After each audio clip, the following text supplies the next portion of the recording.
Chapter 23:12. Feng Jiu replied and stroked the fur of the ferocious beast beside her. The ferocious beast was at the level of a divine beast, but did not dare to reveal its ferocious nature under the pressure of her ancient divine beast aura. Instead, it obediently lay on the ground, as docile as a pet. "Bring me a chair, then let the people outside come in groups of 10. She said to the people beside her. Yes. The crowd responded. Some people went to bring chairs, some stood guard at the sides, and some walked out of the city gates. When the people waiting outside saw that someone had come in, they immediately crowded around. "Can we go in now? Is it time to start the selection?" The crowd asked in a flurry of questions, their gazes all landing on Gu Xiang in front of them. Gu Xiang walked past the crowd and saw a man who had also stood up. That man was the person that Master had wanted to take in that day. He had probably decided to join them after hearing the recent news. 10 of you will come in with me first. The rest will wait. Gu Xiang said to the 10 people in front of him and led them inside. The 10 people who had gone in first could not help but feel uneasy. They did not know the other party selection requirements, nor did they know how many of them would be left behind. "Master, I've brought the person." Gu Xiang bowed respectfully and retreated to the side, allowing the 10 people behind him to step forward. When the 10 people saw the red figure sitting on the chair and his beautiful face, they could not help but be stunned. Someone blurted out, Aren't you that woman? Impudent." The old clan leader at the side shouted in a low voice, his sharp gaze landing on the cultivator. The pressure of a celestial sage enveloped him, causing the cultivator's face to instantly turn pale. He only felt a wave of pressure pressing down on his head, causing his legs to give way, and he fell to his knees with a thud. Feng Jiu smiled and supported his chin with one hand, saying, "Raise your head and look at me. Tell me, why do you want to join the Phoenix City? To become my subordinate?" When the old clan leader heard his master's question, he immediately retracted his pressure, allowing the man to catch his breath. "Because you're very strong, and I know that there aren't many people in the Phoenix City, so I want to join." He raised his head and looked at the person sitting on the chair, speaking truthfully. However, looking at that face and seeing that he was clearly wearing men's clothing, at this moment, he did not know whether this person was a man or a woman. "The rest of you tell me. When you speak, look at me." She looked at the remaining 9 people with a lazy expression. When the 9 people saw this, they did not know what she wanted to hear, so their answers varied. Gu Xiang was responsible for bringing people from the outside, one group after another. Among the last group of people was the man that Feng Jiu had taken a liking to.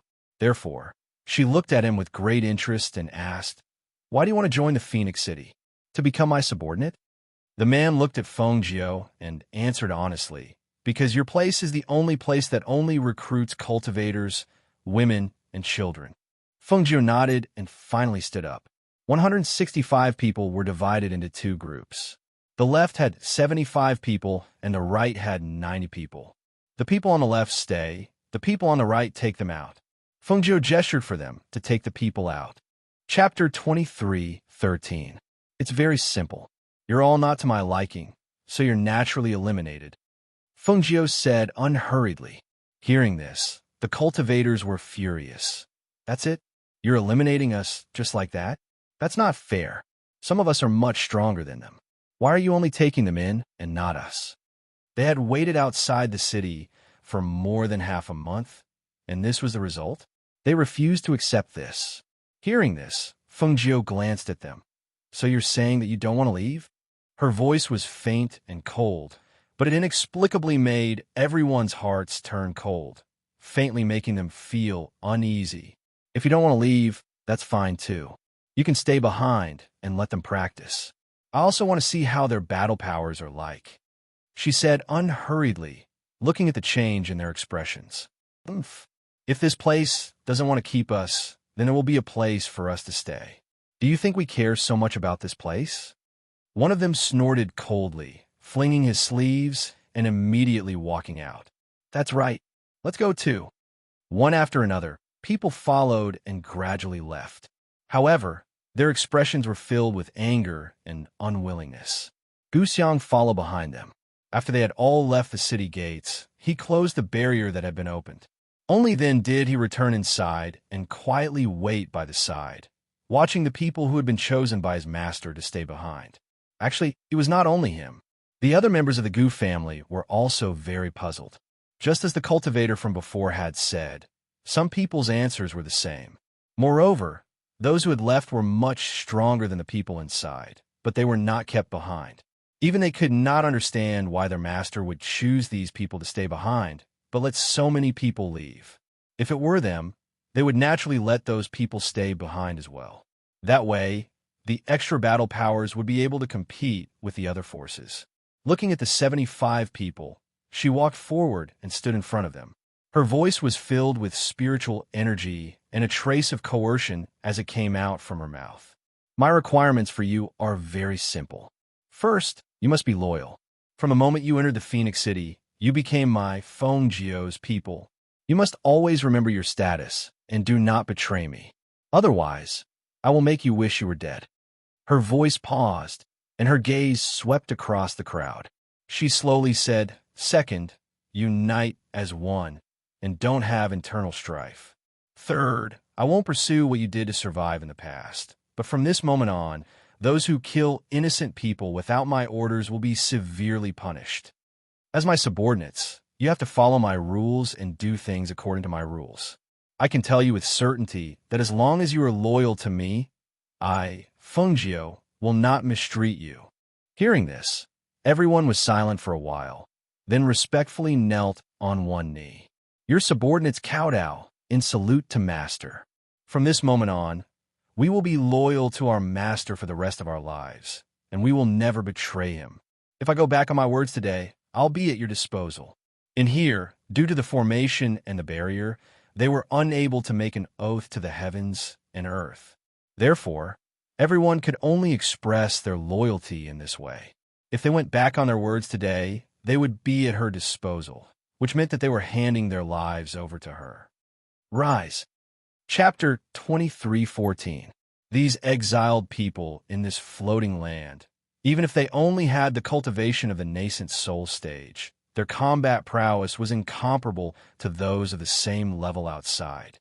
She was thinking in the future when she broke the barrier in formation here, if she brought out such a large group of cultivators whose strength was at the peak of the nascent soul stage, what kind of commotion would it cause?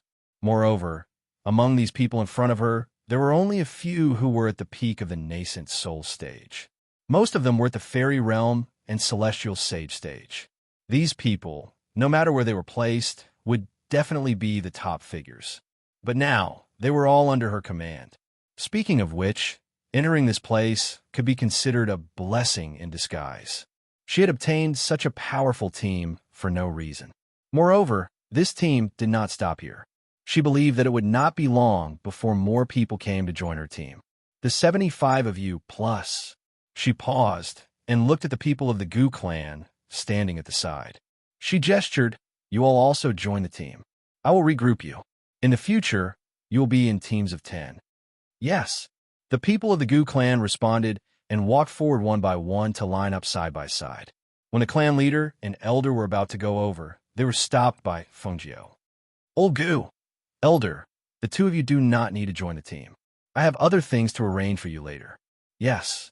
The two of them responded and returned to Fengjiu's side to stand quietly. Other than the few women, children, and youths from the Gu family, there were a total of 100 people who had returned to their positions. Thus, Fengjiu divided them into teams of 10 people, and each of them formed 10 teams. You, and the rest of you step out. Fengjiu picked one person from each team. The cultivator who was selected took a step forward and stood quietly.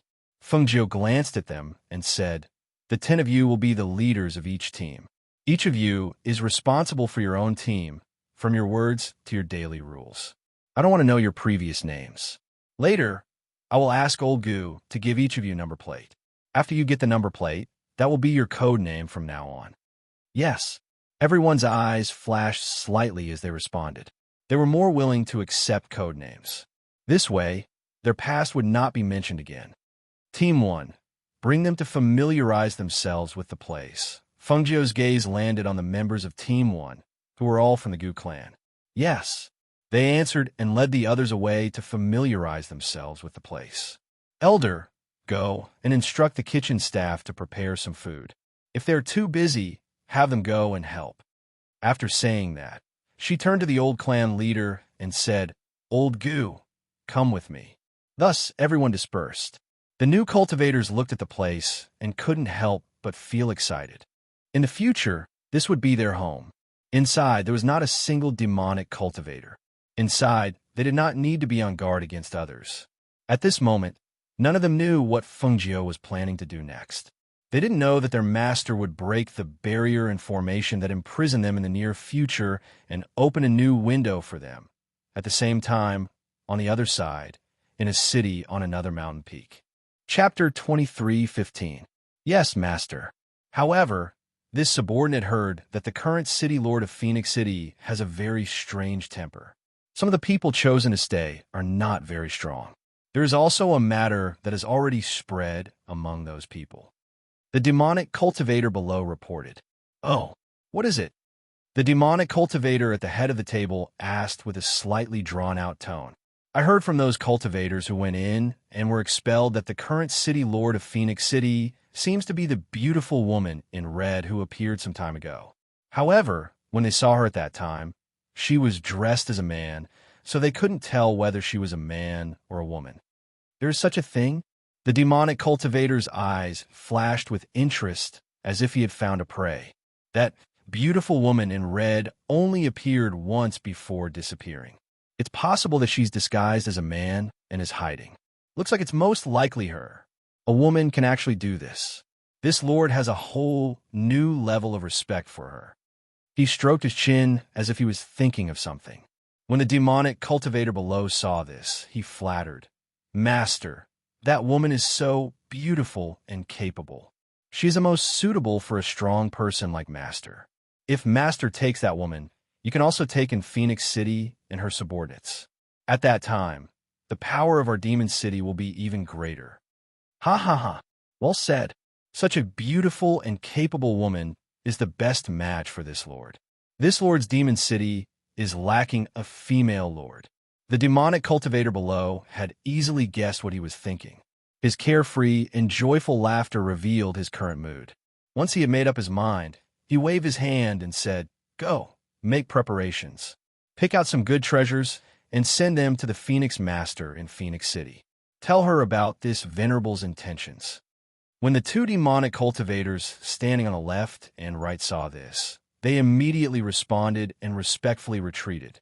The demonic cultivator on the head of the table revealed an excited and expectant look. He seemed to think that if he sent people to send gifts to express his feelings, the other party would definitely accept.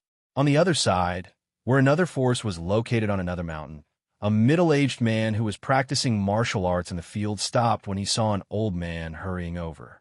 He let out a sigh of relief and looked at the person who was walking over quickly. Master, the old man bowed and called out. You look like you're in a hurry. What happened? The middle-aged man asked. His eyes contained an intimidating aura as they landed on the old man. Master, there are rumors going around that Black Mountain City has changed its name to Phoenix City, and that the master of the city is now known as the Phoenix Master. Moreover, there are already over 100 people under his command, and the number of people who go to Phoenix City is still increasing every day. The influence of Phoenix City has expanded too quickly and has already begun to pose a threat to the various large factions here.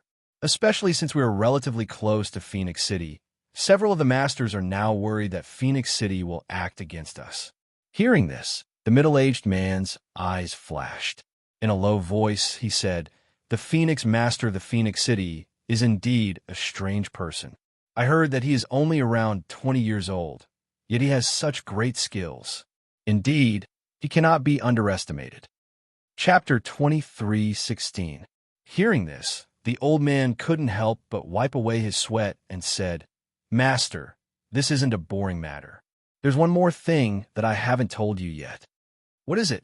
Tell me everything. He waved his hand and walked towards the table that was set up at the side of the field. Master, weren't you looking for a beautiful woman in red some time ago? I heard from those eliminated cultivators that the city lord of Phoenix City is that woman in red, but she's now a woman disguised as a man." The old man quickly said, "A woman?" The middle-aged man was startled when he heard this. Then, he couldn't help but laugh. "If it's a man, perhaps he can succeed. But if it's a woman, I reckon the other forces will definitely come after hearing this news. That woman won't be able to defend Phoenix City." "Exactly," the old man agreed. "It said that when the woman fought with the former city lord of Black Mountain City, she was only at the immortal saint realm. Although she has the profound spirit body, it's difficult for her to gain the upper hand in a fight with an immortal venerable expert. Moreover, the leaders of the other forces are all at the intermediate immortal venerable realm. The original city lord of Black Mountain City was only at the initial immortal venerable realm. In addition, she's also picky. She doesn't accept devil cultivators. But even we aren't as picky as her. Not only did she attract the people of the other forces, I reckon those eliminated cultivators still have resentment in their hearts. If someone goes against Phoenix City, those people will definitely take the opportunity to vent their anger. Even if that's the case, what does it have to do with us?" The middle-aged man poured himself a cup of water and said, "That's their business. As long as they don't make a move against us, we won't bother with them." Hearing his master's words, the old man bowed and retreated. After the other forces learned that the current city lord of Phoenix City was a woman, they were all tempted. While paying attention to the movements of the other forces, they were also looking for an opportunity to go to Phoenix City and find out the truth. On this day, Feng Jiao was looking at the information about the other forces that Old Gu had obtained from his subordinates. After a rough understanding, he had a rough idea of what to do. Suddenly, Old Gu's voice came from outside. "Master, come in." Feng Jiao put the documents aside and looked at Old Gu, who had just entered. Seeing his strange expression, he asked, "What's the matter?" "Master, the people from the Demon City have sent someone over with gifts. They said. He didn't know what to say. "Say what?" Feng Jiao raised his eyebrows. What kind of words could make him so embarrassed? Elder Gu braced himself and said, "They said that their master wants to become immortal companions with you and become one family." Hearing this, Feng Jiao curled his lips and sneered, "You sure have thick skin." Old Gu lowered his head, not daring to answer. It was only in these 2 days that he found out that his master was actually a woman. Although he was surprised, since they had already recognized her as their master, they would not change their mind. Moreover, he felt that even if his master was a woman, she would not be inferior to a man. This Devil City is considered one of the stronger forces among the remaining 7 forces, right? What were these things that were sent over? Did you get someone to bring them in? Feng Jiao's mind turned to those treasures. She was a little curious. What kind of treasures could those people take out in this place? Chapter 23:17. Those people were from Demon City and had come with such intentions. Without his master's orders, how could he dare to let them in? Hearing this, a faint light flashed across Feng Jiao's eyes. His lips curled into a smile as he gestured to Old Man Gu. "Lean over." When Old Man Gu heard this, he walked forward and leaned over to listen. He could hear her soft voice entering his ears. When he heard those words, he couldn't help but be stunned. "Are you clear?" Feng Jiao raised his eyebrows and asked. "Yes, I'll go prepare immediately," Old Man Gu said in a daze. He glanced at Feng Jiao with a complicated expression before turning around and quickly leaving. Seeing the dazed and complicated expression on Old Man Gu's face, Feng Jiao smiled. With a wave of his hand, he took out some wine from his space and drank. At this moment, at the city gate in front, Old Man Gu came to the city gate tower and looked down. He said to the group of about 30 people outside the city gate, "My master heard that the noble lord had sent you here to deliver gifts. He has ordered everyone to enter the city. Everyone must have had a hard journey. Please rest inside and eat meat." As he spoke, he waved his hand. The barrier opened and the city gate opened. Gu Xiang led the people below to welcome them. "Everyone, this way, please." The demonic cultivators who came to deliver gifts never imagined this scene. They didn't expect things to go so smoothly. It seemed that the master of Phoenix City, the Phoenix Master, was also interested in their master. Their master's strength could be said to be one of the best here. Since she was a smart person, she naturally knew what was best for her. After all, how could she, a woman, protect Phoenix City? Protect herself? At this moment, their spirits soared.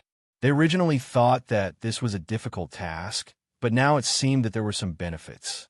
Thus, each of them revealed an insufferably arrogant smile and strode in with their heads held high. But as soon as he walked in, he was startled by the sudden appearance of two mythological beasts. These are the beasts guarding the gate. Everyone, don't be afraid. Come in with me, Gu Xiang said as he led them inside. Just as they entered, the barrier behind them closed, and the city gate closed as well.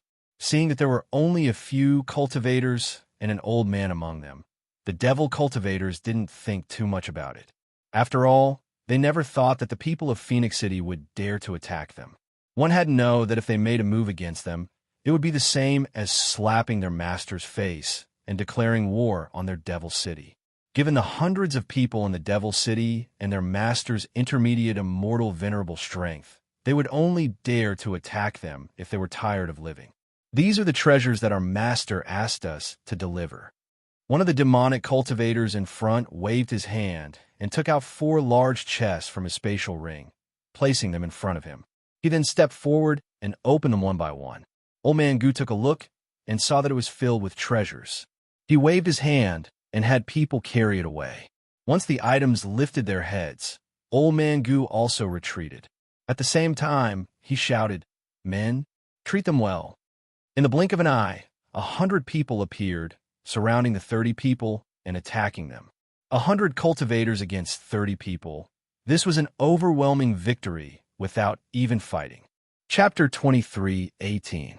A red figure had unknowingly appeared not too far behind the crowd. She held a wine gourd in her hand and leaned against a pillar. Her expression was lazy and indifferent. She quietly watched and listened as the screams gradually died down. Then, the crowd parted and she saw the 30 corpses lying on the ground. "Hang them up on the city wall and let those people see." Her voice came from behind, neither fast nor slow. Only then did everyone turn around and see their master leaning on the side, drinking wine. Looking at their master's indifferent and lazy appearance, as well as the coldness in his eyes, everyone couldn't help but put away their emotions. They respectfully responded and hung the 30 corpses on the city wall. They had heard that their master was a woman. However, aside from his peerlessly beautiful face, they could not see the weakness of a woman in their master. Instead, they saw more of a man's fierceness and thunderous methods. This made it very difficult for them to link their master with a woman. "Master, I've already ordered people to carry the 4 chests to your courtyard." Old Man Gu stepped forward and said, "Actually, those treasures were not very useful here. They were all trapped here and could not leave this place. There was no point in having so many treasures. To be honest, those chests of treasures were not as useful as the meat of a few vicious beasts. Tell them to keep an eye out for now to prevent any sneak attacks. Also, be careful when you go out." After Feng Jiu left these words, he turned and left. In less than 2 days, the news of 30 demonic cultivators' corpses hanging on the city wall of Feng City had spread. Once this news spread, it immediately caused a huge uproar. That Phoenix Master actually dared to kill the people of Demon City? Her courage is not small at all. The middle-aged man was astonished. This was the first time he had felt such a shock. Not small at all. She's simply arrogant and doesn't care about the consequences. An old man said, then turned to the middle-aged man and said, "Master, Feng City's actions are really out of everyone's expectations. I don't think anyone would have thought that she would dare to kill the people who had delivered the gifts and hang them on the city wall as a show of force. It's not just a show of force. She's making an example out of him." The middle-aged man smiled and said, "When the news spread that she is a woman, many people have their eyes on her.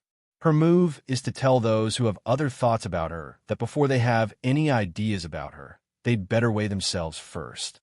His voice paused, and his wise eyes flashed. "Once this news spreads, those who have designs on her will not dare to act rashly. I have to say, this Phoenix Master is really something." "That's true. However, once the Devil City receives the news, they will probably take action against the Phoenix City. The Devil City has the highest number of people among the several forces. With the Phoenix City's current battle team of about 100 people, they are no match for the Devil City. That might not be the case. The middle-aged man walked slowly with his hands behind his back and said, "Since she dared to kill those people, then she naturally isn't afraid of those fellows from Devil City. Just watch. We'll know the results soon." Hearing his master's words, the old man didn't say anything else. He bowed and retreated. Chapter 23:19. Master, Master, something has happened. The demonic cultivator shouted as he quickly ran into the hall and knelt down to report. "Master, something big has happened. The people from Phoenix City killed the people we sent and hung them on the city walls as a demonstration." "What?" The demon commander pushed the woman in his arms away and suddenly stood up. His entire body was filled with killing intent as he angrily asked, "What did you say? Say it again." "Master, the Phoenix Lord of Phoenix City killed our people and hung them on the city walls as a demonstration.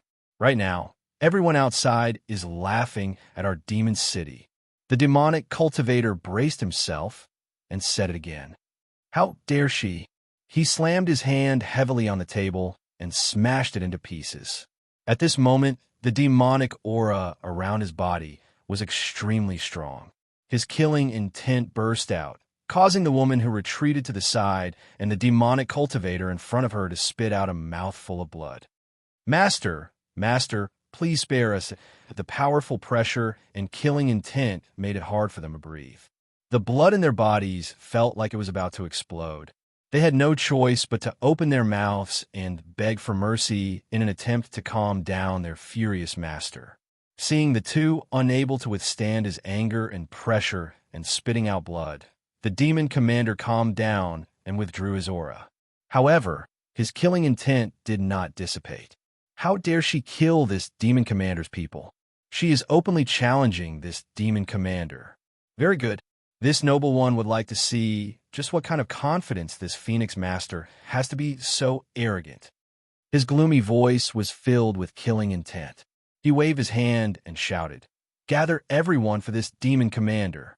This demon commander wants to kill his way into Phoenix City. I want to avenge our dead brothers." Yes, the demonic cultivators below quickly retreated and beat the drum to gather everyone in the city. Bang, bang, bang. The sound of the drum rang out, and the cultivators in the city were startled. They quickly rushed to the front of the hall. When they arrived, many people had already gathered. In front of the crowd, the demon commander was already standing there. 300 to 400 people quickly lined up neatly and looked at their master in front of them, waiting for his orders. After everyone had gathered, the demon venerable at the front spoke in an oppressive voice. "The people of Phoenix City are too arrogant.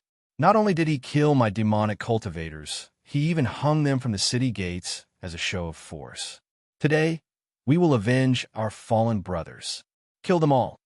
Kill them all. Kill them all." Everyone was holding swords or sabers in their hands. They pointed to the sky and shouted. Their fighting spirit was biting cold, and their auras were soaring to the sky. Seeing this, the demon sovereign revealed a satisfied smile. He raised his hand and signaled for everyone to calm down. "The Phoenix City has just been established, and there are only about 100 people. Today, I only need 200 people to come with me. The rest will stay in the city to prevent other forces from attacking." Yes, all the demonic cultivators agreed. They felt that 200 people against 100 people was definitely an overwhelming victory. They didn't even need to fight to win. Thus, the demon sovereign left his left and right assistants to lead the remaining 100 or so people to guard this place. Then, he led the 200 devil cultivators towards Phoenix City in a grandiose manner. The other forces quickly received the news of the demon city's movements. They were all waiting to watch a good show. Chapter 23:20. 2 days later, on a night, a group of demonic cultivators quietly approached Phoenix City. They gathered in front of the city gates, and when they saw the corpses hanging from the gates, their expressions changed, especially the demon sovereign who had walked out from behind the crowd. His head was tightly knitted together as he stared eerily at Phoenix City. He then ordered the people around him, "Take down the corpses." Yes. Two groups of demonic cultivators stepped forward and took down the corpses. They then piled them up and burned them with fire. "Break through the city gates. Kill our way in." The demonic cultivator shouted in a deep voice. With one order, a group of demonic cultivators took the lead and charged forward. However, when they reached the city gates, they were violently repelled by a barrier. Bang, bang, bang. Everyone was repelled and fell to the ground. Blood seeped from their mouths. One of them looked at the demon's sovereign and said, "Master, there's a barrier here. We can't break in. You want to block my path with a mere barrier? How naive." The demon's sovereign's gloomy voice slowly rang out. He stepped forward and gathered a powerful aura in his hands. A seal accompanied the aura and attacked with a swoosh. With a loud bang, the barrier was broken. In the air, the aura of spiritual force spread out like water ripples and disappeared in the air. "The barrier is open. Charge! Kill them all." The surrounding demonic cultivators roared excitedly. One by one, they pulled out their swords and charged into the city. The demon's sovereign who had broken the barrier narrowed his sinister eyes and sneered. "You dare to declare war on me with this kind of strength? You really don't know the meaning of death." He clasped his hands behind his back and walked in step by step. Just as he walked through the city gate, he suddenly stopped and turned around. He looked at the seal that had appeared in the air and closed the city gate. He could not help but be stunned. She actually set up two barriers? The demon's sovereign stared in astonishment at the barrier that had sealed off their escape route, like ripples in water. He watched as the barrier spread from the city gates to the sky, surrounding the entire Phoenix City. At this moment, he finally understood that the barrier he had broken through earlier was not the Phoenix City's barrier. He was afraid that the Phoenix Master was just using a small trick to confuse them. The barrier that had sealed off their escape route was the real barrier protecting the city. Thinking of this, he once again condensed a powerful aura in his hand. At the same time, he formed a seal between his hands and attacked the barrier. "Break for me." A low shout rang out, but it wasn't like the previous rumbling explosion.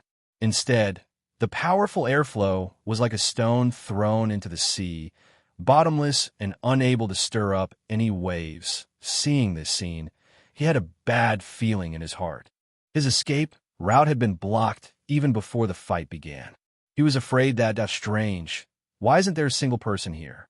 After the devil cultivator entered, they found that there was not a single person. "What's that smell? Do you guys smell fragrance?" A devil cultivator said as he took a deep breath and smelled the fragrance in the air. "It smells like meat? No, that's not right. It smells like the smell of boiling wine." "No way. It's clearly a medicinal fragrance." "Is there? Why don't I smell anything?" "I don't smell anything either." Chapter 23-21. They were all here, so why were there some who smelled it and some who didn't? Furthermore, those who smelled it were all different. That was strange. "Look, there's roasted meat over there." A whole roasted beast is roasting over the fire. That's where the fragrance is coming from. A devil cultivator pointed at a ferocious beast roasting over a bonfire not far away.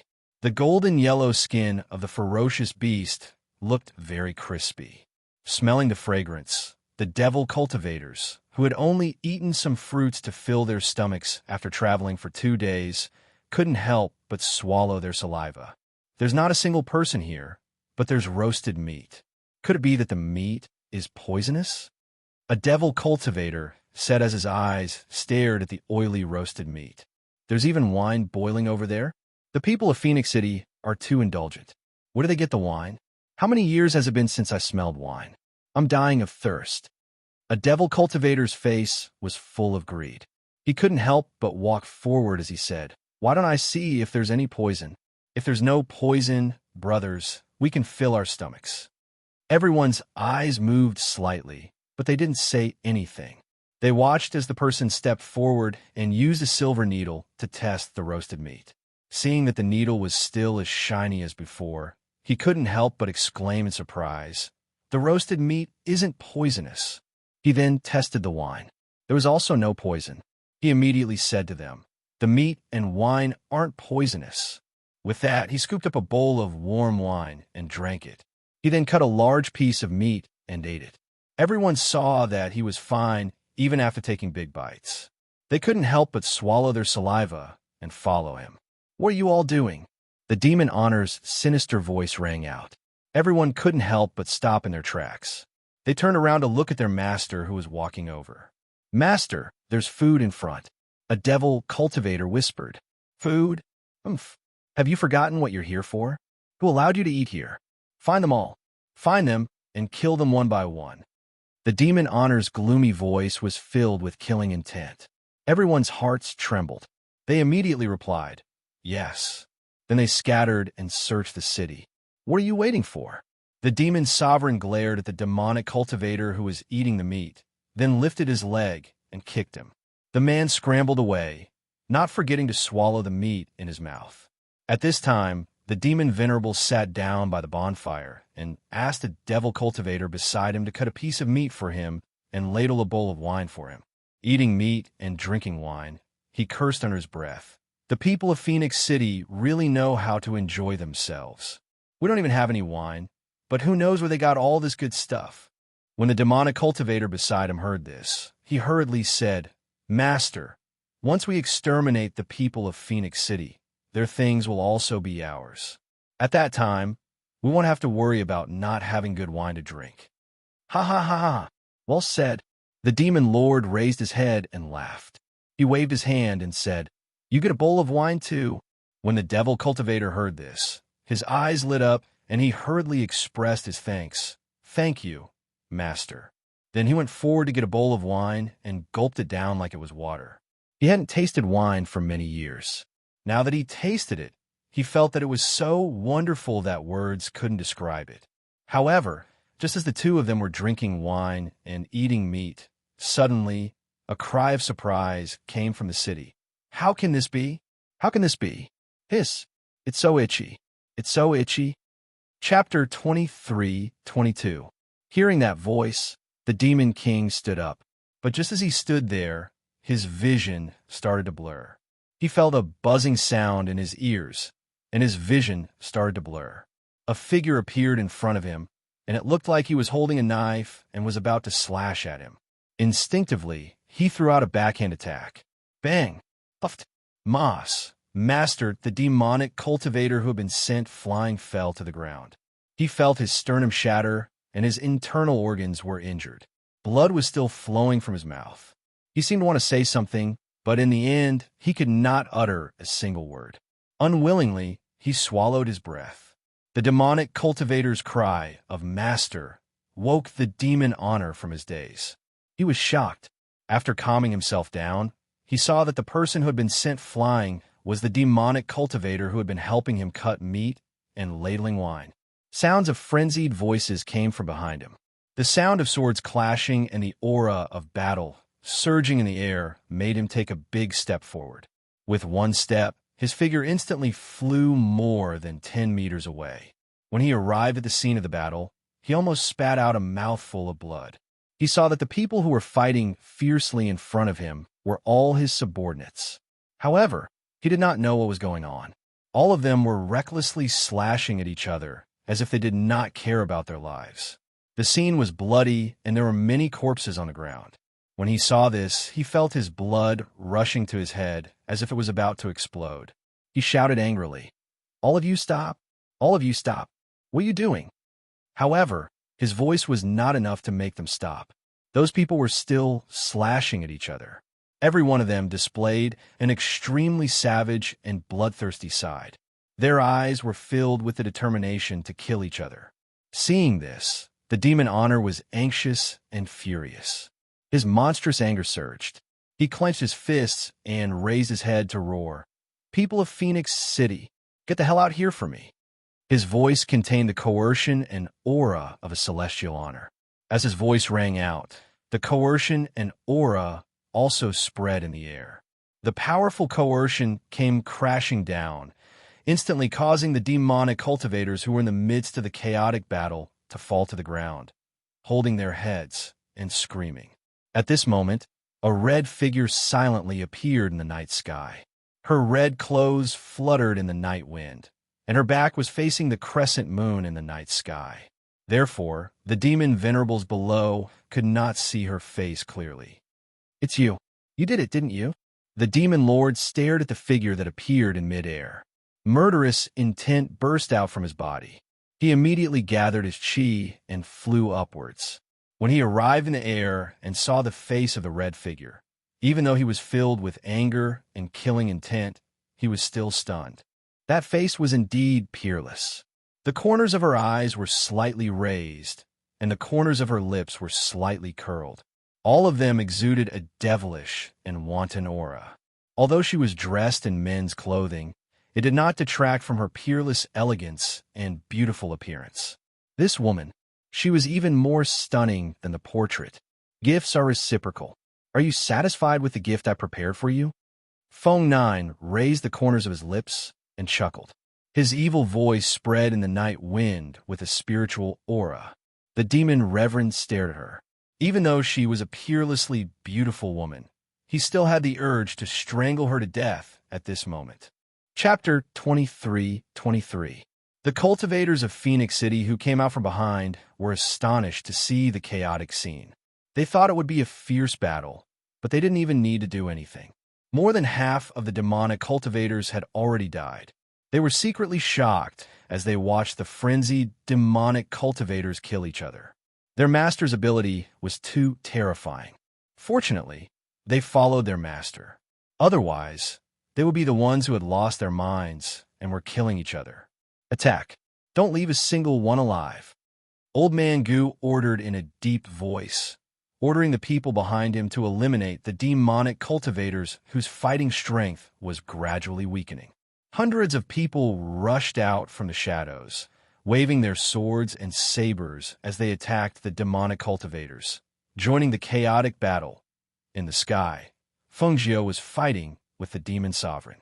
The moment they exchanged blows, the demon sovereign's expression changed, and he was shocked.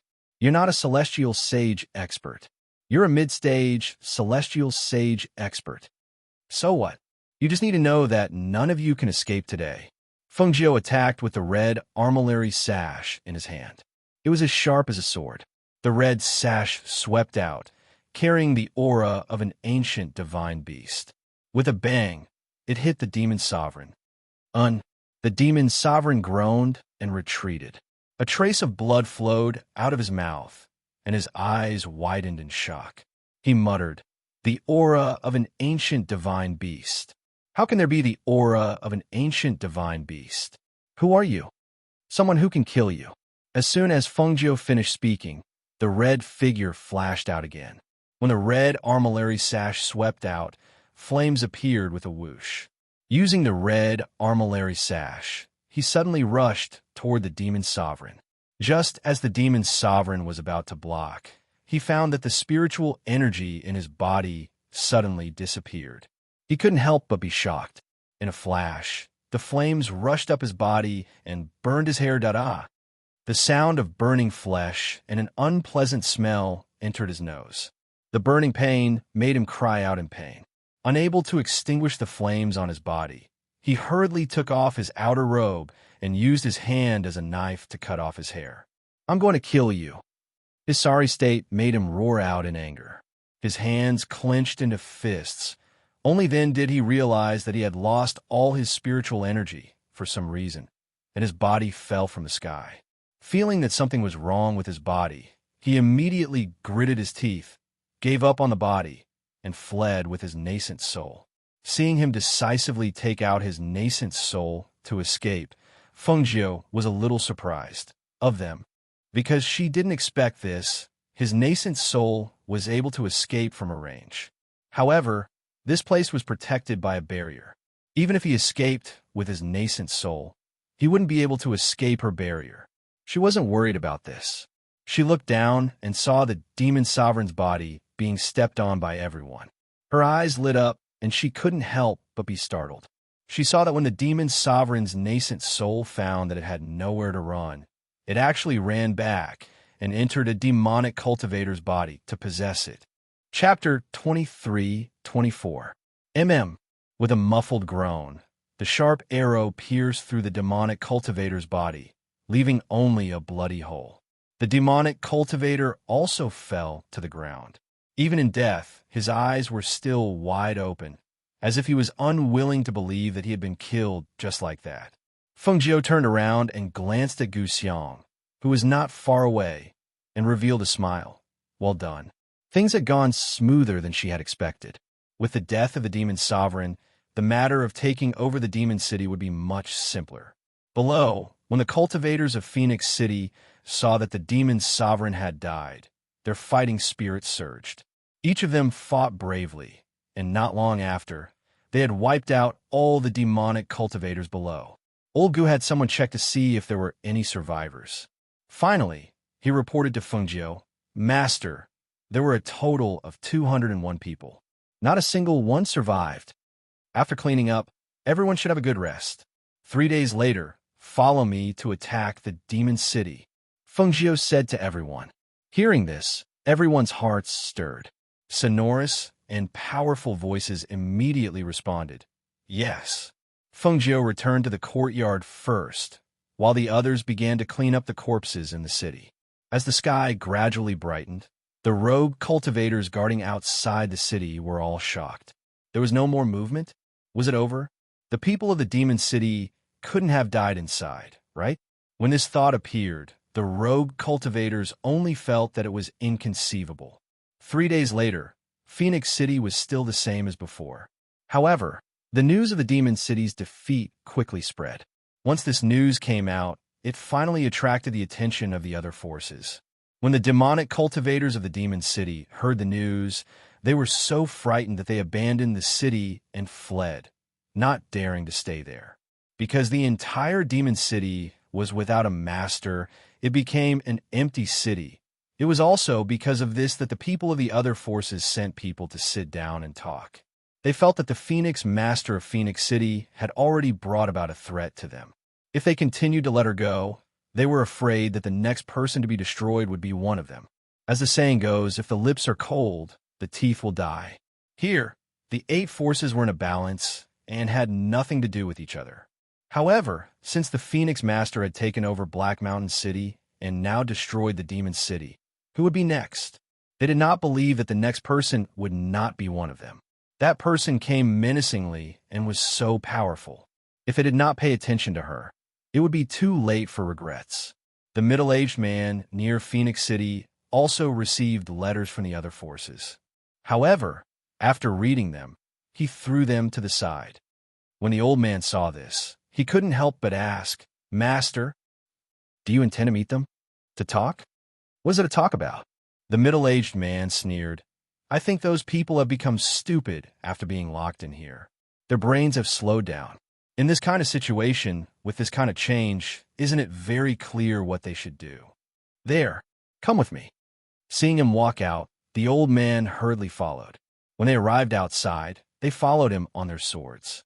Seeing that they were heading in the direction of the Phoenix City, the old man was so scared that his back was covered in cold sweat. Chapter 23-25. That's right. The middle-aged man stood with his hands clasped behind his back. His robe fluttered in the wind. His eyes were looking afar as he said in a deep voice, "I have to meet the Phoenix Master. Now is the perfect opportunity." The corner of the old man's mouth twitched. He didn't know what to say. His master was different from the people of the other forces. Ever since he took over the mountain, he had been handling the matters below. It could be said that although he was in the city, there were very few people who had seen him on a daily basis. Some of the cultivators who joined later probably didn't know that he was the master. However, after following him for so many years, he found that his master had never made a wrong decision.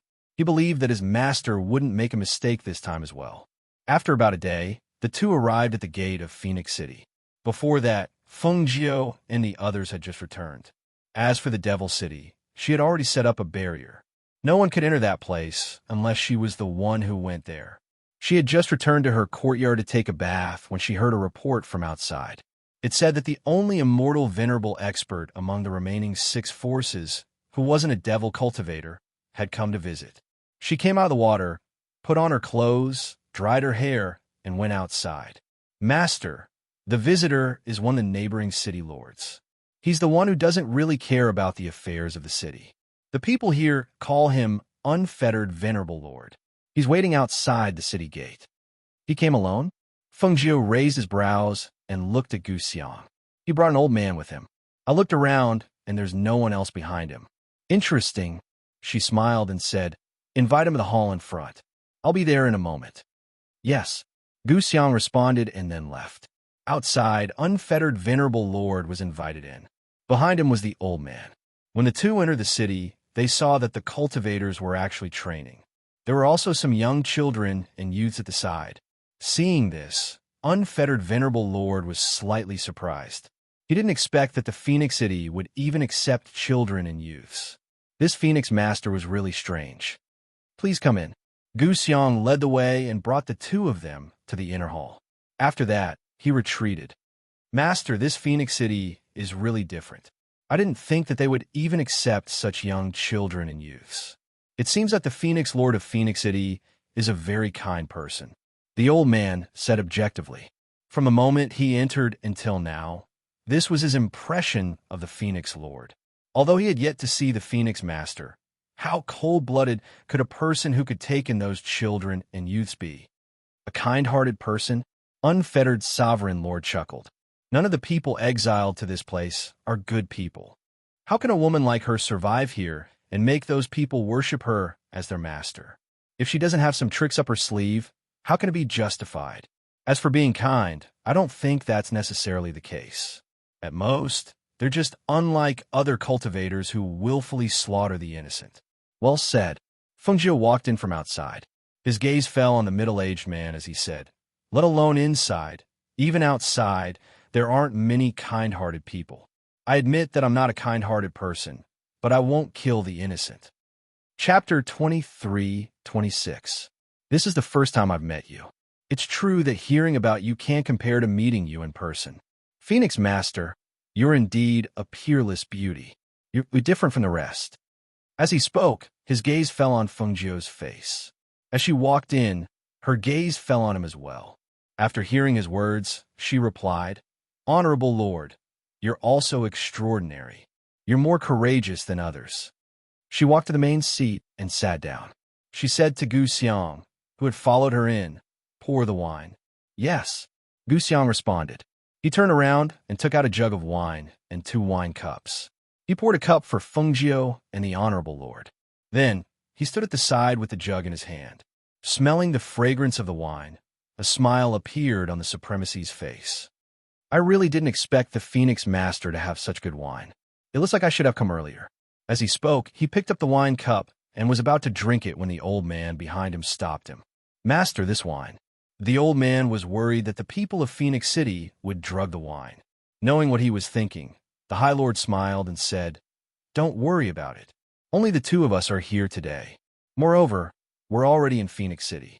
Furthermore, with Phoenix Master's strength, even if you want to do anything to us, you don't have to put any effort into the wine. With that, he took a sip of the wine. As the wine entered his mouth, it was mellow and pleasant. He could not help but squint his eyes. His expression carried a trace of reminiscence and intoxication. Ever since I came here, I haven't had such good wine for many years. He finished the wine in his cup and looked at Feng Jiu. Phoenix Master, I'm a guest today. As the host, you shouldn't be reluctant to part with this jug of wine, right? Hearing this, Feng Jiu smiled. Of course not. She gestured for Gu Xiang to put the wine on his table. Seeing this, Gu Xiang stepped forward and put down the wine jug. Then, he returned to Feng Jiu's side. Although he was a celestial sage expert, he felt extremely comfortable serving tea and wine by his master's side. At least, he was the only one who could stay by his master's side and serve him in this group of over 100 people. Fortunately, his master did not dislike him for being a rough man. The High Lord took a sip from the wine jug. His actions were casual and unrestrained, as if he wasn't a guest in someone else's house, but in his own. His carefree and unrestrained behavior made Feng Jiu think highly of him. Gu Xiang and Feng Jiu, I don't have anything else here, but I do have 2 dishes to go with wine. If you don't mind, please come outside. She made an inviting gesture and invited him to the stone table outside to drink and eat while they talked. The two of them sat outside. A few dishes were placed on the table. Gu Xiang filled Feng Jiu's cup with wine. Feng Jiu took a sip of wine and chatted with the honorable lord. Try these dishes. Our cooks are pretty good. Chapter 23-27. Hearing this, the old man's mouth twitched and he turned his face away. Master was too honest. How could he tell her that he was here to find out the truth? But now I've changed my mind. As the High Lord spoke, he took another sip of wine and looked at Feng Jiu. You have good wine and good food here. How about this? I'll stay too. I won't go back. You can choose from the people in my city. If you like them, you can choose them. If you don't like them, you can chase them out. How about that? Feng Jiu raised his eyebrows. Really? Do you think I'm joking with you? Really? How about it? He ate, completely ignoring the old man behind him who kept tugging at his robe. Seeing this, she smiled and poured another cup of wine. Do you know what the conditions are for me to stay here? What other conditions can there be?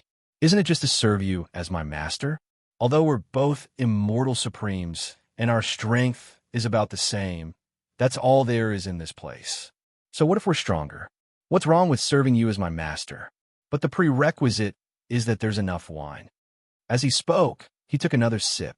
He felt the old man behind him tugging at his robes. Suddenly, he slammed the wine pot down and turned around to glare at him. If you have something to say, just say it.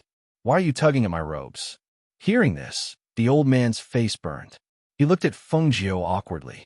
Seeing that she only smiled and didn't say anything, he lowered his voice and persuaded. Master, you can't just acknowledge her as your master like this. Don't forget, she's a woman.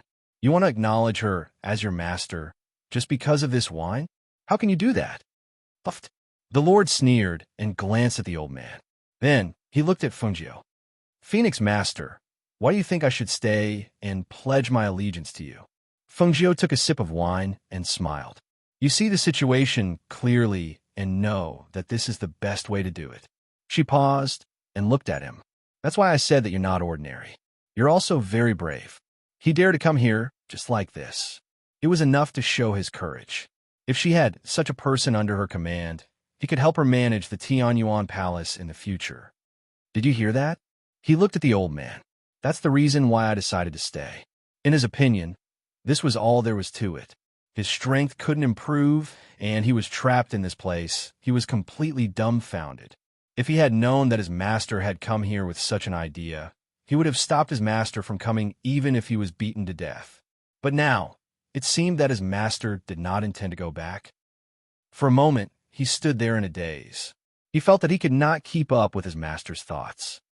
If master acknowledged the Phoenix Master as his master, then who would his master be in the future? Gu Xiang, who was standing behind Feng Jiu, was also a little dumbfounded.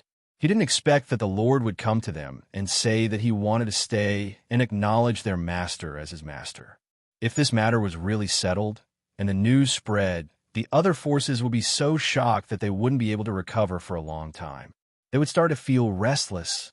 Chapter 23-28. Perhaps it was because of the other party's carefree character. When he said he wanted to stay, Feng Jiu didn't say much.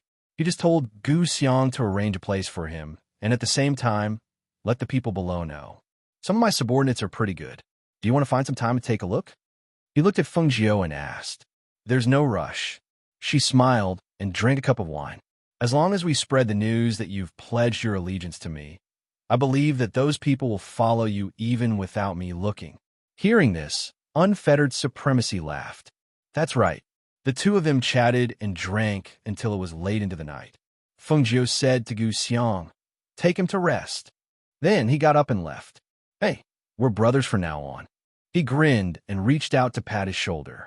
However, when he met Unfettered Supremacy's gaze, he couldn't help but turn his hand and pat his thigh. Let's go. I'll take you to rest. This person was stronger than him, so much so that he couldn't help but shrink back when he looked at him. As expected, strength was greater than everything. Just as Feng Jiu said, when the news of Unfettered Supremacy's allegiance to her spread, the devil cultivators of the other forces panicked. The cultivators who were originally in Unfettered Supremacy's city also rushed over when they heard the news. Even though they knew that Fengjiu didn't accept devil cultivators and evil cultivators, there were still people who came with a glimmer of hope. Days passed in here. In the blink of an eye, several months had passed. Outside, in 100 River City's Heavenly Pill building, the atmosphere was somewhat heavy. On this day, the people in charge of Heavenly Pill building gathered in the backyard to discuss matters. Among them, Emo-chan was also there. In addition to Emo-chan, there were also Ning Lang, Duan Yi, Luo Fei, and Song Ming, who had been trained by Fengjiu. Speaking of which, it's strange. Ever since Brother Guan received the letter and left, there's been no news of him for the past few months. However, recently, there's been news of him sneaking into the 4 major sects and killing several peak leaders. Now, the people of the 4 great sects are furious and have issued a kill order. At the same time, they have also sent people to guard our Heavenly Dan building. Once he returns, they will capture him and send him to the 1,000-ceasing peak to pay with his life for those peak masters. Now, we don't know where our master is. Young Master Emo-chan, what should we do about this? They looked at Emo-chan and asked for his opinion. Emo-chan glanced at them and said, what we should do now is to find Guan Shilin and ask him if he was the one who did all this. If not, where had he been all this time? As long as he can provide proof that he didn't do those things, the 4 great immortal sects won't do anything to him. Song Ming, who was next to him, nodded and said, I don't think he did it. He doesn't have a motive. Moreover, there is something wrong with the time he left. Hearing this, Duan Yi looked at them in agreement and said, that's right. At that time, he also told me that Fengjiu wasn't here now. He wanted to protect Heavenly Pill building on her behalf and didn't plan to go out for a while. However, when he suddenly received the letter that day, he left without saying anything and didn't return. I think this must have something to do with what happened these days. Chapter 23-29. The people in the backyard were discussing matters.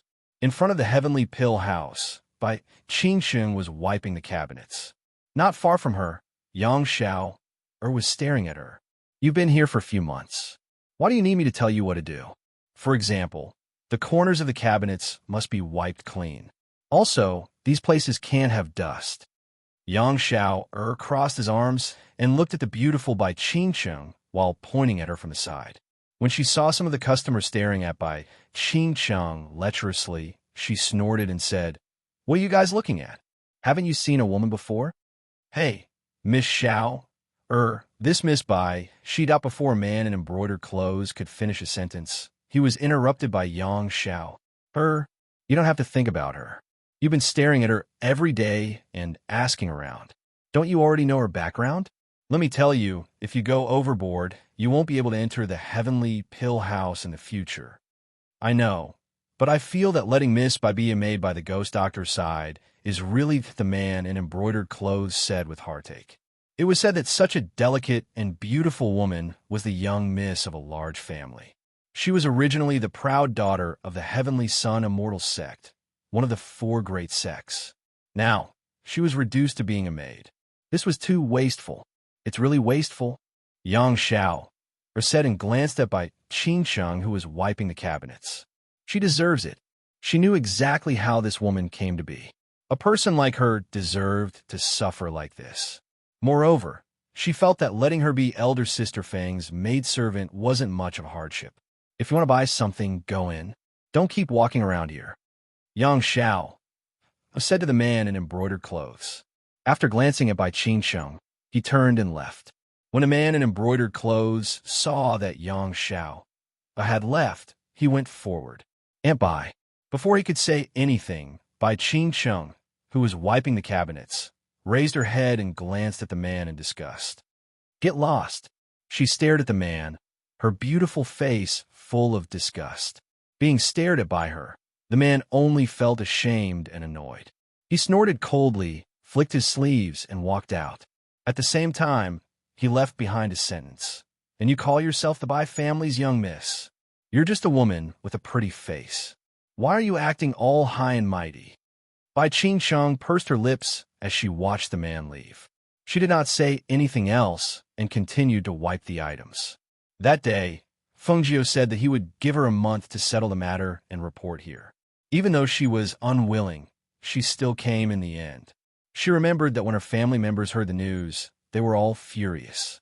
There were even people who were jealous of her in the past who gloated and made sarcastic remarks. Her family members even went to the sect, hoping that the sect would intercede for her. But in the end, she still came to the Heavenly Pill House. Perhaps it was because everyone here knew how she came here, so the people here were not friendly to her. They were all very cold and indifferent to her.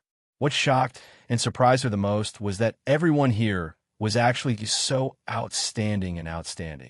Chapter 23:30. The moment she saw the pills in the Heavenly Pill Dispensary, she finally understood why the alchemist of Heavenly Sun Immortal Sect lost to Ghost Dr. Feng. It was undeniable that she was very repulsed when she first came here. However, she had been here for a few months now. Although she did not know why she had not seen her master, Feng, she knew that at this moment, she was no longer repulsed by such a master. In fact, she was even a little worried and nervous that she would always be despised and treated coldly. She just didn't know where her master had gone. Why hadn't she seen him yet? Feng, who was trapped in the floating place, had handed over the matter to his subordinates while he cultivated in seclusion in the space. 2 months ago, she had studied how to break the formation and boundary of this place. However, she hadn't broken through to the immortal Emperor realm yet, so she didn't break the formation and boundary first. Another point was that the devil cultivators and cultivators here hadn't been reorganized yet. If she suddenly opened the boundary and broke the formation and allowed them to escape, she was afraid that with their ruthless and bloodthirsty temperament and powerful combat strength, they would inevitably cause a bloody storm outside. Naturally, she didn't want to see such a scene and such consequences. However, what she didn't expect was that it took her several months to reach the peak of Immortal Venerable Realm after cultivating in the space from the Immortal Venerable Realm. On this day, she came out of space and walked forward. Under a tree, she met Unfettered Venerable Lord, who was drinking wine. Songqing, why are you drinking again? How's the matter? I asked you to handle going. Feng slowly walked over and asked Unfettered Venerable Lord. Hearing Feng calling his name, he turned his head to look at her.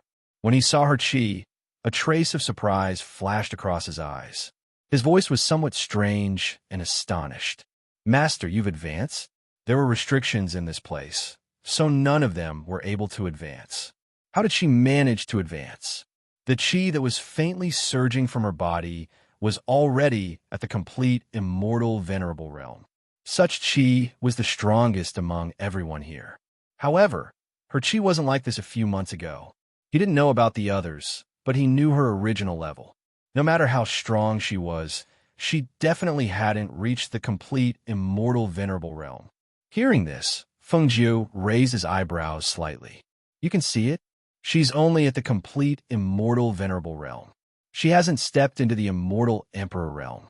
Hearing this, his hand that was holding the wine jug couldn't help but tremble. You can still advance? Immortal Emperor? How's that? How are things going? She stopped beside him and asked again. Only then did Songqing come back to his senses. He glanced at her and said, Rest assured, it's all been dealt with. Right now, this place is under our control. I'll have people guard the people below first. I'll tell you when you come out. Chapter 23:31. Oh, then tell me, what's your solution? She asked with a smile. It's nothing much. I just told them that it's not impossible to live here. However, in order to be able to live in peace in the future, I'll let them sacrifice a wisp of their divine souls to Master. With this guarantee, they naturally won't attack them. Hearing this, Feng nodded. This is indeed the simplest and most direct method. This method was feasible, but there was one thing he did not know. In the end, she would have to break this barrier and array and turn this floating land into her territory. At that time, the devil cultivator and the others would naturally not allow them to stay here. Then, if they couldn't stay here, they could only leave this place. As for being able to leave this place, she believed that this was something that these people, including Songqing, didn't expect because they already felt that they could only live here for the rest of their lives. So the problem she was worried about was that in the future, when the barrier and array were opened, allowing them to leave this place, would the devil cultivators and evil cultivators, as well as those bloodthirsty and ferocious cultivators, become even worse after leaving this place? Would they become a bully? If she only wanted them to sacrifice a wisp of their divine souls, they naturally wouldn't dare to commit crimes where she was, but if they went to other places that she didn't know, it was hard to say. However, it was undeniable that if those devil cultivators sacrificed a wisp of their divine souls and pinched it in her hand, then those people would never attack her and become her enemies. Because as long as she moved her divine sense, they would die in an instant. However, if they only sacrificed a wisp of their divine souls, would she be able to let them leave this place in the future? At this point, she still had to think it over again. Song Qing saw her pondering there, and his heart was slightly surprised. So he asked, "Is this method feasible?" Fengjiu glanced at him and meaningfully said, "I'm just a little worried." Hearing this, Song Qing smiled. "What's there to be worried about? Anyway, it's just inside this place." Moreover, there were words first, so they certainly wouldn't dare to joke around with their lives. "Then let's have someone arrange it. Tomorrow, let them line up one by one to come in." Fengjiu instructed, then turned and left. Seeing this, Song Qing also stood up and walked forward unsteadily to arrange tomorrow's matters. The next morning, because of Fengjiu's instructions, his subordinates had already arranged everything. In the Phoenix City, the devil cultivators and evil cultivators, as well as those who weren't recruited, were already lining up and discussing in low voices. "I heard that the Phoenix Master has come out of seclusion. Today, as long as we take out a strand of our divine souls, they won't kill us because we're devil cultivators or evil cultivators. Actually, this is also good. I've been on tenterhooks for the past few months. Now that I've been trapped here forever, I still have to worry about being killed at any time. It's not easy to be vigilant at all times." That's right. Even though we've already seen through life and death, who would wish to die if they could avoid it? That's right. Right now, I just want to offer a strand of my soul to the Phoenix Master and leave this place. In the future, I will definitely avoid her as far as I can from now on. Chapter 23:32. Everyone looked over and saw a red figure, surrounded by the crowd, slowly walk over and sit down on the chair in front. After the red figure sat down, the cultivators of Phoenix City slowly took a step forward and respectfully saluted with one knee. "Greetings, Master."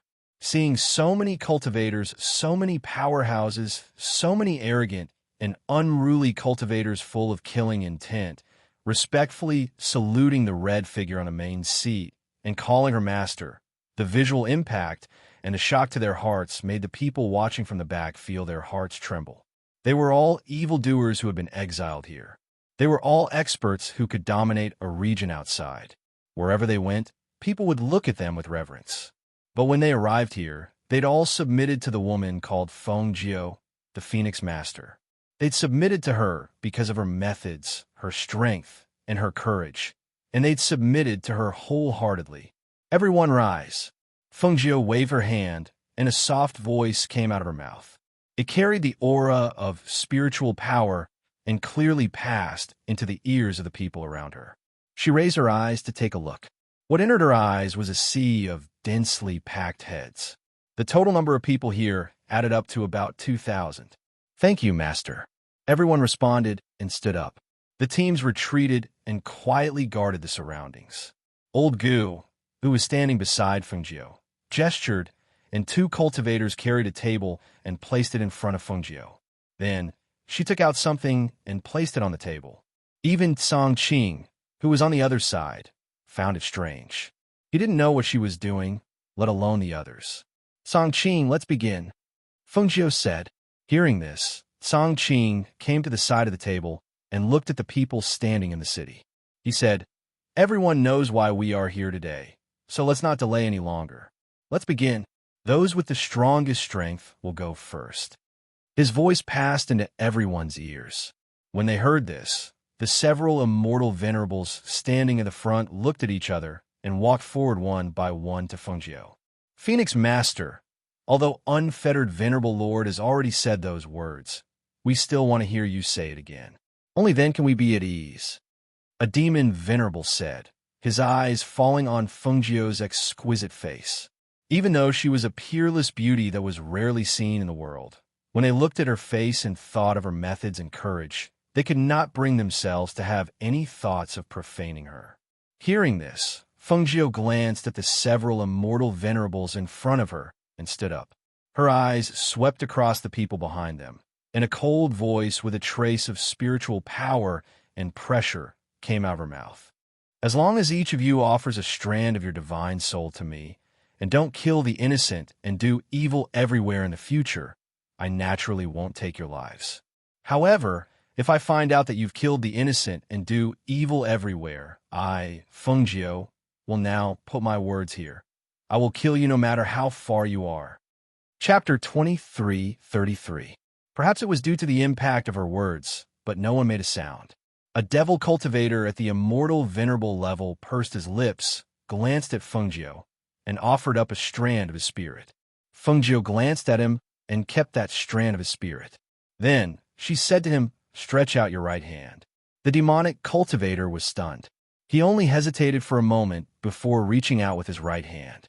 Then she dipped a brush in something red that looked like cinnabar and drew a flame pattern on the back of his hand. Within the pattern, she wrote a single word. Old Gu, draw according to this pattern and write a number. Fengjiu said to Old Gu, who was beside her. Old Gu stepped forward to take a look and nodded. Okay. Thus, Fengjiu asked someone to bring a chair for Old Gu to sit on and handed the brush to him. She watched from the side as she collected the spirits offered up by those people one by one. On this day, she busied herself until evening before she finished collecting everyone's spirits. Old Gu and Songqing took turns to draw the pattern and write the number. After they finished writing the pattern and number on the last person's right hand, they stopped. Master, there's a total of 1,999 people. Old Gu reported the number of people. Fengjiu nodded and looked at those devil cultivators who were standing. At this moment, she said to them, since you've offered up a strand of your spirit to me, it's equivalent to your lives being in my hands. Then, I'll tell you a piece of news. Hearing this, everyone's hearts inexplicably jumped. Many people's expressions changed slightly as they thought to themselves, she wouldn't go back on her word, right? Could it be that she wants to cut off their spirits and kill them? Even the people of Phoenix City were slightly startled when they heard this. They were curious as to what news their master had to tell them after being in closed-door cultivation for so long. Fengjiu's lips curled up slightly when she saw that everyone's expressions had changed. A faint smile blossomed on her lips. Her brows were filled with a breathtaking confidence, and a clear and unhurried voice came out of her mouth clearly. The news I want to tell you is that not long from now, I will open the spirit formation here and allow you to leave this isolated place. The moment this news came out, the entire Phoenix City suddenly went silent. Everyone was stunned. After being stunned for a long time, there was an explosion of cries of shock and disbelief. How is that possible? Did she say that she could break the barrier array here? Let us leave this isolated place. How could this be? I don't believe it. But how I wish it was true. Will there really be a day when we leave? Can I really leave? This place is set up by 4 immortal sovereigns. There's also a restriction in the sky. No matter how powerful she is, she's only an immortal venerable expert. How can she save us when she was brought here? I don't believe it. No. It must be true. What the Phoenix Master said must be true. I believe in her. I believe in her. Yes. She's so powerful. She must be able to break the barrier and array here. She must be able to. Chapter 23:34. After telling them the news, Fengjiu turned and left. Seeing her leave, Old Gu, Songqing, Gu Xiang, and the others looked at each other and involuntarily followed her. The others sent off the devil cultivators who were still in a state of excitement. Only the few immortal venerables were shocked after hearing Fengjiu's words. They didn't want to leave and wanted to ask for an explanation. However, the people of Phoenix City carried out the order to expel the devil cultivators from Phoenix City and close the boundary. They could only guard outside Phoenix City and wait for an opportunity to ask what was going on. Would there really be a day when they could leave this place? Old Gu, Song Qing, and the others followed her all the way until they arrived inside. After seeing her sit down in the courtyard, Old Gu couldn't wait to ask, "Master, is what you said before true? Can we really leave this place?"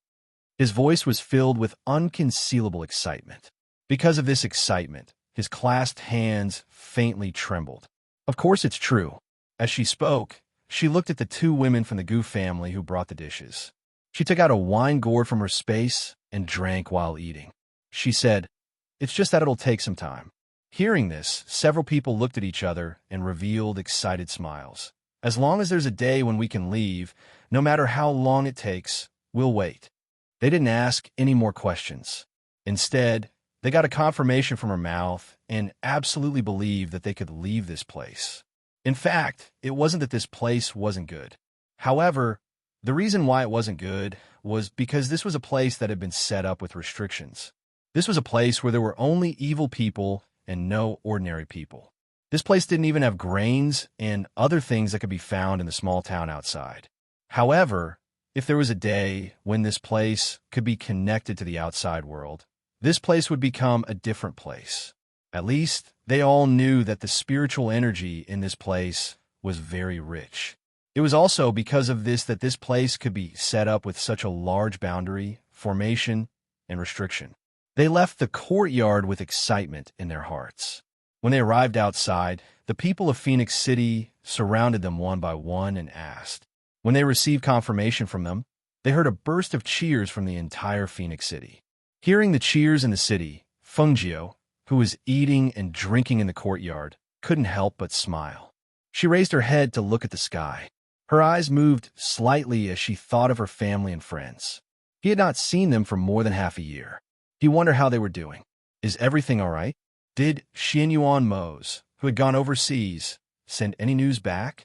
I really do miss them and Grandpa and Father. I wonder if they're doing well over there. She murmured softly, thinking that time really passed quickly.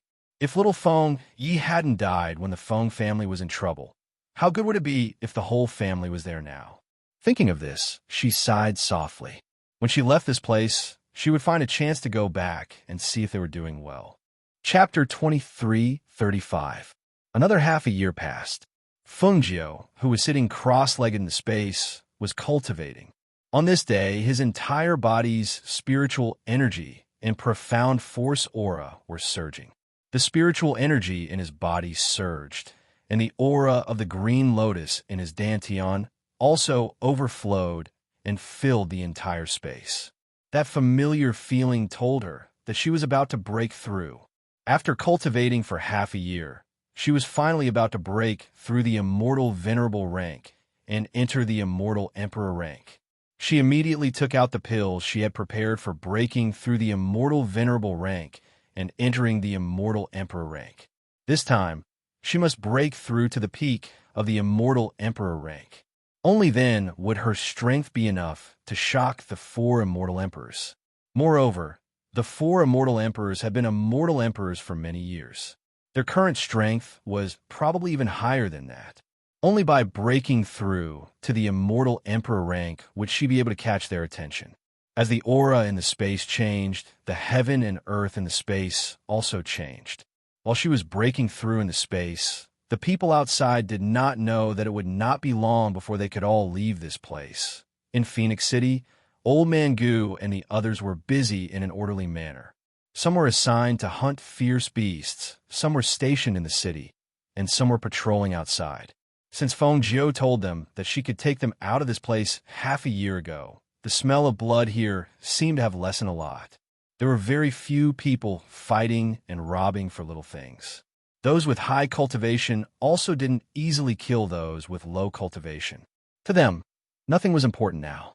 Being able to leave this place was the most important thing. Therefore, they had been waiting for that day to come. Many people often gathered outside Phoenix City's gates and waited here. If there was any news, they would be the first to know. However, Phoenix City's gates were often closed and would only open when someone entered or left. Even if they wanted to know, without the permission of the people in charge of Phoenix City, the news would not reach their ears. This continued until 12 signal flares were released in the sky above Phoenix City. The people outside Phoenix City rushed back after seeing the signal flare. In the next few days, they only saw people rushing back to Phoenix City. They wanted to find out what had happened. However, no one paid them any attention. What do you think is going on? Why did the people in Phoenix City send out 12 signals in a row to gather the people outside? I'm thinking, could it be that the Phoenix Lord wants to open the boundary array here? That's why she gathered everyone back. Really? It's only been half a year since she said those words. In less than half a year, she already knows how to break the boundary array? What else could it be? Now that the four sides are in harmony, there have been very few people fighting and killing in the past half a year. Apart from a matter of breaking the boundary formation, I don't think there should be anything else that could make her use 12 signal flares to summon everyone back. We can finally leave this place. Chapter 23:36. Inside the Phoenix City, everyone was standing side by side. Each and every one of them was looking at the magnificent red figure that was slowly walking out. Everyone's gaze fell on her, and the respect and worship in their eyes were so obvious. As her figure moved, their gazes also moved. Fengjiu slowly walked out and stopped in front of everyone. Looking at the figures standing respectfully in the city, her voice, which contained spiritual power, clearly entered everyone's ears. I called you all back because I have something to tell you. Fengjiu looked at them and slowly said, Tomorrow, I'm going to open the boundary array here, but you all know that this place is a boundary array set up by 4 immortal emperors. Once the boundary array is broken and the restriction here is lifted, it will inevitably alarm the 4 immortal emperors. I'm telling you today because I want you all to be prepared. Hearing this, everyone's eyes lit up, and they said sonorously, Master, don't worry. We're always ready. Even if we have to fight, we won't be afraid. Hearing this, Fengjiu nodded and said, Tomorrow, we'll see the situation and listen to my orders. If we can avoid fighting, then it's best not to. Otherwise, fighting with immortal emperors will definitely result in heavy casualties. Today, you all have a good rest and wait for tomorrow to come. Yes, everyone responded in a deep voice, and it was difficult to conceal the excitement in their voices. It was estimated that no one would be able to calm down and rest today. Everyone disperse. She waved her hand. After everyone dispersed, she looked at Songqing and said, Go out and tell the demonic cultivators outside to not act recklessly tomorrow. And I got it. Songqing responded and nodded his head before walking out. Fengjiu handed over some matters to Old Gu and the others before returning to the courtyard. She was going to have a good sleep today and wait for tomorrow to come. The demonic cultivators outside had already rushed to the Phoenix City after seeing the 12 signal flares. Now that they heard Unfettered Sovereign's words, they were all extremely excited. We understand. Please inform the Phoenix Master that we will act according to her instructions tomorrow. We won't act recklessly. The few immortal venerables replied immediately. Yes. After Songqing complied, he had them inform the devil cultivators below before turning around and returning to Phoenix City. On this day, it could be said that outside of Fengjiu, everyone was so excited that they couldn't even close their eyes to rest. Early in the morning, everyone stared at the sky above Feng City. Fengjiu, on the other hand, only woke up around 7 in the morning. After washing her face and rinsing her mouth, she directly soared into the sky. The people below, whether they were inside or outside Phoenix City, only saw a red figure soar into the sky. Her dazzling red clothes fluttered in the air. It was extremely beautiful. Fengjiu's body was filled with spiritual energy that could be seen with the naked eye. When the immortal emperor's aura was released from her body, the people below couldn't help but suck in a breath of cold air and couldn't help but cry out in alarm.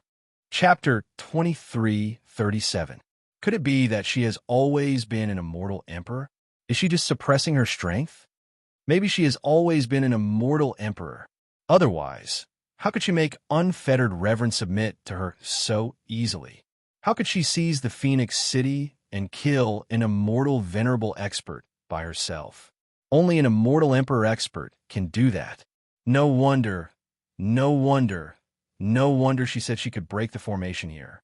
She has the strength of an immortal emperor, an ancient contracted beast, and all kinds of abilities. No wonder she said she could break the formation here and let us leave this place. While the crowd was discussing, Fengjiu, who was in midair, formed a complicated and ancient seal with both hands. Along with the release of her immortal Emperor Qi, she pointed the seal in her hand towards the sky. An ancient pressure accompanied by the strength of an immortal emperor and her natal heavenly fire shot out. With a whoosh, the seal shot toward the sky. Boom! Boom! In the middle of the day, the sky suddenly changed color. The sound of thunder rumbled unceasingly. Bolts of lightning appeared in the sky and struck the ground with a kacha sound. The people below were frightened and cried out in alarm. They all looked at the scene in the sky in shock. Boom! Fengjiu, who was standing in midair, looked up and saw the dark clouds above her head. The sound of thunder came from above her head, and the bolts of lightning brushed past her body. A powerful pressure pressed down on her like Mount Tai. It was as if it was angry that she was trying to break the barrier here. If she hadn't reached the peak of the immortal emperor realm, she wouldn't have been able to withstand such a powerful pressure alone. However, even if the 4 celestial emperors' auras were to press down on her, she would still be able to withstand it. Today, even if the 4 great immortal emperors appeared, she was determined to break the spirit formation and restriction here. Boom! Bang! Thunderclaps continued to ring out while wild gales rose like the roar of a ferocious beast. It was as though they wanted to blow Fengjiu away. However, the light that protected her tightly, like a protective barrier around her, caused the wind blades to be unable to touch her, and the lightning bolts to be unable to harm her in the slightest upbreak for me. A cold shout came from the sky, and a flame suddenly sprang up. When the flame sprang up, it quickly connected with the ancient and complicated mark that she had launched earlier. Accompanied by a powerful pressure and the impact of spiritual energy, in that instant, there was a cracking sound coming from the horizon, followed by the sound of an explosion. Bang! When the loud explosion sounded out, for powerful auras of spirit energy spread out and flew to the 4 corners of the sky before disappearing. When the crowd below saw the scene in the sky, they were stunned for a moment before they burst out in excited voices. It's broken! It's broken! He has broken the restriction. Because of the visual impact of that scene, all the blood in their bodies rushed to their minds, and they felt their blood boiling. When they saw the restriction being broken, they knew that as long as they could break the last 2 barriers in the Grand Formation, they would be able to leave this place. Chapter 23:38. A strange look flashed across the eyes of the 4 of them. In just an instant, their spirits left their bodies and flew towards the floating place despite being in closed-door cultivation. After Fengjiu broke through the first restriction, she sensed that the pressure in the sky had vanished. She immediately soared into the sky with the intention of breaking through the Grand Formation. However, right at this moment, for dignified voices that were accompanied by fierce auras resounded from the sky. Who are you? The voices were dignified and contained a sharp aura. A powerful pressure came from the 4 voices, causing her mind to tremble and a trace of blood to flow out from her mouth. When the 4 voices came out at the same time, the people below all coughed up blood and knelt down. They couldn't even straighten their bodies.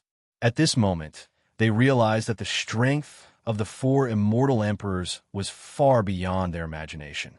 Perhaps, after so many years, the strength of the 4 immortal emperors had surpassed the immortal emperor level. Wiping the blood from the corner of her mouth, Fengjiu looked at the 4 figures in the sky. Her eyes flashed, and she said in a neither haughty nor humble tone, Fengjiu greets the 4 emperors. The 4 emperors' wise and sharp gazes fell on Fengjiu. Even though she was dressed as a man, with their cultivation, they could tell at a glance that she was a woman. Moreover, She was a genius with a profound spirit body. Their gazes swept across her body. They saw her beautiful appearance and noble temperament. There was no aura of darkness around her, nor was there any murderous aura around her. On the contrary, there was a faint holy light around her body. The four emperors were slightly surprised. Fengjiu, why did you enter the land of exile? Why did you break the boundary formation that we four emperors set up? One of them asked with a dignified and intimidating voice. His gaze was fixed on Fengjiu's clear eyes, as if he wanted to see through her. This was the land of exile. Most of the people who came here were evil people. Even if one or two were occasionally sent here, they should not be people like her. Moreover, this place was jointly set up by the four imperial emperors. A little girl like her was actually able to break through their restrictions. This truly shocked them and made them feel that it was inconceivable. They couldn't help but guess her origins. I was sent here by a gate of darkness opened by a devil cultivator. I've been here for almost a year. After breaking the boundary formation of the four emperors, I naturally wanted to leave this place, she said slowly as she looked at the four figures. Her soul had left her body. What kind of cultivation was needed to do this? As she had guessed, the four of them were no longer immortal emperors. When they heard that she had entered through the gate of darkness, their eyes flashed. So that was the case. They did not expect that there would be someone among the devil cultivators who could open the teleportation formation in the land of darkness. After a slight pause, one of them opened his mouth and said, "This is the place where evil people are imprisoned. If the barrier here is broken, they will definitely return to the continent to do evil. Since you have mistakenly entered this place, we can send you away." Hearing this, the people below were shocked. They were kneeling on the ground and could not stand up. They could not even raise their heads to look at the sky. Thus, at this moment, they could not help but feel despair. Chapter 23:39. At this moment, they couldn't help but feel the despair of being abandoned. They felt that the Phoenix Master wouldn't take them away because the four emperors didn't plan on letting them leave at all. However, although the people in Phoenix City heard her words, they didn't panic. Instead, they waited quietly. They believed that their master would definitely take them away because they knew that their master wasn't the kind of person who only cared about themselves. Fengjiu, who was standing in the air, shook her head when she heard the four emperors' words. When the four emperors saw that she actually shook her head, they couldn't help but be surprised. "You don't want to leave?" Just now, she said that she opened the barrier to leave. Why did she shake her head when they wanted to send her away? "No," Fengjiu said as she looked at the four emperors. "I want to leave, but I also want everyone here to leave. No matter if it's devil cultivators or cultivators. I've promised them that I'll let them leave. Moreover, I'm also planning to make this floating land my territory." Hearing this, the devil cultivators below couldn't help but inwardly suck in a breath of cold air. This Phoenix Master's guts were really too big. She actually dared to say such words to the four emperors? Wasn't she afraid that the four emperors would kill her? Moreover, she actually said that she wanted to make this place her territory and make it hers? Would the four emperors be willing? If this place didn't have those restrictions and barriers, it would be a good place with rich spiritual energy. Would the four emperors be willing to give such a place to her? Only the people in Phoenix City couldn't help but smile when they heard Fengjiu's words. This was their master, domineering enough. When the four emperors heard Fengjiu's words, they couldn't help but look at each other with a strange expression. "Not only do you want to take everyone here away, but you also want us to give this place to you? It's not a gift, it's compensation." As Fengjiu spoke, he looked at the four of them and said, "I was trapped in the spirit formation set up by the four monarchs for no reason at all for a year. Don't tell me that the four monarchs don't think that they should compensate me?" Hearing this, the four of them were stunned. They stared at Fengjiu for a long time, not knowing what they were thinking. After a long time, one of them slowly said, "It's not impossible to give it to you. But if you take the devil cultivators and those people who are full of killing intent out with you, how can you guarantee that they won't cause harm everywhere after they leave?" Hearing this, Fengjiu curled his lips into a smile. "Their souls are in my hands. As long as I have a thought, they will die without a doubt. Moreover, other than devil cultivators and heretic cultivators, Most of them have pledged their allegiance to me and become my subordinates. With my ability, I believe that I can control them well." The four of them looked at each other and nodded slightly. "Since that's the case, we'll do as you wish. You should remember this favor as well." The four of them looked at her meaningfully. Remember this favor? Fengjiu's eyes flashed. What did the four monarchs mean? Could it be that they wanted to ask her to repay this favor? As monarchs who guarded the four directions, what favor did they need from her? If you want to help someone, you should help them to the end. You don't need to waste your energy to break this spirit formation. We'll help you remove it, but you must remember today's words. Don't let those devil cultivators leave here and cause harm everywhere. Chapter 2340. After the four monarchs removed the spirit formation, they disappeared into the sky. Following their departure, the powerful oppressive might that enveloped the sky also disappeared. Only then did the crowd below exhale a sigh of relief and stand up one after another. Have the barrier and formation been removed? Are they really removed? Someone murmured, his face full of disbelief. I'll go up and take a look. A cultivator could not hold back the excitement in his heart. Ignoring his injuries, he immediately gathered his chi and flew up into the sky. At this moment, Fengjiu was looking at the surroundings of the floating land. Her line of sight, which was originally covered by white clouds, had begun to appear in front of her eyes. Beyond the blue sky and white clouds, she could see some forests and some towns below. As expected, she said softly. A smile appeared on her beautiful face. This place wasn't anywhere else. It was still in the upper reaches of the continent. However, this floating place was in the sky above the clouds. There were barriers and formations set up around it. The people below couldn't see this place and couldn't enter. The people inside couldn't get out and couldn't see the outside either. Ha ha ha ha ha. It's really been removed. It's really been removed. When the demonic cultivators who rose into the sky saw the scene outside, they were all extremely excited and laughed out loud. However, they did not forget who had given them the chance to see the outside world again. They did not forget who had given them the chance to leave this place.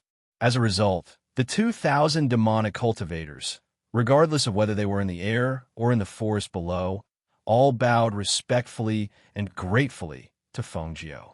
Thank you, Phoenix Master. Excited voices mixed with unconcealable joy came from the mouths of the demonic cultivators. Their gazes all landed on the dazzling red figure. Looking at her beautiful face, it was as if they wanted to remember her face forever in their hearts. Fengjiu glanced at them, and a voice that contained pressure slowly came out of her mouth. All right, since the barrier and formation have been removed, you can all leave as well. However, when you're outside, remember what I said. Yes, we'll take our leave. Everyone responded in unison. Some directly soared into the sky, some laughed loudly while riding on their swords, and some took out their magic tools and flew out. Not long after, those people all left, leaving only the people in Phoenix City. At this moment, Fengjiu set up a new spirit formation, isolating the entire floating area. What was different was that she had left a spirit formation entrance in the spirit formation. After the barrier was set up, she returned to the Phoenix City from Adair. Looking at everyone, she slowly said, Now that all the devil cultivators have left, I will set up a new barrier here. In the future, no one can enter without permission. And here, I need a few people to guard it. Who among you is willing to stay and guard it? Master, we are all willing to stay and guard. One by one, the Phoenix City cultivators said, Yes, Master. As long as you give the order, we are willing to stay and guard. Seeing this, Fengjiu nodded and smiled. How about this? You guys have been trapped here for many years, so it's a bit unreasonable to just let you guys stay here. Just take turns to guard this place. Chapter 2341. Old Gu, who was at the side, heard this and said, Master, how about this? Our Gu clan has already been destroyed outside. Now that the barrier here has been broken, if we need anything, we can go out and buy some things. So there's no need for others to take turns guarding this place. Just leave it to my Gu clan to guard. Hearing this, Fengjiu glanced at Old Gu and nodded. All right, then I'll leave this place to you. You can choose a place to settle down here. Thank you, Master. Everyone from the Gu clan bowed respectfully and said. Feng Jiu looked at everyone and said, "Today, the barrier has been broken. You can go wherever you want. As long as I have a use for you in the future, once the signal is sent, no matter where you are or what you're doing, you have to come to the place where I gather you." Hearing this, everyone was slightly startled. "Master, you want us to go back on our own?" Although they also wanted to go outside, they didn't expect that their master would let them do whatever they wanted. Moreover, he didn't restrict their movements. "Is this strange?" Feng Jiu glanced at everyone and said, "Don't tell me I have to feed such a large group of people like you? You won't starve to death outside. You don't have to follow me all the time. I said that as long as I need you, you could just appear when I need you." Hearing this, everyone was stunned. After a long while, someone asked, "Master, if we want to find you, where should we go to find you?" After staying here for so long, they didn't know what to do if they suddenly went out. "You can find me in 100 River City's Heavenly Pill Building," Feng Jiu said and waved to everyone. "Everyone disperse. Those who want to leave can leave now." Seeing this, everyone looked at each other but didn't move. Instead, they hesitated and asked, "Master, can we also stay here? Settle down here?" The barrier here was also gone, so they could leave whenever they wanted. If they could settle down here, it would be better than going outside. Feng Jiu looked at them strangely. "You don't want to leave this place?" Everyone grinned and said, "Master, the restriction here has been lifted. If we need anything, we can go down to the town and walk around. So it doesn't matter if we leave or not. Besides, if we are all here, if Master wants to find us, we will be able to come at your call. Isn't that better?" Hearing this, Feng Jiu chuckled. All right, as you wish. However, it's fine if you want to stay here. However, I still plan to reorganize this place. You can start making arrangements when the time comes. I'll get old Gu to take care of the details." "All right."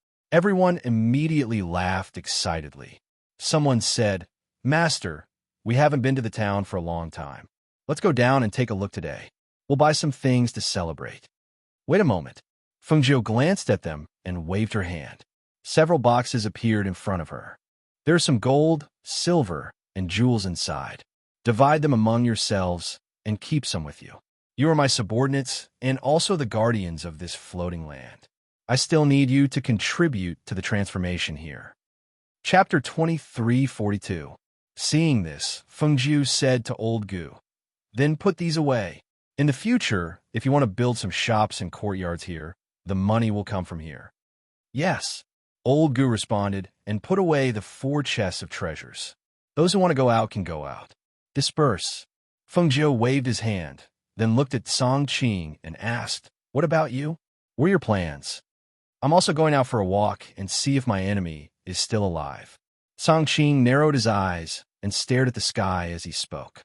Hearing this, Feng Jiu nodded, "Then be careful." "Yes," he replied. After cupping his hands in salute, he left as well. "Old Gu, come with me," she said to old Gu and the others, and led them to the courtyard. "Master, are you also leaving?" In the courtyard, old Gu looked at Feng Jiu and asked, "Yes, I've been trapped here for a year. I don't know how the situation is over at the Heavenly Pill Building, so I'm going back. Today I'm going to explain some things to you and give each of you something."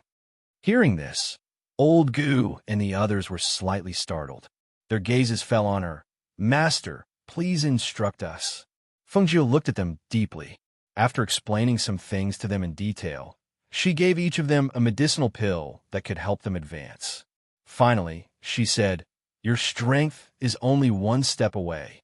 I'll help you and let you enter the immortal venerable level. In the future, it will be more convenient to do things here." Everyone looked at the medicinal pills in their hands and were a little stunned. Among them, Gu Xiang said in a daze, "But Master, with our strength, ordinary medicinal pills won't have any effect on us." Hearing this, Feng Jiu smiled slightly. "You also said that it's an ordinary medicinal pill, but mine is not an ordinary medicinal pill. Take it. Find a time and let old Gu try it first. The others will come one by one. If there's anything you can't deal with, then come to the Heavenly Pill Building in 100 River City to find me." "Yes," they responded and carefully put away the medicinal pills. After bowing, they left the courtyard. Feng Jiu was not in a hurry to leave. Instead, she looked at the sky above her. Since this place was floating, it could naturally be moved. She thought that it would be better to move this floating place to the clouds in the sky of Hundred River City. This way, it would be more convenient to go in and out. Her heart moved, she also moved. She lifted it up into the air and used her powerful spiritual power to move it in the direction of Hundred River City. 2 days later, in the depths of the clouds above Hundred River City, there was a floating place that no one could see. No one knew that this place was rich in spirit chi and was suitable for cultivation. After informing the people in Phoenix City, Feng Jiu left. She stood at the edge of the barrier of the floating land and looked down. After passing through the clouds, she could only see the city that was as small as an ant. Thus, she took out the Aurora teleportation scroll from space. With a thought, she disappeared from the boundary and headed toward the Feng Manor in Hundred River City. Chapter 2343. Open the door. Hurry and open the door. Do you think you'll be fine if you hide inside? Come out, and explain everything to us. If you don't come out, we're going to break down the door. Hearing the words outside, Lung Shuang could not help but step forward. However, his shoulder was pressed down by someone to the side. Don't be impulsive. Du Fan pressed down on his shoulder and spoke calmly. He looked outside and said, "These people come here every day to make a ruckus.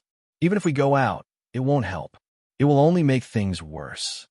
Are we just going to let them do as they please?" Lung Shuang asked coldly. He turned around and glanced at Du Fan. "You should know that we can't solve the problem at the moment." Du Fan sighed and said, "I just hope that they can find Guan Shilin as soon as possible and bring him back for questioning. Otherwise, these days will continue." Hearing this, Lung Shuang pursed his lips. Even the phone guards and Hui Lang can't find his whereabouts. Who else can? Du Fan was silent for a while. He did not know what to say. He only said, "Right now, all the powers are targeting us because of this matter. If the Heavenly Pill building did not have Mo Chen's protection, it would not have been able to withstand the pressure from all sides and would have closed down. Right now, Master is not here. The only thing we can do is wait." Hearing him mention Master, Lung Shuang's eyes filled with worry. "We haven't heard from Master for a year. We don't know where he is now. Is he safe?" Just as they said this, they suddenly saw Lao Bai, who had been guarding the Feng Manor the entire time, suddenly run over. Like the wind, he flew all the way to the inner courtyard. Faintly, the two could hear him speak excitedly. "Master! It's Master! I smell Master's scent. It must be Master who has returned." Hearing this, the two were startled. They instinctively followed him to the backyard. When they reached the backyard, their figures suddenly stopped. They stared blankly at the red figure that had appeared in the courtyard. Seeing his master whom he had not seen for a year, Lung Shuang's eyes could not help but fill with tears. "Master!" Roar! A year ago, when Feng Jiu left, the little thing was still a baby tiger. Now it had grown strong. At this time, it was letting out a cry and rubbing against Feng Jiu's body. From time to time, it stuck out its tongue to lick Feng Jiu to show its excitement. All right, stop licking. Your saliva is all over my face," Feng Jiu said with a look of disdain, but his lips curled up into a smile. She rubbed the head of the white tiger that had already grown strong and said, "Good boy, go play at the side." As soon as she finished speaking, Lao Bai came over. Master, you've been missing for a year. We all miss you." Lao Bai also wanted to kiss her, but was directly avoided by her. He could not help but reveal an aggrieved and resentful gaze as he looked at her. "Master, you are biased." "All right, stop fooling around." Feng Jiu patted Lao Bai's head before looking at Lung Shuang and Du Fan. "Master, you finally returned." When Du Fan saw her, he let out a sigh of relief. He had finally seen his master return safely. No matter what, being able to see his master return safely was enough for him to feel at ease. "Yes, I've returned." Chapter 2344. Master! Lung Shuang wiped the tears from the corners of his eyes and said, Lung Shuang is very happy to finally see Master return safely. "Master, it's good that you're back. It's good that you're back." "Master, if you didn't come back, things would have been troublesome." Lao Bai interrupted from the side. Hearing this, Feng Jiu raised his eyebrows and asked, "What kind of trouble?" Lao Bai was about to speak when he heard Du Fan say, "Master, you just came back. Do you want to rest first? Those things can't be explained in a short time. Why don't I ask someone to prepare some food for you, and we can talk after you rest?" "There's no need for that. What happened while I was away? You can tell me." She walked to the table in the courtyard and sat down, looking as if she wanted to hear more about it. Seeing this, Du Fan said, "It's like this. When Duan Yi came to the Heavenly Pill building and told us about Master, everyone was busy trying to think of a way. Later, young Master Mo Chun said that it was a disaster, but also a blessing. He told us not to worry, since young Master Mo Chun said so. We thought that before Master came back, we would guard the Heavenly Pill building and take care of the mansion. It was very peaceful during that time, and nothing happened. Until one day, Guan Shilin received a letter and said that he would go out. But he never came back. Even the Phoenix Guards we sent out couldn't find any news about him. A few months later, a piece of news came out." He paused slightly. "Go on." As Feng Jiu spoke, he took out a wine gourd from the space and drank some wine. His eyes were deep, as if he was thinking about something. The news came that for some reason, Guan Shilin attacked the people of the four immortal sects and killed people with high status in their sections. In addition, he also attacked people from some big families. This caused public anger, and everyone said that they wanted to suppress him. He glanced at Master and saw that her expression was the same. He couldn't tell what she was thinking, so he continued. "We all felt that something was wrong.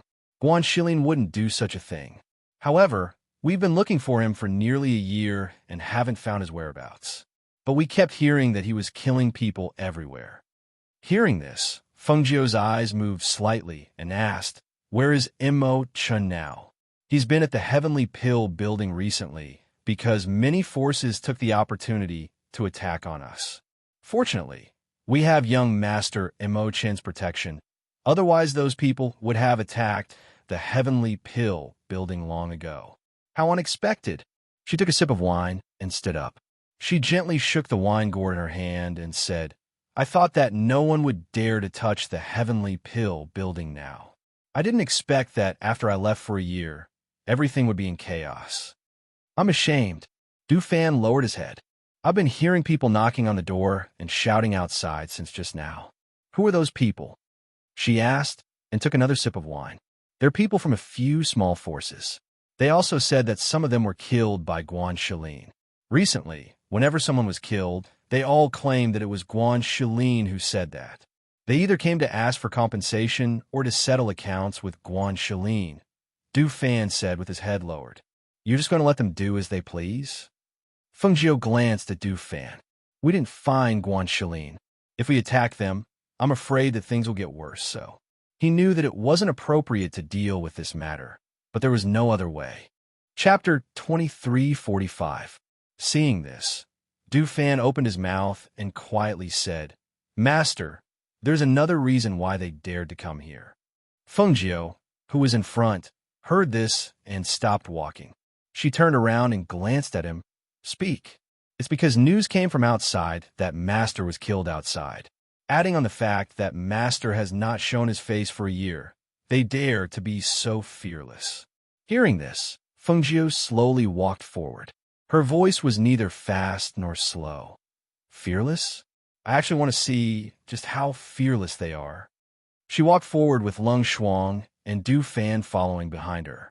The closer they got to the front, the louder the sounds of the door slapping became. Arriving at the door, she stopped and gestured to Du Fan. Du Fan walked forward and opened the door. When the door was opened, the eyes of the people outside lit up.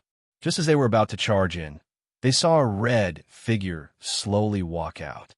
When they clearly saw the person's appearance, they were given a fright. "Ghost! Ghost Dr. Feng Jiu!" They suddenly retreated a few steps, and each of their faces turned pale. Wasn't it said that Ghost Dr. Feng Jiu had been killed outside? Why'd he come out here? Feng Jiu walked out with her hands behind her back. Her clear eyes were filled with coldness as she glanced at them. She then looked around, and her gaze fell on the large door that had been slapped. Her cold voice carried a chilling aura as it came out of her mouth. "Guards, With her clear shout, 20 guards came out of the Feng Manor. The 20 people looked at Feng Jiao with shining eyes and saluted without any prior agreement. "Greetings, master." The 30 or so people surrounding the Feng Manor's entrance saw this and could not help but be shocked. They retreated even further. At the same time, they stared vigilantly at Feng Jiao's group. One of them asked, "What do you want to do?" "What?" Feng Jiao curled her lips, revealing a cold and evil smile. However, this smile did not reach her eyes.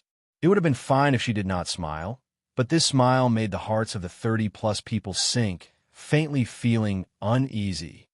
Compensation. When the 30 or so people heard the word compensation, they couldn't help but be startled. Compensation? Compensate for what? Forgive them for not being able to react. Compensate for what? Feng Jiao sneered and glanced at them. Could it be that you believe that my Feng Manor's gates are something that anyone can come and knock on as they please? Who can kick you just because they want to? Hearing this, everyone finally understood why she had glanced at the door when she came out. It turned out that she had this idea. Ghost Doctor Guan Shilin killed a member of our family. How are we going to settle this debt? Since you're here, why don't you tell us how we're going to settle this matter? One of them shouted in a deep voice and stood out in an imposing manner. He killed one of your people? Feng Jiao's cold gaze swept over them and landed on that person, saying, "If he really did kill one of your people, I will naturally take care of this matter. Right now, his whereabouts are unknown, and the truth of the matter is still unknown.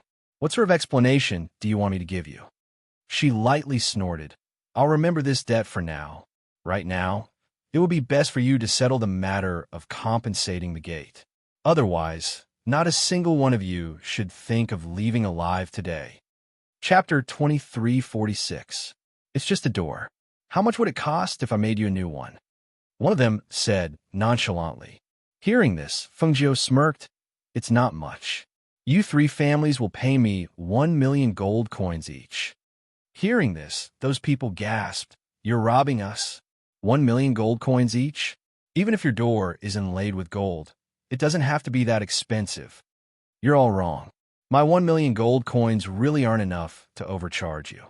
Feng Jiao walked slowly and glanced at them. This door isn't worth much, but I, Feng Jiao, am worth a lot of money.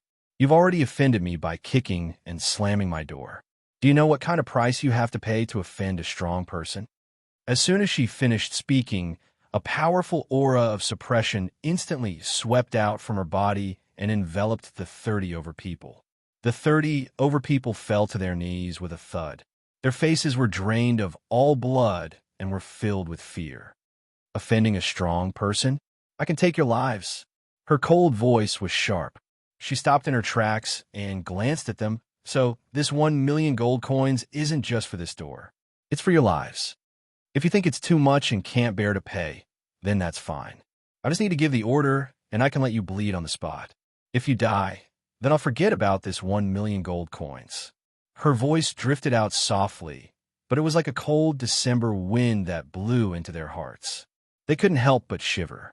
At this moment, they were filled with regret. If they had known this would happen, they wouldn't have come here to kick and cause a ruckus. Now that Feng Jiao had appeared, they had gone for wool and come home shorn. 1 million gold coins was a huge sum of money to them. Du Fan, collect the money from them. If they don't hand it over to you before sunset, then there's no need for these people to live. Feng Jiao looked at Du Fan and instructed. Yes, Du Fan replied. Lung Shuang, come with me, she said and walked forward. Lung Shuang followed her quietly. Arriving at the Heavenly Dan building, when Lung Hua and the others saw Feng Jiao, they all came out to greet him in surprise. Master! In the attic, the fire phoenix transformed into a little bird and flew onto Feng Jiao's shoulder. Master, you're back. I'm back, she said softly and looked at everyone with a smile. I've made all of you worry this year. Master, it's fine as long as you're back. Seeing you come back safely, we're relieved.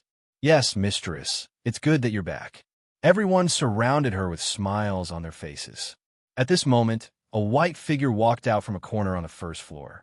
When she saw Feng Jiao surrounded by people, she couldn't help but lower her head. After hesitating for a moment, she walked over. Bai Qingxing greets Master.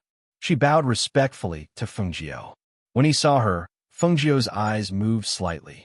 He glanced at her and said, "Raise your head." "Yes," she replied, and raised her head to look at him. Fengjiu only took one look and knew that Bai Qingcheng had restrained her sharpness. She no longer had the arrogance she had when he first met her in the Sky Sun sect. She was much more pleasing to the eye. Chapter 23:47. "Yes," Bai Qingcheng replied, then left. "Mo Chan is in the backyard?" she asked, looking at Leng Hua. Mo Chan is in the backyard. As Leng Hua spoke, he saw his master walking towards the backyard. He glanced at his sister, then followed his master to the backyard. Mo Chan had already heard the commotion in front of him, so he knew that she had returned. Thus, he took out some wine, poured 2 cups, and waited until he saw the red figure slowly walking towards him. When he saw the aura on her body, his eyes flickered, and he asked curiously, "What's your current level of strength?" Hearing this, Fengjiu smiled slightly.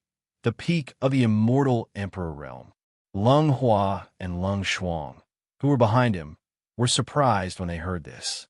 Their master was already at the peak of the immortal emperor realm. It had only been a year, but she had already broken through to the peak of the immortal emperor realm. It was indeed unbelievable. No wonder Mo Chan said that this was a disaster for her, but also a blessing for her. The higher one's cultivation level, the harder it was to advance. There were almost no immortal emperors in the upper reaches. However, she had only been missing for a year, and her strength had already broken through to the peak of the immortal emperor realm. How could this not be surprising? In that case, I have to congratulate you. Mo Chen chuckled, then gestured to her, "Sit." Fengjiu sat down at the table, then said to Leng Hua behind him, "Get someone to prepare 2 side dishes." "Yes," Leng Hua replied, then left. "I think they've told you about your brother, right?" Mo Chan drank his wine, then looked at her and asked. "Yes, I found out as soon as I came back," she replied, then took a sip of her wine. "Then what do you think? What do you plan to do?" He gently swirled the wine in his hand, looking at the slightly swaying wine as he asked softly, "What else can I do? Right now, the most important thing is to find him. Moreover, I don't think my brother would do such a thing. Besides, he has no reason to do so." Mo Chen nodded slightly and said, "That's right. That's why I'm thinking that this person might be an imposter. He's using his name to make enemies everywhere. His goal is to make all the forces rise up against you. There's also another possibility. If this person isn't an imposter and is really Guan Shilin, then it's very likely that he's being controlled by someone." Hearing this, Fengjiu's eyes flashed. "That's about the same as what I thought. I think that might be the case too." She paused for a moment before continuing, "If that person is an imposter, then my brother should be in danger and unable to escape. Otherwise, it is impossible for him not to come back after hearing what is happening outside. Right now, I am more worried about his safety. Unfortunately, we still haven't found out who did it. We can't do anything about it." Mo Chan sighed softly and said, "We've mobilized all the people we can. Even the people from the black market are helping to investigate, but there's still no news." "You don't have any suspects or forces?" Fengjiu glanced at him. "After investigating for so long, you don't have any leads?" Hearing this, Mo Chen chuckled. "I knew you would ask this." Chapter 23:48. Fengjiu's hand paused. He seemed to have thought of something and continued drinking. Not long after, waiter Yang and Bai Qingcheng came in with the dishes. "Big sister Feng, I heard from them that you're back as soon as I arrived. Where have you been this year?" Waiter Yang asked with a smile after serving the dishes. Fengjiu looked at her and was slightly surprised. He didn't answer, but asked, "Waiter, why have you lost so much weight?" The originally plump little girl had now become very slender. Her originally pretty face had become even more distinct after losing weight. Her pair of bright big eyes seemed to be able to speak. They were watery and overflowing with spiritual energy, making people's eyes light up at a glance. Hearing Fengjiu's words, waiter Yang smiled embarrassedly. "I didn't eat that much. Also, I practiced a set of martial arts every morning and night. That's why I slowly lost weight." "Yes, doesn't matter if you're fat or thin, as long as you're healthy, Fengjiu said with a smile. I went to a place to cultivate this year. Didn't I just come back? I didn't expect so many things to happen in the year that I wasn't around. Big sister Feng, don't worry too much. Big brother Guan will definitely be found. Waiter Yang comforted. Yes. She nodded with a smile. Then we'll go out first. After saying that, she left with Bai Qingqing. Mo Chun and Fengjiu chatted in the courtyard. Outside, because of Fengjiu's return, the news gradually spread. 2 days later. What? He's back. When the Temple of Darkness Lord, Ishiran, heard the news that Fengjiu had returned to the Heavenly Pill House, he stood up from behind his desk with a whoosh. His expression was filled with surprise. He's really back? Is the news true? At this moment, there was a trace of nervousness in his heart, a trace of nervousness and excitement that even he himself did not know why. The elder saw that his master's expression was pleasantly surprised and was slightly startled. He then nodded his head. Yes, master. Outside, there are rumors that ghost Dr. Fengjiu has returned. I heard that at the time. 3 small families went to the Feng Manor to cause trouble. When the Feng Manor's gates opened, ghost Dr. Fengjiu came out wearing red clothes. As soon as she appeared, she easily dealt with those small families who were causing trouble. Furthermore, those small families had to pay a compensation of 1 million gold coins each. Because of this, the news of her return spread quickly. This old servant immediately rushed over to report to Master as soon as I received the news. Good, very good. You did well. A joyful smile appeared on his face. Since she's back, then this highness will go and meet her. As he spoke, he picked up the tea on the table and drank. Hearing this, the elder hesitated for a moment. Seeing his master's face filled with anticipation and excitement, he quietly asked, Master, have you fallen in love with that ghost, Dr. Fengjiu? He had lived for a long time and was able to see through people and things. His master's attitude towards that ghost Dr. Fengjiu seemed to have changed ever since the main hall was destroyed.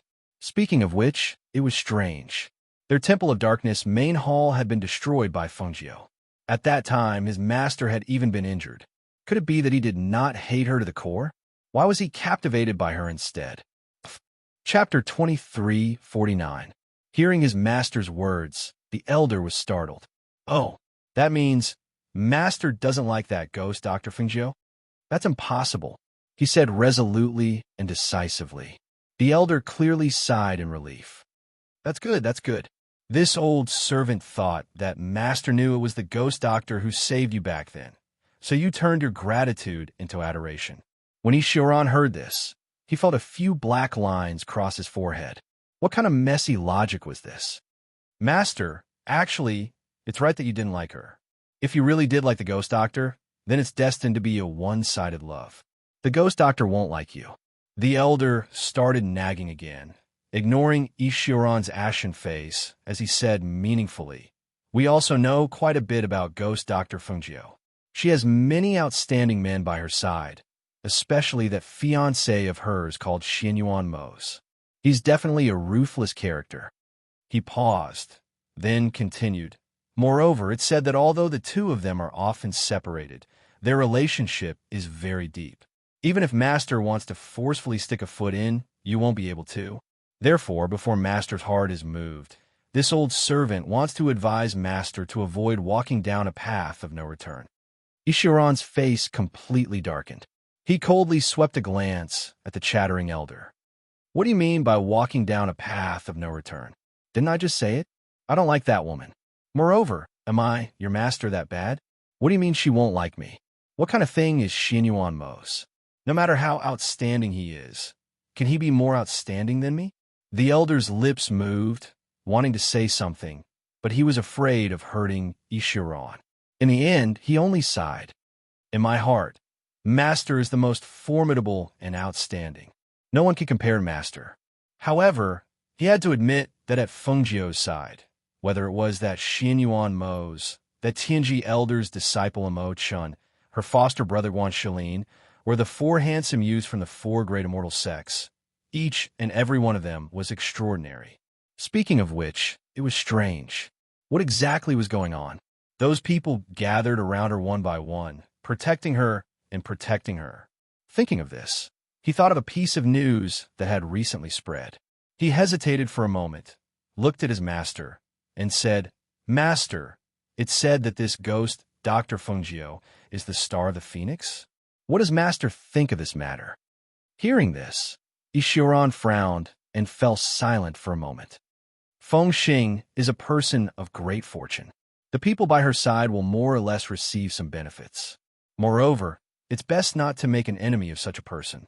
Hearing this, the old man secretly glanced at his master and thought to himself, "Why do I feel that Master's last sentence is what he wants to say? Don't make enemies? So that's what friends are. Master, the ghost doctor still doesn't know that you're the Lord of the Temple of Darkness, right?" The old man suddenly asked.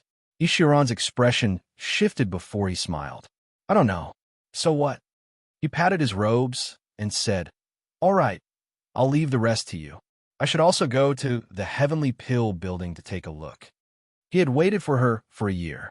She was finally back. "Master, master," the old man shouted, only to see him stride out, disappearing from sight in a short while. Chapter 2350. Another 2 days passed. Early in the morning, after hearing that Fungio had returned, Hunyuanzi hurried to the Heavenly Pill building. As soon as he entered, he pulled Lunghua aside and asked, "I heard that Fungio is back. Where is she? I have something urgent to discuss with her." "Senior, my master is refining pills in the alchemy room. If there's anything urgent, we'll have to wait for her to come out. Why don't you sit here and rest for a while? Have a cup of tea first. I'll take you to her as soon as she comes out." Lunghua smiled warmly and led him to a table for guests to rest. Hearing this, Hunyuanzi frowned. After sitting down, he said, "Didn't I hear that she's only been back for a few days? Why is she working so hard to refine pills? I know that the Heavenly Pill building has a lot of things going on recently. How can she stay in the alchemy room? She's been dealing with a lot of things since she came back. She started refining pills yesterday evening and didn't come out of the alchemy room all night. I think she'll come out today," Lunghua said, and asked someone to serve tea to Hunyuanzi. "Senior Hunyuanzi, please have some tea." Bai Qingcheng served tea and placed it on the table in front of Hunyuanzi. Just as she was about to leave, she heard his surprised voice. "You're that Bai from the Heavenly Sun sect. What's your name again?" Hunyuanzi knocked his head and thought for a while, but he couldn't remember the name. "Senior, I'm Bai Qingcheng." She lowered her eyes and said respectfully, "Oh, you're called Bai Qingcheng? Come, raise your head and let this old man take a look," Hunyuanzi said with a smile. Hearing this, Bai Qingcheng hesitated for a moment. At this moment, she heard Lunghua's voice. "Didn't you hear what Senior Hunyuanzi said? Raise your head and let him take a look." Lunghua's voice was indifferent. It was very different from his usual gentle voice. He knew that Bai Qingcheng had once made things difficult for his master and even wanted to scheme against him. How could he be nice to her? Yes. Bai Qingcheng's face was slightly pale. Only then did she raise her head. However, at this moment, he only felt humiliated and embarrassed. She was originally a proud daughter of the heavens, insufferably arrogant. But now, she had fallen to such a state. She had to raise her head when she was told to do so. Only she, who had personally experienced this kind of humiliation, could understand how embarrassing it was. She does look pretty good and is worthy of the name Qingcheng. However, she is still a far cry from little Feng. Hunyuan sipped his tea as he commented on Bai Qingcheng. She calmed herself down and said in a calm tone, "Qingcheng is only a servant by Master's side. Naturally, she cannot be compared to Master. Let this old man tell you. Don't put down your pride as the Bai family's young lady and the Sky Sun sex prodigy. It's your fortune to be able to stay by Phone Girl's side. She'll never mistreat anyone who catches her eye. Work hard." Hearing this, Bai Qingcheng couldn't help but glance at Hunyuan. Her heart warmed and she smiled. "Yes, thank you for your advice, Senior. I will definitely not disappoint Master." Hearing this, Lunghua couldn't help but glance at her. Seeing that she didn't seem to be faking it, his eyes flashed and he said, "You may leave." "Yes." She bowed and left. Chapter 2351. Seeing this, Lung Hua sat down and waited with him. At the same time, he told him some things about his master. At this time, there were no guests in the Heavenly Pill building. Only the people in the building were walking around. In addition, they were sitting in a corner, so no one else could hear their conversation. This wait lasted all the way until evening. Feng Jiu walked out of the alchemy room and pulled up her sleeves, smelling the strong smell of medicine. She saw Long Shuang walk up and say, "Master, Senior Hunyuan is here. He's been waiting for you since morning. He said he has something to talk to you about." Feng Jiu, who was patting her sleeves, paused when she heard this. "That old man is here? Go invite him in. Also, call Lung Hua over," she ordered as she patted her sleeves, dispersing some of the smell of medicine. She pulled up her sleeves and sniffed. There was still a smell of medicine. When he heard Lung Shuang announce that Feng Jiu had finished refining the pills, Han Yuan immediately stood up and said to Lung Hua, Look, I've been waiting for an entire day. I have an urgent matter." As he spoke, he quickly walked to the backyard. Seeing this, Lung Hua smiled. Just as he was about to leave, he was stopped by his sister. "Master wants you to come over." Lung Shuang looked at him and said. Lung Hua nodded. "Okay, then let's go together." Then he walked to the backyard with his sister. In the backyard, as soon as Hun Yuanzi saw Feng Jiu sitting at the table, he walked over and sat down casually. "Lung Hua has told me about what happened to you in the past year. It hasn't been easy. To be able to come out of that kind of place, you really are Feng Jiu." Hearing this, Feng Jiu smiled. "You've told me? Then I don't need to tell you again." She picked up her tea and took a sip to moisten her throat. She asked, "Why are you looking for me?" All right, look at my memory. I really have an urgent matter to discuss with you." As Han Yuan spoke, he looked at Feng Jiu's calm face and changed the topic. "Let me ask you first. How do you plan to deal with your elder brother, Guan Shilin? This matter has caused quite a stir. Everyone knows about it." She smiled and said, "I've already sent people to look for him. You don't have to worry too much about him."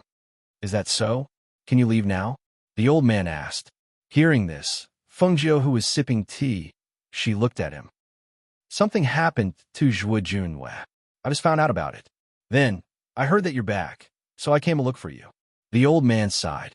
"Didn't you say that you're lacking some herbs?" He's been out searching for them for the past year. He heard that there was a hidden clan that he needed some herbs, so he asked around and went to that hidden clan. He paused for a moment before continuing. "Fortunately, I was careful at that time and left him 1,000-mile sound transmission talisman. But in the end, he must have been in an emergency, so he only had time to tell me roughly where he was. He said that the place was a little strange, so I thought of you. You want me to go with you?" Feng Jiu raised her eyebrows and asked.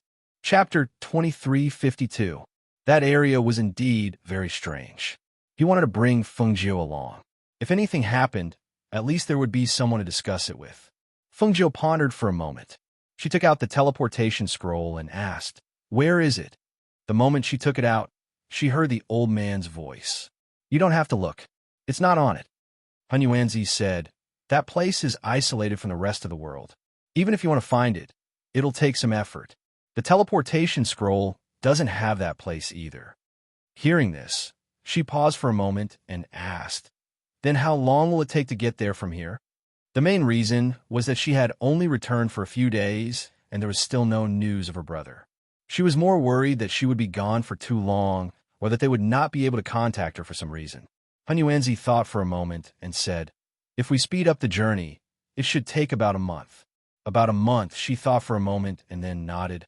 "All right, I'll go with you, but you'll have to wait for a while. I can only leave after I've delegated some matters." She did not think that she would have to leave again so soon. However, she could not leave Zhuo Junyue's matter alone. "All right, go to your things.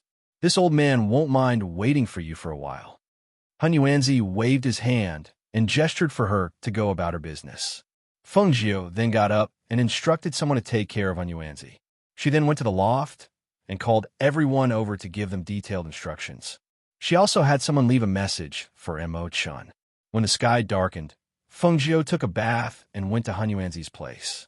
"Old man, let's go." Feng Nine, who was dressed in green, walked out. She was still dressed as a man. The green and white robe on her body was less unrestrained and flamboyant than the red robe. Instead, she looked more handsome and elegant, like an elegant young master, which was very pleasing to the eye. Hunyuanzi looked at her in surprise. "Are you planning to travel through the night with this old man? Let's go. The sooner I finish, the sooner I can come back," Fengjiu said as he walked out. Seeing this, he followed. Just as the two of them were about to leave, the fire phoenix flapped her wings and flew over. "Master, aren't you bringing me along? You stay here and guard this place. If I'm not here, you can help look after it." Fengjiu tapped Fire Phoenix's head and smiled. "All right, be careful. I'll wait for you here." The Fire Phoenix could only say so. However, compared to a year ago, it was more at ease now that its master was at the peak of the immortal emperor realm. Thus, Fengjiu and Hunyuan directly left through the back door. It could be said that other than the people in charge of the Heavenly Pill Pavilion, no one outside knew that she had just returned and left with Hunyuan.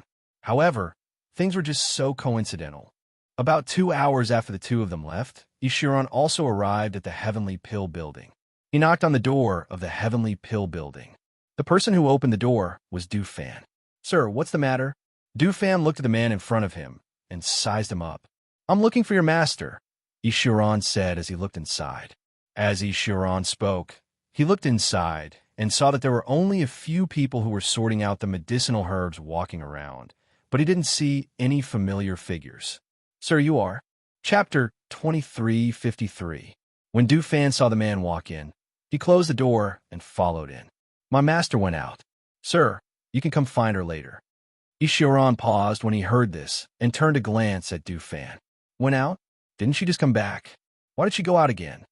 "She had some matters to attend to, so she went out," Dufan said as his gaze landed on Ishiran.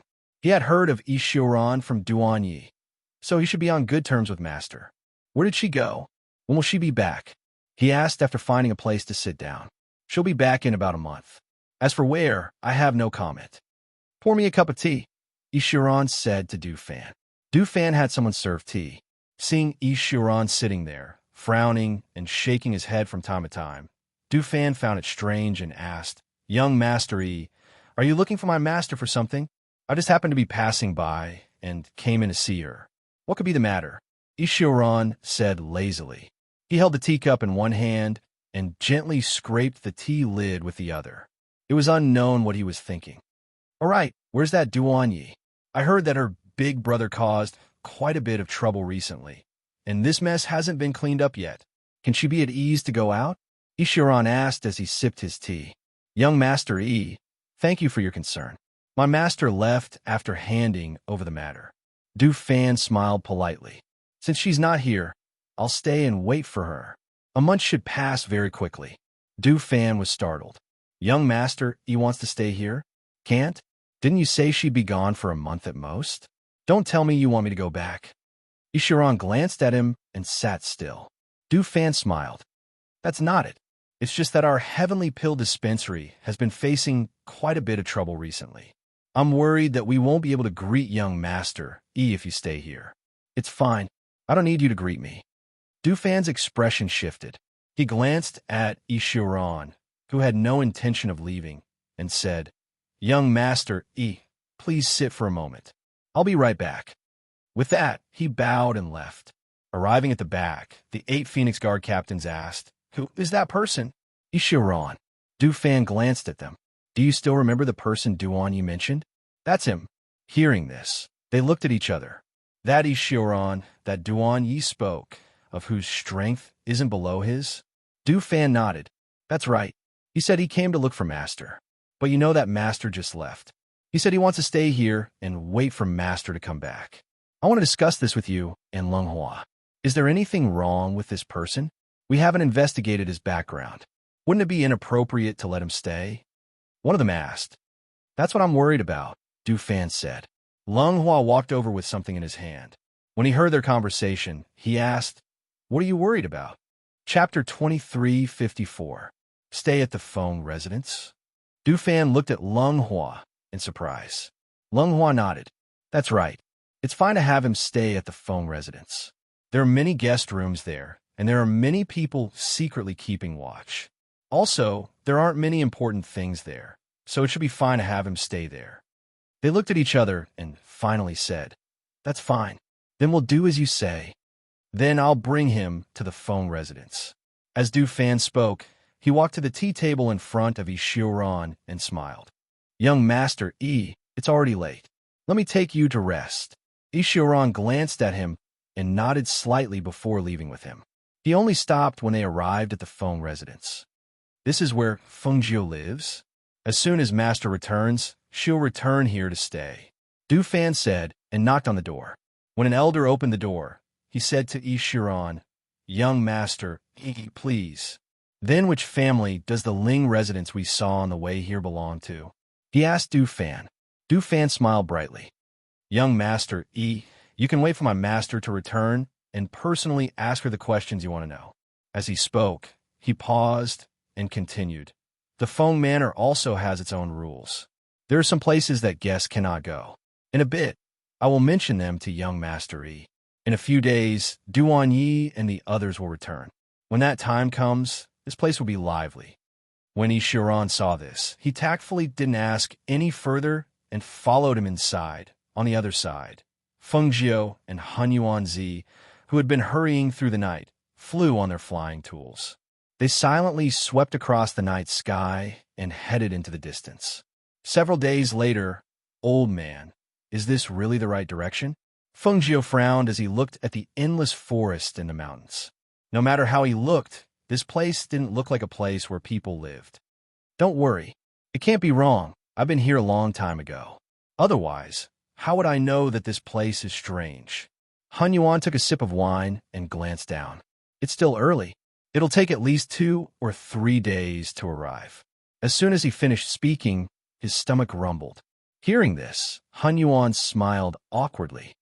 "I haven't eaten much meat in the past 2 days." That hearing this, Feng Jiu looked down and said, "There should be some game down there. Let's go down and rest for a while. Let's hunt some game for dinner." "Sure." His eyes lit up and he smiled. "I haven't tasted your cooking in a long time. You go get some firewood. I'll hunt some game." When they reached the bottom, Feng Jiu said to the old man. The two of them divided the work, and the location was under a big tree. "All right," the old man responded. He picked up some trees in the surrounding area and said to Feng Jiu, "Don't wander too far from here. Just hunt some rabbits or whatever to eat. Don't be too picky." Feng Jiu raised his brows and glanced at the old man before heading into the forest. Was he worried that she would encounter danger in a place like this? The old man was really getting worse and worse. Walking into the forest, she felt that this dense forest was very humid. The air was very humid, and there was little sunlight. The surroundings were very quiet, and there weren't even the sounds of animals. She couldn't help but feel a little surprised. Looking from above, this dense forest was very lush. There was naturally no lack of game in such a place. However, after coming down, she discovered that there seemed to be something different. Chapter 23:55.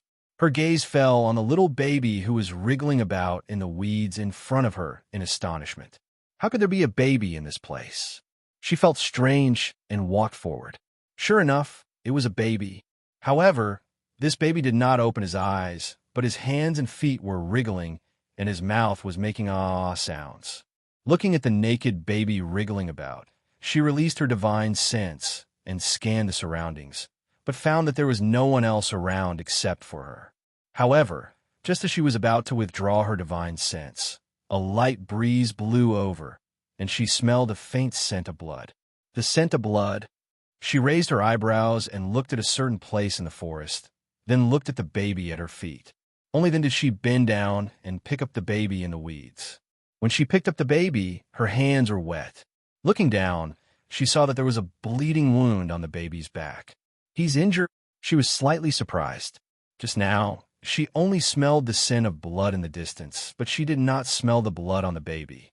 Suppressing the strange feeling in her heart, she freed one hand and was about to take out a robe from her space to wrap the baby. But just as she freed her hand, the baby in her arms suddenly opened his eyes. When those eyes opened, they were not the eyes of a baby at all, but the eyes of a beast. Suddenly, the baby in her arms changed and jumped out of her arms like a demonic beast. Its mouth opened wide, revealing sharp fangs. Its claw-like hands grabbed her shoulder with one hand and her clothes with the other. Its bloodthirsty mouth suddenly moved forward and bit down on her neck. The sudden change made Fengjiu unable to avoid it. She could only stretch out her free hand and fiercely slap the demonic beast's head. A fierce aura flashed through her palm, and with a bang, the demonic beast's head flew out in an instant. But its body was still tightly attached to her body and was still moving. She swung her hand, trying to fling the demonic beast's body away. However, when the spiritual power in her body surged, a powerful aura bounced it away, and at the same time, the demonic beast's grip on her shoulder was torn open, revealing her bones. Frowning slightly, she let out a muffled groan. Her eyes were cold as she looked at the head and body of the demonic beast that was still moving. With a flip of her hand, 2 flames flew out, instantly burning the demonic beast's head and body clean. Feng Las, the old man, who had picked up the branches but did not see Fengjiu return, was a little worried, so he kept looking in the direction Fengjiu went. After walking a distance, he suddenly heard movement in front of him. Fengjiu's hand hung weakly. Her green robe was stained with blood, and she was trembling with fear. Her arm was trembling unconsciously because of the deep wound. She glanced down and heard the cries of a baby in front of her, which seemed to have been woken up. Her eyes flashed, and she walked forward. Feng Las, Hun Yuanzi's figure flew over, and in a few breaths, he had arrived at Fengjiu's side. When he saw her frightening wound, he could not help but gasp. Chapter 2356. He hadn't seen her for a while, but she was covered in blood. There were also several wounds from her shoulder to her arm that were so deep that her bones could be seen. What was going on? I met a monster beast just now. Fengjiu continued to walk forward, following the direction of the baby's cry. I was caught off guard and got hurt. Then, you should treat the wound on your hand first. Where are you going? The old man said. He couldn't help but worry when he saw that most of her green clothes were dyed red. There's a child crying up ahead. She stopped and looked at the worried Hun Yuanzi with a smile. Don't worry about me. This injury is nothing. You call this a little injury? He glared at her and asked, Where's the child? How can there be a child in this deep forest? Before he could finish his sentence, he heard the sound of a child crying. He couldn't help but be stunned. There really is a child? Let's go ahead and take a look. As she spoke, she walked forward with the old man. After about 100 meters, they first saw some corpses and broken limbs on the ground. Those corpses seemed to have been hollowed out, leaving only skin and bones. That cruel scene made the two of them involuntarily raise their hearts, especially Fengjiu. When a monster beast pounced on her, its original appearance seemed to be right in front of her. If she hadn't acted fast enough, she would probably have ended up like the corpses in front of her. This is too cruel, the old man muttered as he opened his eyes. The old man's eyes widened as he murmured. He looked at the corpses and saw that they were all the same. Their internal organs had been dug out, and their blood seemed to have been sucked dry. Even he had never seen such a scene before. In just an instant, Hun Yuanzi and the old man looked at each other in unison and looked forward. The two of them also released their divine senses and probed ahead, but they found that it seemed to be blocked by something. Strange, my divine senses can't detect what's ahead. Hun Yuanzi was surprised. When he heard the baby's cry, he said to Fengjiu, the baby's cry is coming from up ahead. However, there might be a problem up ahead. Fengjiu covered her injured hand with her uninjured hand. She activated the green lotus chi in her body and released a little green light through her palm, which quickly healed the deep wound from her shoulder to her arm. The wound was so deep that the bone could be seen. Hun Yuanzi's attention was focused on the front, so he didn't notice that Fengjiu's hand was glowing.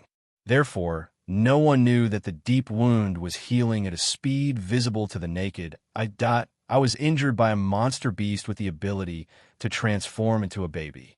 Fengjiu's voice came out of her mouth. She still covered her arm with one hand and looked at Hun Yuanzi. The human-shaped baby that the demonic beast transformed into doesn't have any demonic aura. Even I can't see through it. Be careful. Are you saying that your injury was caused by? Master Hunyuan pointed at the wound on her shoulder, but when he finished speaking and his gaze landed on the wound, he suddenly fell silent. His eyes widened in disbelief, and his mouth was agape as he looked at the smooth, snowy shoulder in shock. Just now, there were clearly a few scratches on her arm, but now the wound was gone. Chapter 23:57. As for the wound on her arm, it healed bit by bit as her hand moved, until it was as smooth as snow. This. He pointed at her healed arm incoherently, unable to say anything for a long time. Fengjiu glanced at her arm and revealed a faint smile. I said it's only a small wound, but it still hurts. She could heal her wound, but the pain of being injured was something she had to bear. Let's go. Let's see what's going on up ahead. She walked forward.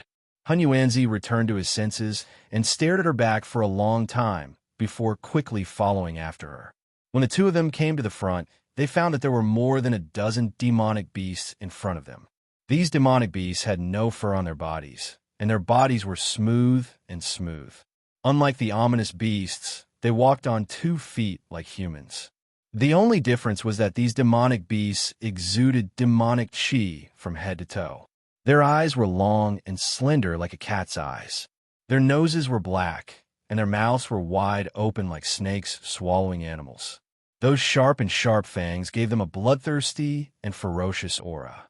And in the areas surrounded by these demon heads, there was actually a small baby protected by a barrier.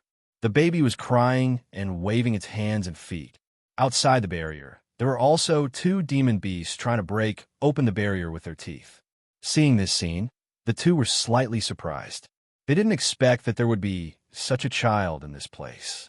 Moreover, the child was protected by the barrier, even though the adult was dead. Hunyuanzi's eyes glowed with wisdom as he stared at the demonic beasts and said, "This old man has traveled extensively for so many years, but this is the first time I've seen demonic beasts. TSK. So this is what demonic beasts look like. 17. I'll take 10. You take 7. Fengjiu said. With a wave of her hand, the azure edge sword appeared in her hand. The azure edge sword hasn't been stained with blood for a year. Although they're demonic beasts, we can make do with them. As soon as she finished speaking, her figure flashed, and she instantly flew out. Ever since she was captured a year ago, and her brother and Mo Chun brought the azure edge sword back, it had never been with her. Only when she returned did Mo Chun return the azure edge sword that he had kept for a year. It had to be said that the red armillary sash was a pretty good treasure, but it was much weaker than the azure edge sword. Although the dagger was more flexible, it was still more suitable for close combat. In most battles, the azure edge sword was the most suitable weapon. Sharp sword chi shot out from the tip of the sword. With a flash of cold light, one of the demonic beasts that was charging forward was cut in half. A sharp hissing sound was heard as blood splattered out, splattering all over the ground. Some of the demonic beasts let out hissing sounds, while others let out strange cries. Their speed was extremely fast, and in the blink of an eye, they were in front of her. If she was an ordinary cultivator, she would have died under the fierce and fast attacks of these demonic beasts. Chapter 23:58. The two of them used less than 30 minutes to kill the 17 demon beasts one by one. Looking at the blood on the ground, the two of them walked over to the small barrier. When they got closer, the two of them saw that the child was not on the ground, but inside a small bowl-like magic artifact. What kind of magic tool is this? I can't tell what material it is made of. Fengjiu looked at the thing under the child in the barrier. Break the barrier first and take it out to sea, the old man said and motioned for her to do it. Seeing this, Fengjiu didn't do it. Instead, she stared at the child and asked, "Old man, do you think there should be no problem with this child? He shouldn't be transformed from a demon beast, right?" Hearing this, Hunyuanzi couldn't help but laugh. He glanced at Fengjiu and saw her conflicted face. He said with a smile, "What? Once bitten by a snake, 10 years shy of straw rope? That's not it. It's just that if you pick him up again and turn him into a demon beast, it won't feel good," Fengjiu said with a frown, but she still reached out and formed a seal. Spirit power surged and broke the barrier. Perhaps because he cried for too long, The baby's cries sounded a little hoarse. Fengjiu looked at the dancing child. He was only wearing a small doo-doo, and the blanket wrapped outside had been kicked away. Looking at the pink and chubby child, she bent down and picked him up. It was soft and heavy. She held it with one hand and lifted a corner of the doo-doo. Glancing at it, she said with a smile, "It's a boy." Saying this, she looked at Hun Yuanzi, who was looking at the magic tool, and asked helplessly, "Why do I feel like I'm more fated with these little babies and demon beasts? I picked one up as soon as I went out." "Anyway, you haven't picked up a baby yet. It's fate that you met this one. Don't talk about raising those contracted beasts. Even if you raise a few more babies, you can still afford it. With this child's current state, I guess you'll have to raise him in the future," Hun Yuanzi said, and looked at the baby, who stopped crying in Fengjiu's arms. He joked, "Look, this child stopped crying in your arms. It's like he knows you're his mother." Hearing this, Fengjiu was speechless. "I'm not married yet. So what if you're not married? Can't you adopt a child if you're not married? If you like him, you can keep him by your side. It's not a big problem," the old man said disapprovingly. He handed the blanket and the item to Fengjiu and said, "In my opinion, this child's origin is probably not ordinary. The corpses we saw earlier were probably not this child's parents." "What?" She raised her eyebrows and was a little surprised. "This is an immortal weapon, not an ordinary magic tool. There are patterns on it, but even I can't tell where it came from. However, this immortal weapon has no owner. It's just a small bed for this child to sleep on. It's obvious that this child's parents are not ordinary."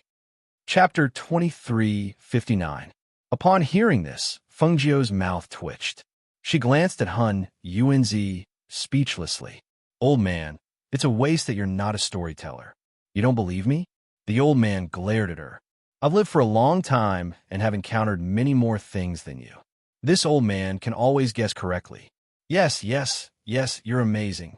Fengjiu was too lazy to say more. She only said, "Aren't you looking for something to eat? I'll take the child back to the tree. You can look around for game. Be careful and don't go too far." With that, she took the child's things from the old man and put them into the space. Then, she carried the child and walked back. This little heartless girl, leaving this old man here like this. Hun Yuanzi cursed in a low voice. He walked in the other direction of the forest, preparing to catch 2 rabbits or 2 snakes for a meal. As for Fengjiu, she carried the child back to the tree where the branches were piled. Seeing that there was no one around, she carried the child and flashed into the space. She placed the child to the side of the space and took off her clothes to wipe her body. Then, she changed into a green robe. When she saw the child she had placed to the side, crying again, she walked forward and picked him up. Okay, don't cry. Good boy, don't cry." She gently coaxed him.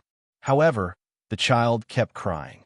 She thought for a moment, and her gaze fell on the child's stomach. She was a little startled. Could it be that he's hungry? What should I do? She flashed out of the space and walked around the tree with the child in her arms. She was a little worried. The things that adults could eat were not things that this child, who was only a few months old, could eat. There was nothing that babies could eat in this place. I've got it. She took out a bottle of nutrient solution from a space and smiled. She gently tapped the mouth of the baby in her arms. "You're lucky to have met me. You even have nutrient solution to drink." She found a place to sit down, holding the child in one hand and feeding him the nutrient solution with the other. Fengjiu couldn't help but chuckle when she saw the little guy opening his mouth like a starving chick and swallowing the nutrient solution. "Little fellow, you're even more adorable than the little white tiger." After a while, the old man came back with 2 spirit chickens in his hands. He said to Fengjiu, "I wanted to catch 2 rabbits or 2 snakes, but I didn't see any. Fortunately, I caught 2 spirit chickens. I thought that the meat would be very tender when roasted. Come, I'll leave them to you." He twisted the necks of the 2 chickens and threw them to the ground. Then, he walked towards the Fengjiu. He wanted to carry the baby in her arms so that she could roast the chickens. "Wash your hands with water." Fengjiu stared at his hands. This child is only a few months old. His body is weak.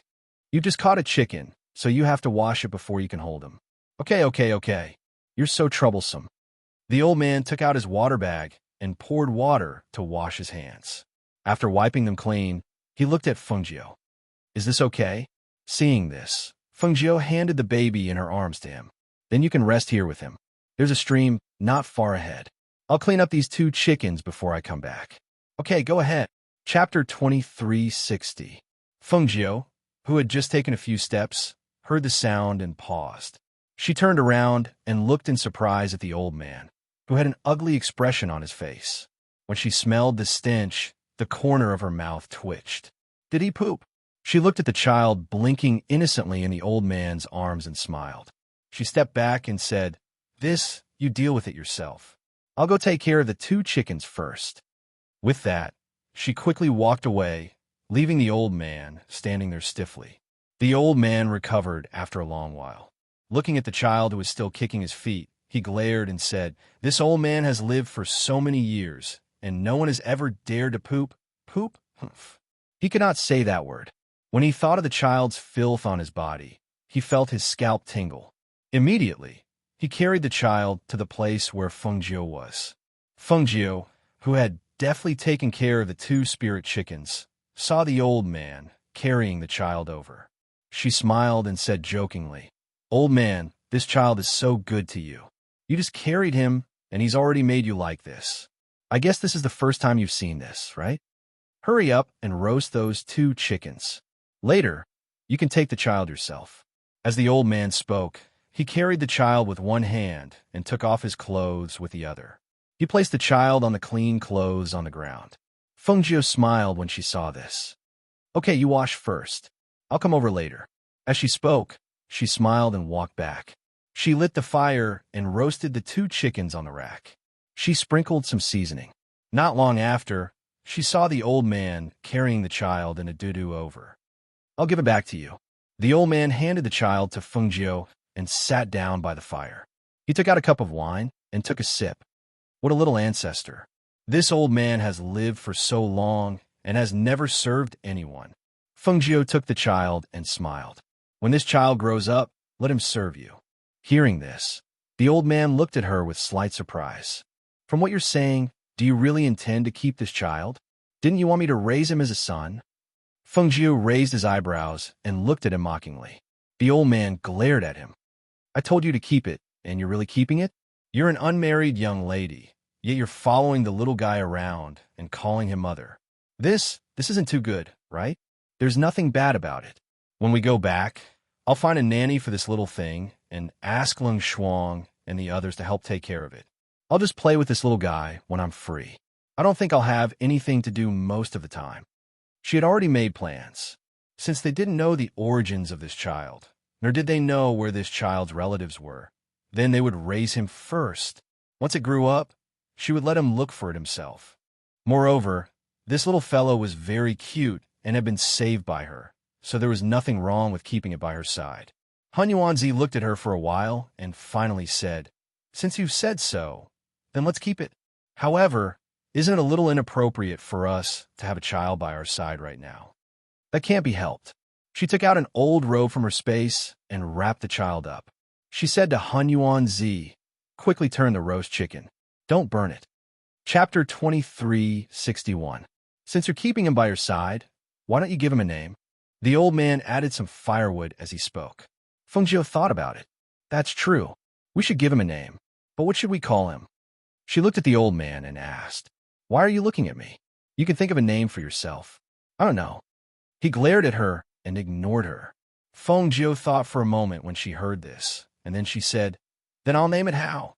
How about Hao? Hao." The old man stroked his beard and said, "Hao has the same pronunciation as Hao. It means that the power of the water is boundless. Using it as a name shows that you have high hopes for him."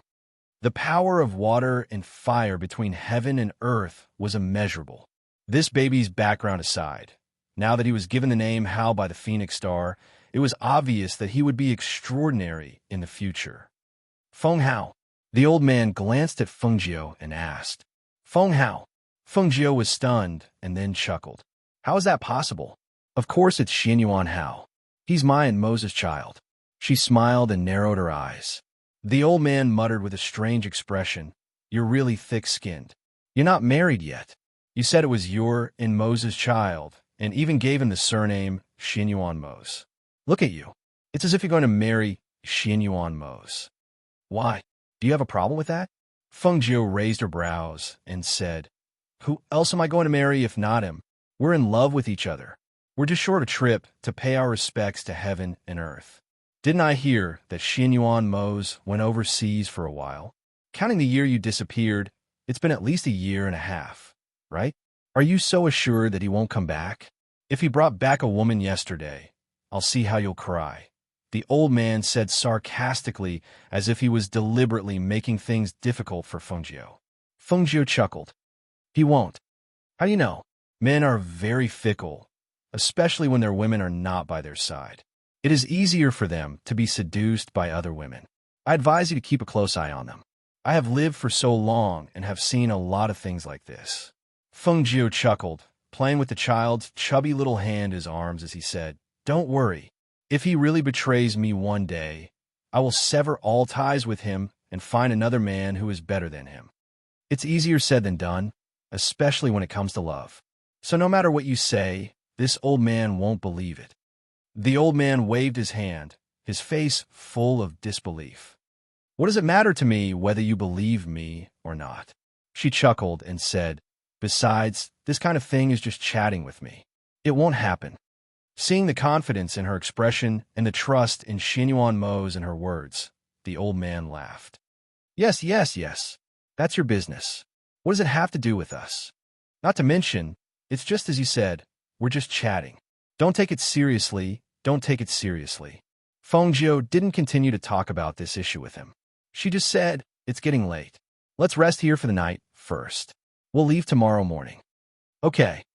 Chapter 2362. The two of them rested in the forest for a night and ate a roasted chicken. They wrapped up the remaining chicken and put it into their chinkoan bag. The next day, when the sky brightened, they continued their journey and flew into the sky on their magic tools. However, along with the two of them, there was an additional child blinking his pure eyes. With the addition of a child, their journey slowed down. The original 2-day journey took a full 3 days to reach their destination. That evening, because of the clouds and fog, they came down from the sky on their magic tools. Standing in the dense forest where they could barely see their own fingers, Feng Jiu asked, Are there really people living here? There's too much fog here. We can't even see the road. As soon as she finished speaking, a gust of night wind blew, and she couldn't help but feel her hair stand on end. At this moment, the little bell at her waist gently rang. Even Hao who had never cried in her arms, began to cry. Wawa, the child's cries were loud and clear in the forest. Hun Yuanzi heard the child crying and came to Feng Jiu's side. What's wrong? Why are you crying all of a sudden? Are you hungry again? Feng Jiu held the child in one hand and looked around. She said, I'm not hungry again, but there's something dirty around here. She looked at the sky. It was not dark yet, but the aura around her was a little colder. The branches swayed gently and the leaves rubbed against each other, making rustling sounds. At this moment, a mournful and sharp howl spread through the forest. Give me your life. At the same time, she reached out and covered the child's ears. Her sharp gaze swept the surroundings. She saw that there were floating shadows in the fog. They blended in with the thick fog and were difficult to distinguish. Looks like there are quite a lot of dirty things. As the old man spoke, he waved his hands, and a gust of air rushed out from his sleeves, blowing away a lot of the fog in the surroundings. As soon as the fog dispersed, the illusory figures that surrounded them appeared in front of them. Glancing at the figures, Feng Jiu hugged the child and said, Old man, be careful. What do you mean? Hun Yuanzi was taken aback. He didn't quite understand why she suddenly told him to be careful. Both of them were surrounded. If they had to be careful, they had to be careful together. However, he soon understood what Feng Jiu meant. The phantoms screamed and pounced at the old man with their claws. Even the phantoms around Feng Jiu stared at Feng Jiu for a while before turning to Master Hun Yuan. All of a sudden, a dozen phantoms attacked him, leaving him shocked and confused. Hiss! What was going on? He didn't pay attention and felt a ghost pass through his body. In an instant, He felt a pain in his head, as if the ghost that passed through his body wanted to take over his body. "Old man, what are you doing? Do you want to die? Quickly stabilize your mind." Feng Jiu was shocked when she saw this scene. What was this old man doing? He actually lost his mind and let the ghost enter his body. If it did, it would be troublesome. Chapter 2363. However, as soon as that specter left, the other specters surrounded Hun Yuanzi, causing him to cry out in shock. "What's going on? Why are these filthy things only bothering me and not you? I have something on me that they don't dare to approach." Feng Jiu looked at the specters that were bothering Hun Yuanzi and said, "These things are afraid of yang and fire. Can you deal with them?" This old man was just careless. Do you think this old man can't even deal with these filthy things? Watch this. As Hun Yuanzi spoke, he turned his hands and the aura in his body surged. With a wave of his hands, an 8 trigrams diagram appeared around him, and even he was inside the diagram. As the 8 trigrams in his hand spun, the specters screamed and were instantly sucked into the 8 trigrams diagram and disappeared. He withdrew his aura and exhaled lightly. He glanced at Feng Jiu and raised his chin slightly, saying proudly, "How is it? This old man doesn't make a move, but once I do, I'll definitely scare off all ghosts." Feng Jiu's mouth twitched. "Yes, you'll scare off all ghosts." With that, she stepped forward. "Hey, be careful. This place is very strange. This old man came here once and got lost. I was trapped for several months before I managed to get out." He shouted to Feng Jiu as he followed her closely. "You're really something. You've been trapped here for several months, and you still have the nerve to say that. This old man is reminding you to be careful." As the two of them talked and walked, the fog that had dispersed gradually gathered again, blocking their line of sight. Just as their figures disappeared into the fog, a pair of blood-red eyes suddenly appeared behind them, staring through the fog at the two people who were gradually disappearing into the distance. The two people who were walking forward seemed to have sensed something at the same time. They stopped and looked back at the same time, releasing their divine senses to investigate. However, they didn't find anything. "Do you feel like someone is watching us?" Han Yuan asked Feng Jiu as he stared at the vast expanse of whiteness. "I did have such a feeling, but I didn't sense the aura. Now it seems to have disappeared," she said softly. She hugged Hao, who had stopped crying, and patted his back gently with one hand. "Be careful. There's really something wrong with this place," the old man said again. "I know," Feng Jiu agreed and continued to walk forward with him. After walking for a while, she felt that the fog was getting thicker and thicker to the point where she couldn't even see her fingers in front of her. Suddenly, she heard a rustling sound, like the rustling of leaves or the sound of something passing through the weeds. When she swept her divine sense in the direction of the sound, she didn't feel anything. The fog in front of her was too thick, and she couldn't see the path beneath her feet. Thus, she raised her hand and flicked her sleeve. A gust of chi gushed out from her sleeve and dispersed some of the fog in front of her. "Old man, is the fog in this place always like this?" she asked. However, there was no sound beside her, and Hun Yuan's aura was also gone. Sensing this, she frowned slightly and looked to her side and behind her. "Old man." Chapter 2364. Meanwhile, on the other side, Hun Yuanzi was staring at the green-robed figure in front of him and following her. After walking for some distance, he said, "Feng Jiu, don't you think this place is a little strange? Where did this fog come from? Why is there such a big fog all over this place? I remember it wasn't this foggy when I came here before." The figure in front of him walked slowly, as if she didn't hear Hun Yuanzi's words. She just quickened her pace. "Hey, this old man is talking to you. Why are you walking so fast?" He reached out to pull her, but who would have thought that when he pulled her, the person who was walking forward suddenly turned around and pounced at him with a grin like a demonic beast. "Ah!" The old man was startled and immediately cried out. Some distance away, Feng Jiu faintly heard Hun Yuanzi's cry of surprise and immediately shouted, "Old man, where are you?" Her voice was imbued with spirit power, and it spread clearly throughout the area. It also fell into Hun Yuan's ears. "Over here." She couldn't see him, but she could hear his voice in the fog. Fengjiu walked towards the voice. After walking for some distance, she saw Han Yuanzi running towards her with a frightened expression. "I'm here." Fengjiu, who was walking towards him, saw him and her eyes flashed. She looked at the old man running over and asked, "Are you okay?" "I'm fine. I just encountered a few ghosts and I caught them. I rushed back when I heard you call me." As he spoke, the old man's gaze was fixed on the white and soft sleeping Hauer in Fengjiu's arms. He couldn't help but swallow and said, "You must be tired after carrying him for so long, right? Let me help you carry him." As soon as he finished speaking, he reached out to carry the child in Fengjiu's arms. "Yes, you carry him. Be careful." As she spoke, the moment she handed the child over, the Qing Feng sword appeared in her hand and stabbed at the old man. It was so fast that he didn't even have a chance to dodge. He could only watch as the sword pierced through his heart, causing him to let out a shrill scream. At the same time, the old man's appearance also changed.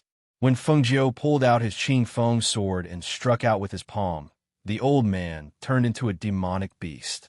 No, it should be said that he had returned to his original state. The demonic beast still tried to escape after having its heart pierced by the sword.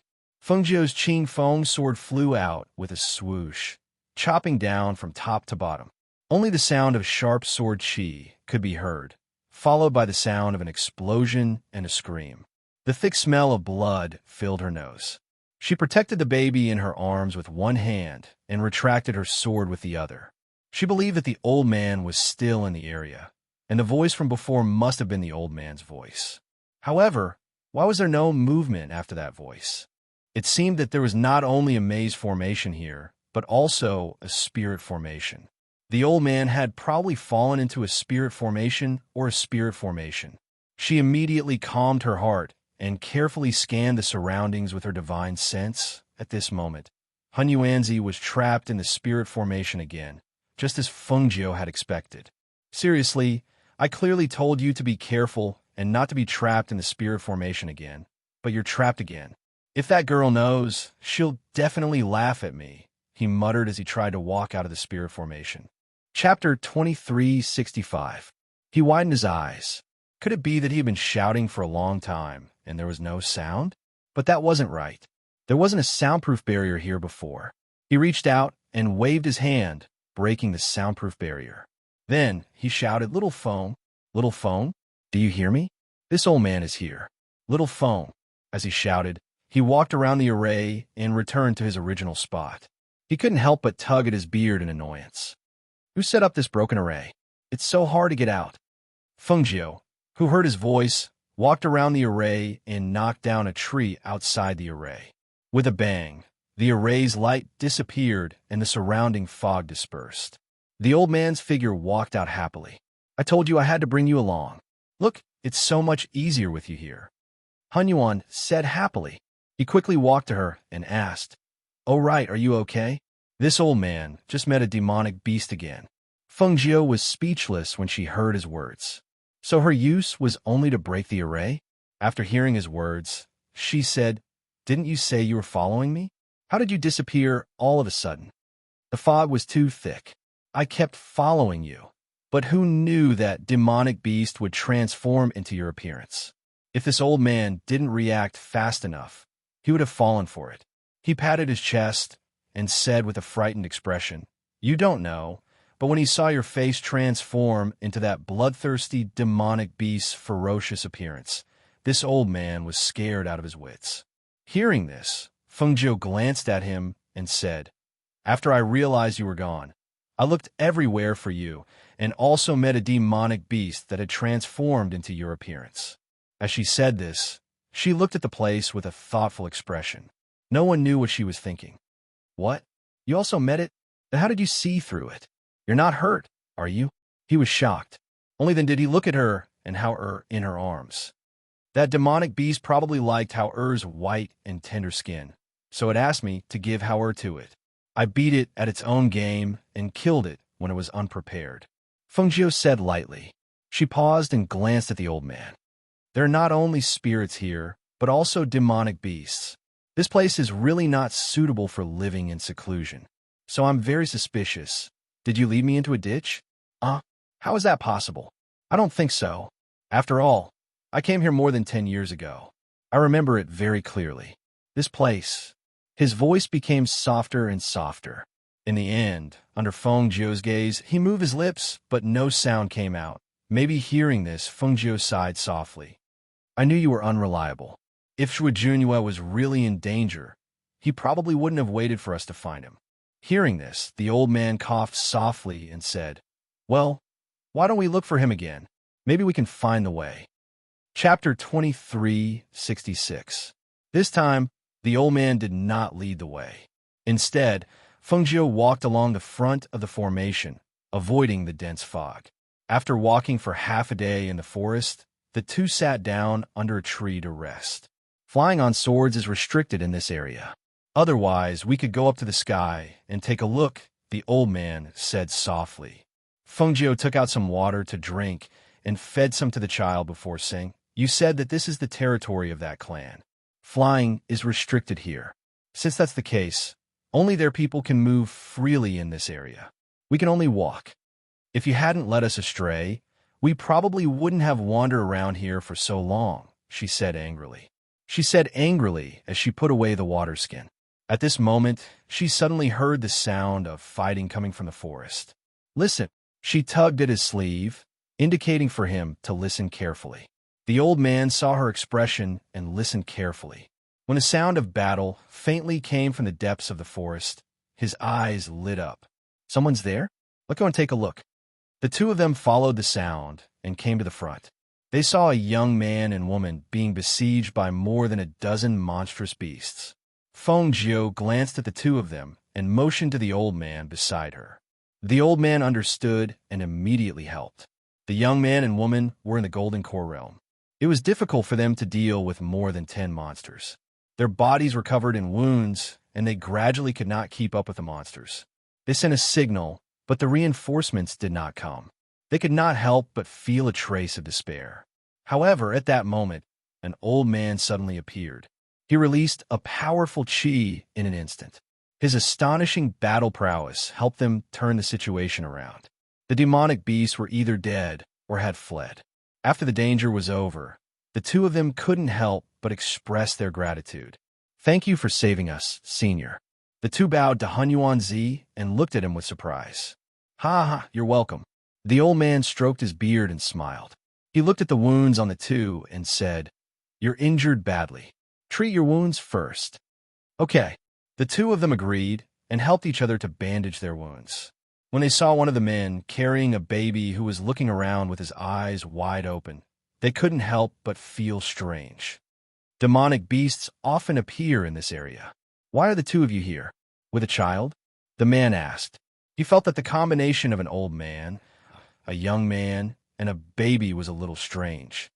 We're here to look for someone. Do the two of you know of a hidden clan in this area? Feng Jiu asked the two of them. Hearing this, the two of them were slightly surprised and glanced at them. They didn't want to answer, but when they remembered that the old man had just saved them, they looked at each other and asked, since it's a hidden family clan, it naturally doesn't have any contact with the outside world. Why are the two of you looking for that family clan? To tell you the truth, we brought this child to find his father, Feng Jiu said, ignoring the astonished look of the old man beside him. He said with a worried face, The child came here to look for medicine, but who knew that after entering a family clan, he would not be allowed to leave. We were worried that something would happen to him, so we brought the child to look for him. Hearing this, the young man and woman looked at each other, somewhat stunned. Chapter 23:67. Do you know how to get to that family? Feng Jiu asked again. The two of them hesitated. After some hesitation, the woman asked, Is the person you're looking for surnamed Zhua? Zhua Junhua? Hearing this, Feng Jiu was pleasantly surprised. Yes, that's him. He's the child's father. Have you seen him before? Hearing this, the woman glanced at the man beside her. She paused and said, We've only seen him once from afar. I know he's here to ask for medicine, but... Feng Jiu looked worried. But what? But our family head's youngest daughter has taken a liking to him. The family is now preparing for their wedding. the woman said, and looked at the child in Fengjiu's arms sympathetically. Hearing this, the old man was stunned. Zhuo Junwei had made it sound so dangerous and urgent. So it was because someone had taken a liking to him and wanted him to be their son-in-law? To think that he had looked for Fengjiu so urgently to save him. If he had known that the kid was in such a good situation, he would not have bothered to make this trip. Fengjiu's eyes flashed when he heard the woman's words. He really did not expect this. She had been thinking along the way. When the old man had told her about Zhuo Junyue's request for help, she had used the child as an excuse. She had thought that since the other party had no grudges with Zhuo Junyue, she would not make things difficult for him on account of the fact that he had such a young child. She did not expect that the other party would not make things difficult for him. It was this young miss from a reclusive family who had taken a liking to Zhuo Junyue. This was interesting. Her eyes flickered and a dark light flashed across her eyes. It was so fast that no one noticed it. "Miss, can we trouble you to bring us over? Let the child meet his father?" Fengjiu asked, and looked at the woman hopefully. "But it's useless even if you go. Fourth young miss will not let the person she has taken a liking to leave. Moreover, the family head has agreed to this marriage. You won't be able to change anything even if you go." Cough. The old man coughed lightly, glanced at Fengjiu, and then said to the other two, "Actually, we are his family. If he wants to get married, shouldn't we be present?" Hearing this, the woman and the man looked at each other and discussed in low voices. "I don't think it's appropriate to bring them along. If the fourth young miss finds out, she'll definitely vent her anger on us. Don't forget, we're only a branch family. If anything happens to her marriage halfway, I'm afraid the patriarch won't let us off. But they are Zhuo Junyue's relatives, and the child is still so young." The woman couldn't bear it, especially since the old man had saved them before. "That senior strength is unfathomable. I'm worried that when he goes over, he will cause some trouble in this marriage. Moreover, although our clan rarely interacts with the outside world, we still invited many reclusive clans that we are on good terms with for fourth young lady's wedding. If something goes wrong, I'm afraid." The woman hesitated. She wanted to help them, but she didn't know how. Chapter 2368. Seeing this, the two of them thought for a moment and finally agreed. "All right then, we'll take you there as a way to repay Senior for saving our lives, but you can't tell anyone about us." "Don't worry, we won't," the old man said with a smile, not forgetting to pat his chest as a guarantee. Fengjiu also revealed a smile. Just as he was about to follow them, he felt the hand holding the child's but become wet. He couldn't help but stop walking and take the child out of the red armillary's sash. "Ah," he peed again. As she spoke, she called the old man over. Come, help me hold him. I'll change his diaper." She directly stuffed the child into the old man's arms and took out a piece of cloth that could be tied around the child's waist from her chinquan pouch. The young man and woman at the side stood and watched as Fengjiu helped the child change the cloth and tied it around the child's waist with two straps to secure the cloth position. Then, he wrapped the child in an old garment and held him in his arms. Seeing a grown man move so skillfully, the two of them couldn't help but feel a little strange. Very few men would do such a thing. Moreover, why did they come to find the child's father? Why didn't the child's mother come? Although they were puzzled, the two of them didn't ask. After they helped the child change the cloth, they led them in the direction of the clan. After about half a day, they led them out of the forest and said to them, "Follow this road and you'll find it. We have to go first." "All right, thank you," Fengjiu said and watched the two of them leave first. Only then did he walk ahead with the old man. In the evening, the two of them finally saw the clan inside. They saw that it wasn't a forest, but a large piece of flat land.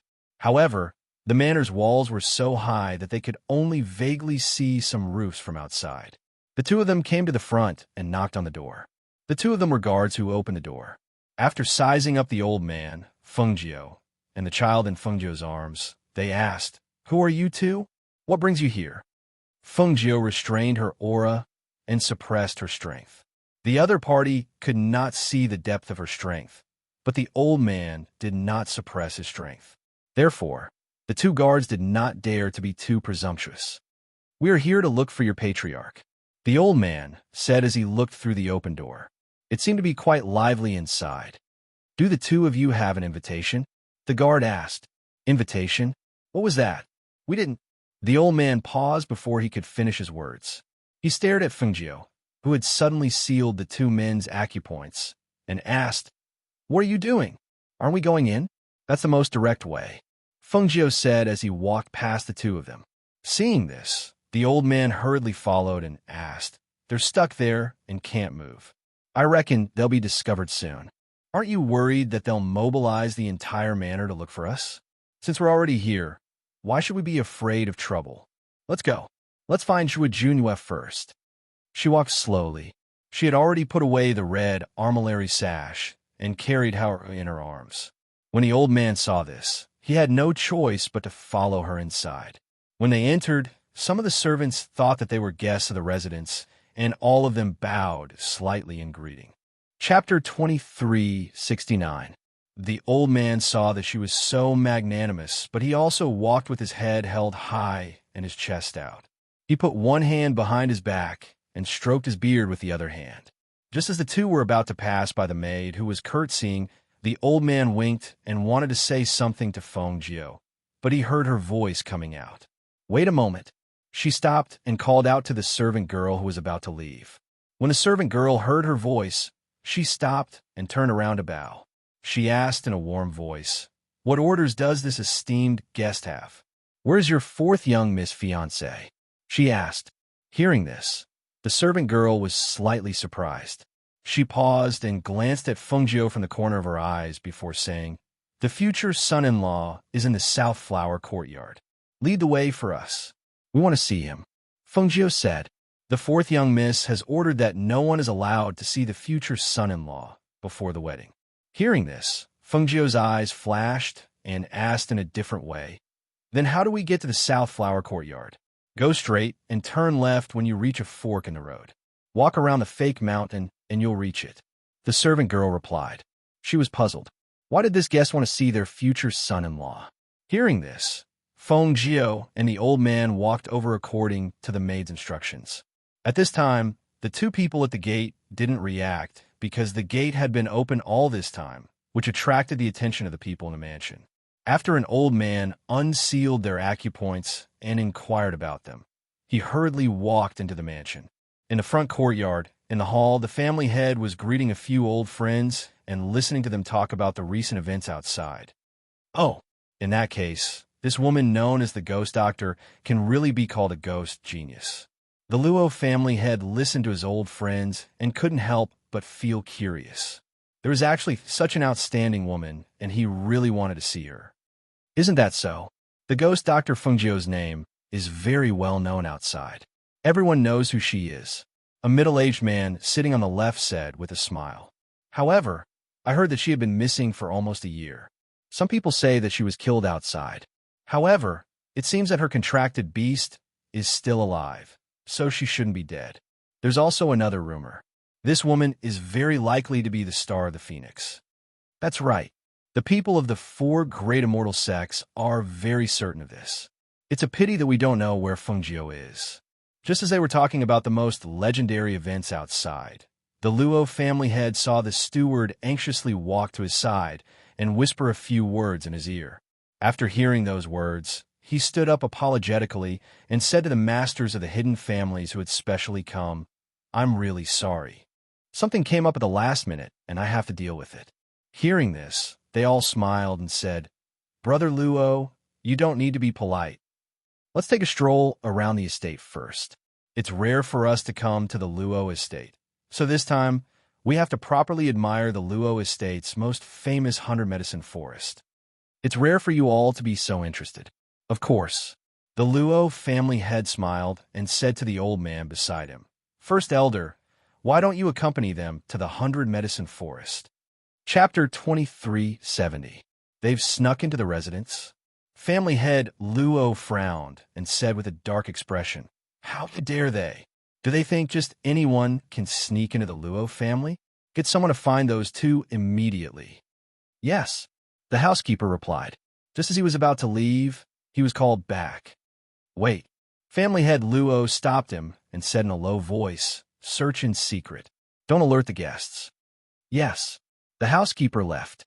On the other side, when Feng Jiu and Master Hunyuan arrived at the South Flower Hall and saw the two guards outside the hall, their expressions changed slightly. After the old man glanced at Feng Jiu, he walked forward first, but before he could get close to the courtyard door, he was blocked. "Are you two guests in the wrong place? This is Nanhua Courtyard. We don't receive guests," one of the guards said. "That's right. We're here to look for Zhuo Junwei." The old man smiled and said.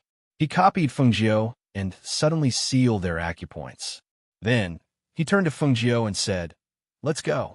Let's go in and take a look." The two entered the courtyard and scanned with their divine senses. They locked onto one of the rooms. When they opened the door, they saw that there was no one outside. When they walked into the room, they found Zhuo Junwei lying on the bed. "This kid is lucky. We came all the way here, but he's sleeping here." The old man muttered and patted him. "Why aren't you getting up? How long are you going to sleep for?" However, Zhuo Junwei didn't react when the two entered or when the old man patted him. The old man couldn't help but be shocked. He hurriedly pulled Feng Jiu forward. "Come and see what's going on. Why isn't this kid reacting?" Feng Jiu handed the child to the old man. Then, he went forward to check Awa Junwei's pulse. After a while, he withdrew his hand and said, "He's fine. It seems like he's just too tired and fell asleep." "That's not right. This kid's vigilance has always been good. No matter how tired he is, he wouldn't sleep like a pig." The old man shouted a few more times, but there was still no response. Seeing this, Feng Jiu also felt that it was a little strange. However, when she checked his pulse, it was as usual. There was nothing out of the ordinary. Thus, she took out a bottle of medicine and placed it under his nose for him to smell. Not long after, he slowly woke up. Feng Jiu saw that he opened his eyes and stared blankly at the top of the bed. She asked, "How do you feel?" Zhuo Junwei looked at Zhuo Junwei and quickly got up. Hearing this, Feng Jiu and Hunyuan were startled. "You're here for the wedding banquet?"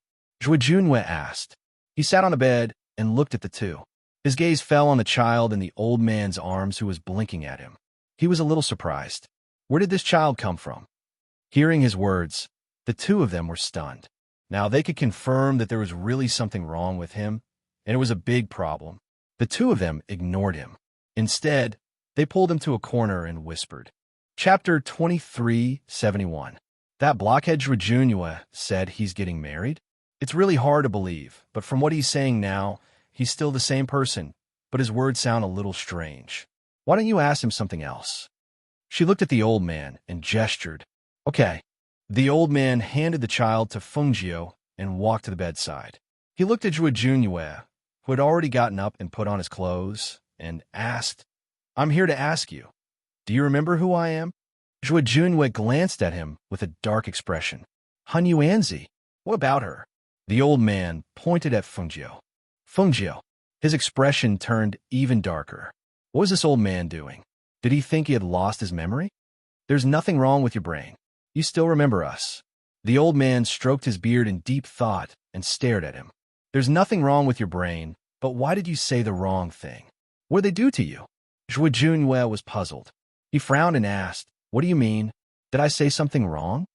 You said you're getting married? You want us to attend the wedding banquet?" Feng Jiu raised her eyebrows and asked with a smile on her lips. "That's right. I'm getting married.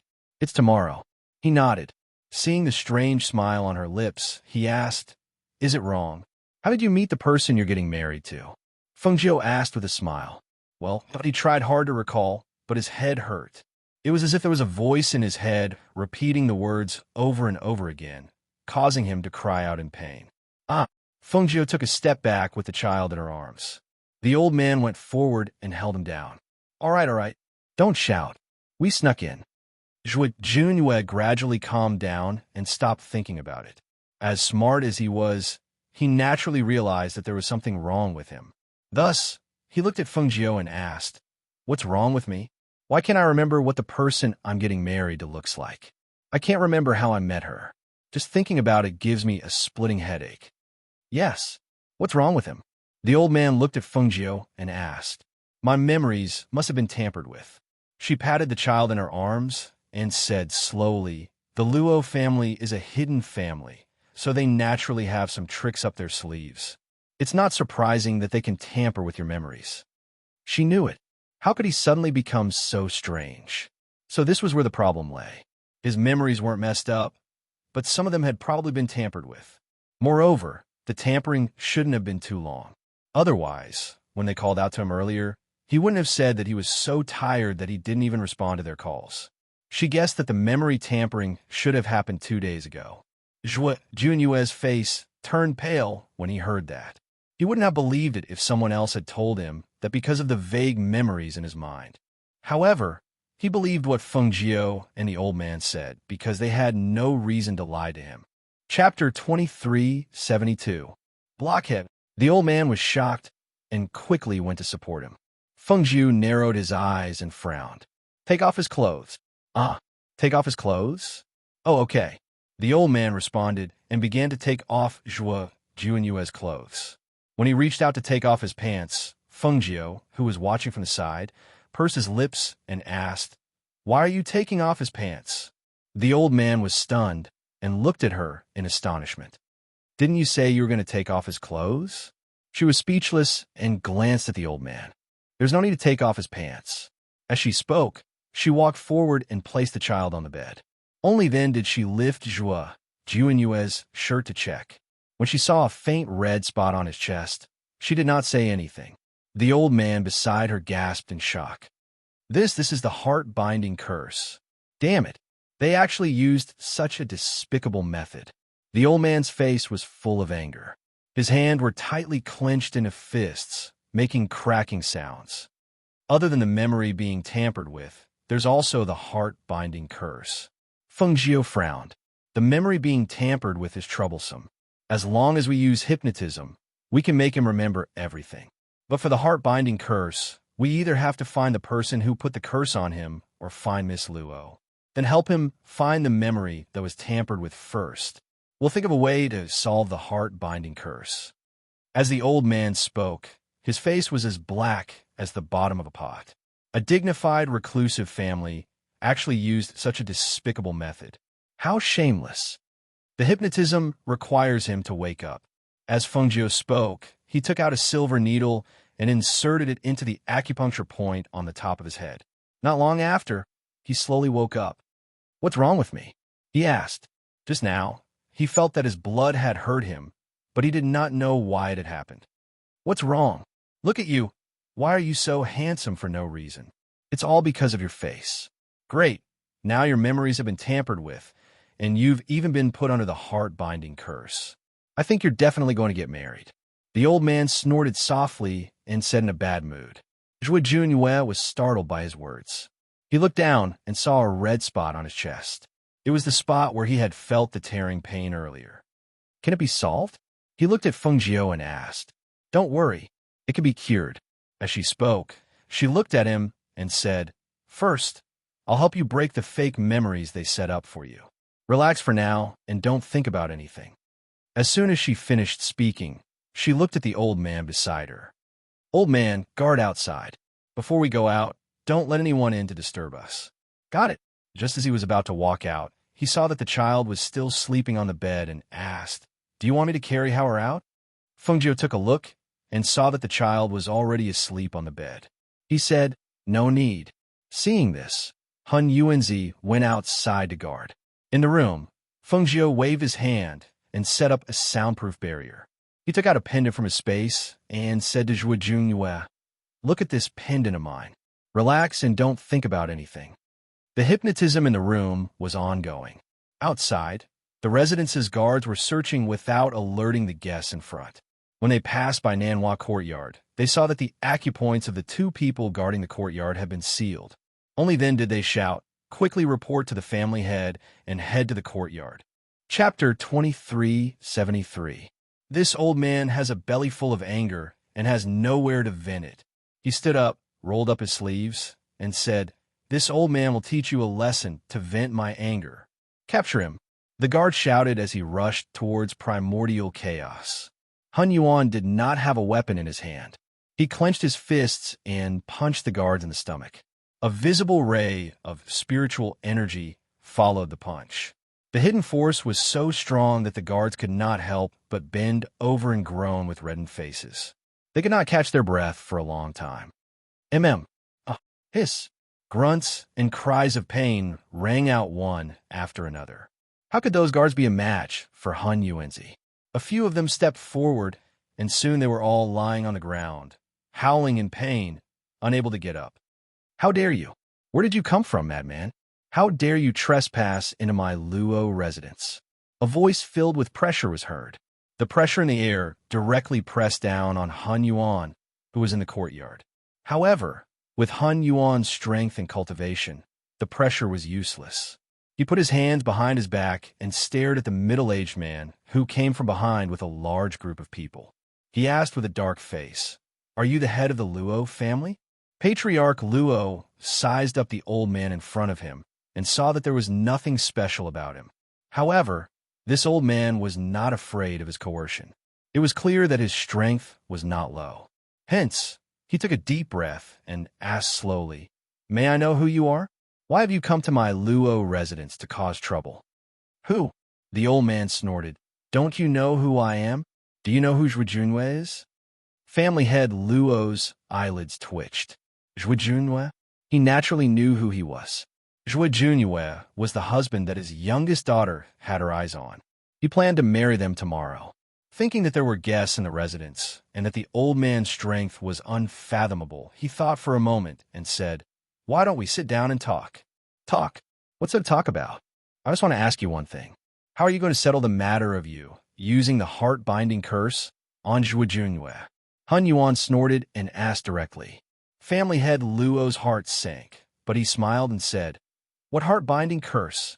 I don't know what you're talking about. Is there a misunderstanding? Junwei and my youngest daughter are in love. He begged me again and again before I agreed to the marriage." Ha ha! This old man was wondering what kind of people this reclusive Luo family was. "I didn't expect them to be cowards who don't dare to admit what they did." Family head Luo Junyue's face. Family head Luo's face a lesson. Luo of the Luo residence. Patriarch Luo's expression changed slightly, and the anger in his heart surged. He secretly clenched his fists and said in a deep voice, "Don't go too far.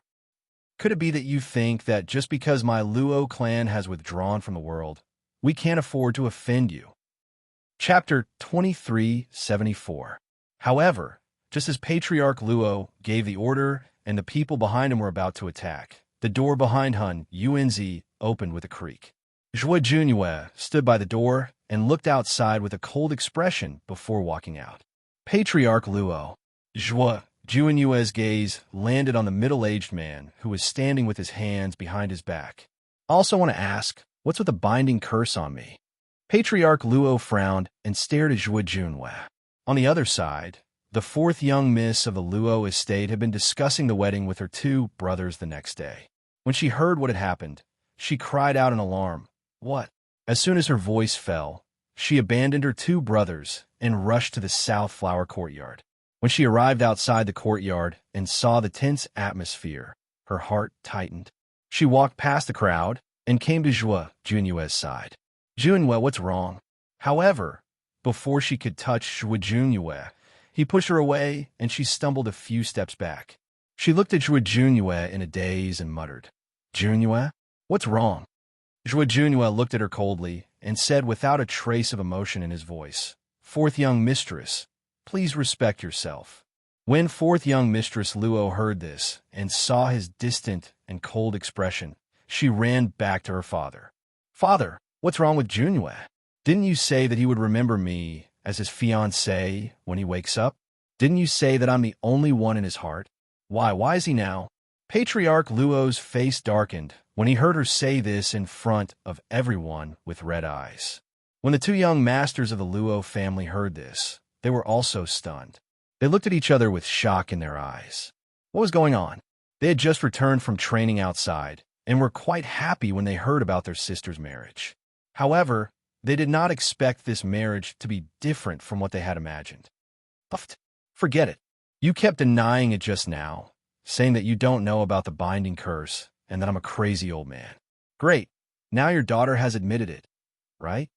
The old man stroked his beard and sneered at the side. She had raised a stupid one. How could such a woman be betrothed to Zhuo Junyue? Even if he didn't find it embarrassing, he felt embarrassed for him. Father, what's going on? The two young masters who came from behind asked, their gazes landing on their father. I'll tell you more about it later. Patriarch Luo said in a low voice. He stared at Zhuo Junyue and asked in a low voice, Zhuo Junyue, what do you mean? Are you going back on your word now? Don't forget, you were the one who begged me to marry my daughter to you. Ha ha. Before Zhuo Junyue could say anything, Hun Yuanzi laughed out loud. How embarrassing. Even if you don't feel embarrassed, I feel embarrassed for you. Hun Yuanzi paused and glanced at the ashen-faced Patriarch Luo. Why don't you take a good look at what kind of person my son is? Begging your daughter to marry him? Aren't you afraid of biting your tongue when you talk big? When the Luo family's fourth young mistress heard this, she couldn't help but get angry. Who are you? How dare you be so presumptuous in my Luo clan? The old man snorted. Just as he was about to speak, he heard Feng Jiu's voice from behind. Fourth young mistress Luo. Chapter 2375. She was not bad-looking, but the arrogance in her eyes made her less pleasing to the eye. Although she was beautiful, she was not good enough for Zhuo Junyue. Fourth young mistress Luo looked at Feng Jiu and saw a young man with a child in his arms. She lifted her chin and asked, Who are you? Feng Jiu smiled and walked over to Zhuo Junyue. She held the child in one hand and little Hao Er's chubby hand in the other. Junyue, tell fourth young mistress Luo who I am. When Zhuo Junyue heard this, he couldn't help but turn his head to look at her. He thought to himself, what is she trying to do? When fourth young mistress Luo heard Feng Jiu's words, she stared at Feng Jiu's face, which was even more beautiful than a woman's, and the child in her arms. Her expression changed, and she pointed at her. You're a woman. Feng Jiu smiled and looked at the Luo family members who were looking at her in shock. She said slowly, I just think that if you want to use the conjoined hearts curse, you should at least find out about this person's background and see if he is married and has children. Otherwise, if you use the conjoined hearts curse on your own accord, you might end up in a position worse than a concubine. Isn't that a joke? Patriarch Luo's expression was extremely ugly. He stared at Feng Jiu, then at the child, and then at Zhuo Junyue's cold face. He felt a mouthful of blood rising to his throat. After all this time, Zhuo Junyue was already married and had children. Was this ridiculously handsome man a woman in disguise? Was the child in her arms their child? His face turned ashen and his body trembled with anger. If this marriage really happened, then wouldn't he, the daughter of the Luo family, only be a concubine? No, this woman could not even be considered a concubine. Did that mean Zhuo Junyue had a concubine in his family? Thinking of this, he only felt his old face burning. His beloved daughter had to be someone else's concubine? She was not even a concubine. Without another word, he turned around and shouted in a deep voice, First Elder. Father, the first elder is not here. Eldest young Master Luo, who was standing behind him, looked at his furious father and did not ask any more questions. The situation was clear, but he did not expect his father and sister to do this. Get him to remove the conjoined hearts curse. Chase all of them out.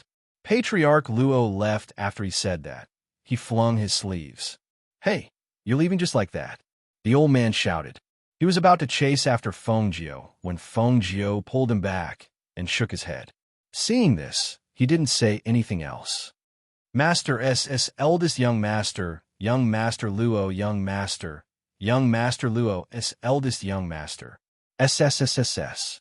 The old man stroked his beard and nodded.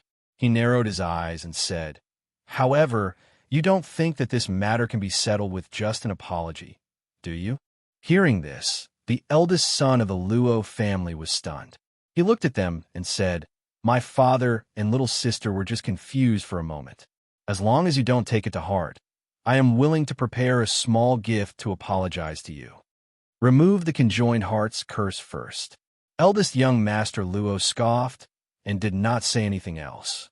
Seeing this, the Luo clan's eldest young master instructed the people around him to invite the Grand Elder over.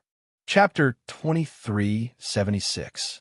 The old man glanced at Fengjiu and then looked at Han Yuanzi. He then looked at Zhuo Junyue and said, "Come with me." As he spoke, he looked at fourth young Mistress Luo, who was standing at the side, and said, "Fourth young mistress, come with us." Fengjiu sat down at the stone table in the courtyard with the child in her arms. The old man walked a few steps in the courtyard. Soon, he walked to the room they had entered and looked in through the window. The two young masters of the Luo family, who were still standing in the courtyard, looked at Fengjiu and the child in her arms.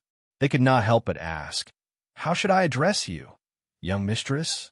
If it wasn't for her words earlier, they wouldn't have been able to tell that the handsome man in front of them was a woman. Although she didn't say it explicitly, she should be talking about her, right?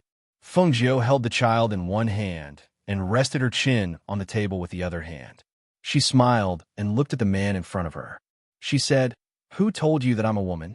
Everyone was stunned by her words, especially the two young masters of the Luo family. They looked at her in astonishment and said, Didn't you just say, just now, did I say that I'm a woman?" Fengjiu raised her eyebrows. There was a hint of wickedness in her handsome face. It was hard to tell if she was a man or a woman. Eldest young master Luo looked at Fengjiu and said, "You're not his woman? Then this child?" Fengjiu smiled, but didn't say anything else. She saw the door open from the corner of her eye, and Zhuo Junyue walked out first. However, his face was paler than when he went in earlier. "You removed it?" Fengjiu looked at him and asked. Zhuo Junyue nodded and pulled open his shirt to reveal his chest. "Yes. Very good. Now it's time to collect interest." She stood up with the child in her arms and sighed. "It's not easy for us to come all the way here. It's not our style to return empty-handed." Hearing this, Han Yuanzi stroked his beard and nodded. Not bad, not bad. We can't return empty-handed. But what good things are inside? The Luo family is good at growing spiritual herbs. There's a huge herbal field at the back of the mountain." Zhuo Junyue suddenly interjected. When the three siblings of the Luo family heard the three of them discussing in front of them, they couldn't help but be dumbfounded. Even if they were bandits, they wouldn't dare to discuss things so openly. Were they looking down on them? Eldest young master Luo gestured to the guards outside to stop the three of them as they walked past them. He walked forward and said to the three of them, "Why don't the three of you leave now?" Fengjiu looked at Zhuo Junyue. "You haven't gotten the herbs yet, right? Why don't we let young master Luo use those few flavors as an apology?" "Impossible." Behind them, fourth Miss Luo sternly shouted, "That's impossible. Don't even think about taking a single spiritual herb from us." She glared at Fengjiu, her eyes full of resentment. She should have thought about it. How could an outstanding person like Zhuo Junyue be unmarried? However, not only was he married, but he even had a child. How hateful. Fourth Miss Luo, shouldn't you be thinking about how to explain to the guests in front of you why your marriage was canceled? Why are you still standing here? Chapter 2377.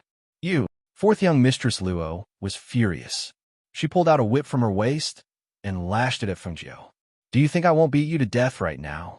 The whip's sharp sound cut through the air, bringing with it the sound of the wind. This sudden scene was unexpected to everyone.